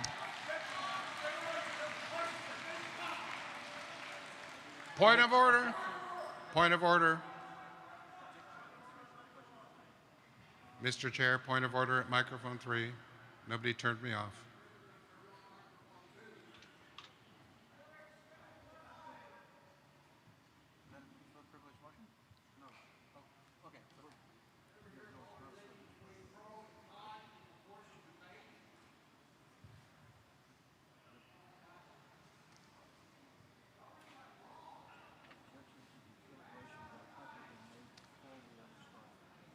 Point of order. Okay.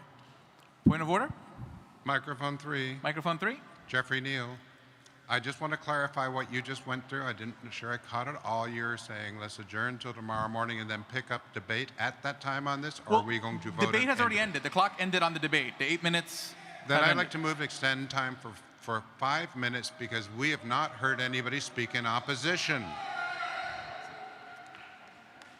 Okay. Do I?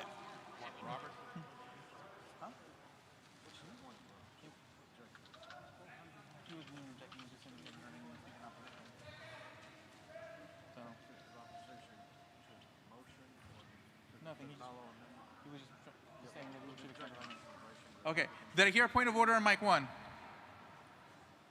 Mic 1? John Phillips from Illinois.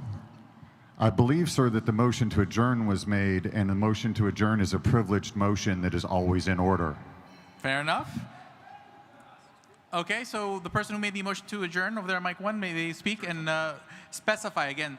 So motion to adjourn and tell when. James Clayton, New Mexico. Motion to adjourn until tomorrow morning. Specifically, like 9 a.m. tomorrow morning, as stated on the schedule? 9 a.m. tomorrow morning. Okay, thank you. It's one of the avoid certain issues. Okay, so the motion, is there a second? Yes. Uh-huh. We're,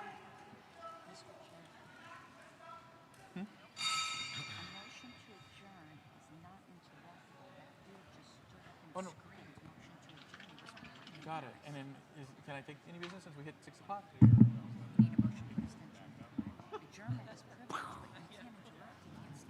Got it. But do we do the time? The agenda doesn't have a specific time. Well, they did make it a specific time at 6, so they need to suspend the rules if they want to make it longer. Otherwise, we're done. Oh, correct, but he's saying that I can't take up a motion at all. Right, we're done. We're done, so something I can do? Unless they move to suspend the rules, right, we'll take up where we're at here. But I mean, confirm with Richard Brown. But Got it.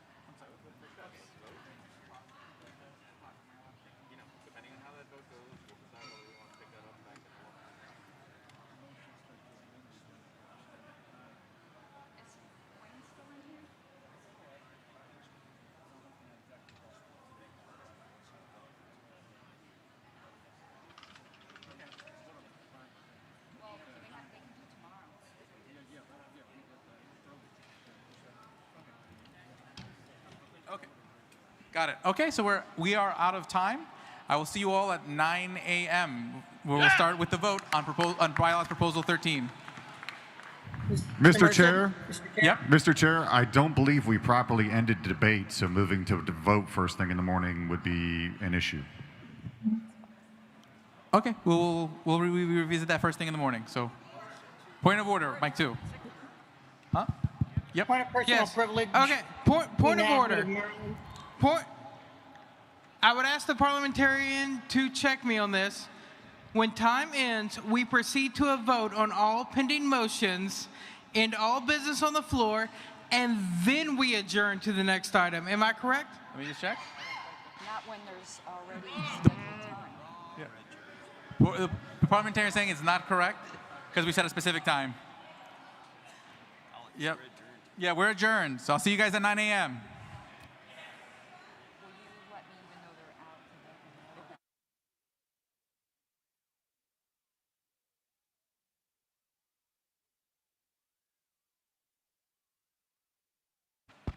There we go. Hello, everyone. As you're leaving the room, just an FYI for the delegation chairs. In order to prepare for the LNC elections, I will be emailing the list of the delegation chairs as is listed with Ms. Hogarth of the Credentialing Committee with the instructions on how the tally sheets will be handled. So please look for those instructions this evening so that you know how we're going to handle it when we do get to LNC elections. Thank you. For all delegates who have taken out paper tokens for the platform, please don't forget about them and get them in as soon as you can tomorrow so we can tally. If you need them, come see me at the teller's table. We'll get you set up. Thank you.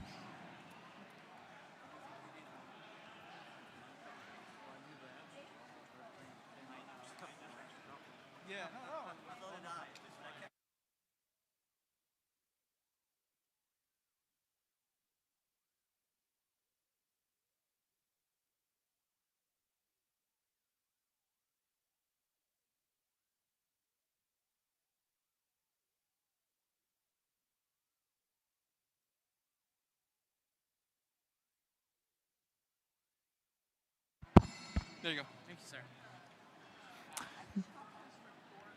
Just a reminder to everybody, the Povertarian Pizza Banquet will be tomorrow night during the gala. It will be starting at 8 p.m. And we have moved to suite 2156. So we will be in the suite. There will be vegan options available for those of you who are not meat eaters. Everybody is welcome. Feel free to contribute. If you can't contribute, still feel free to come. Thank you.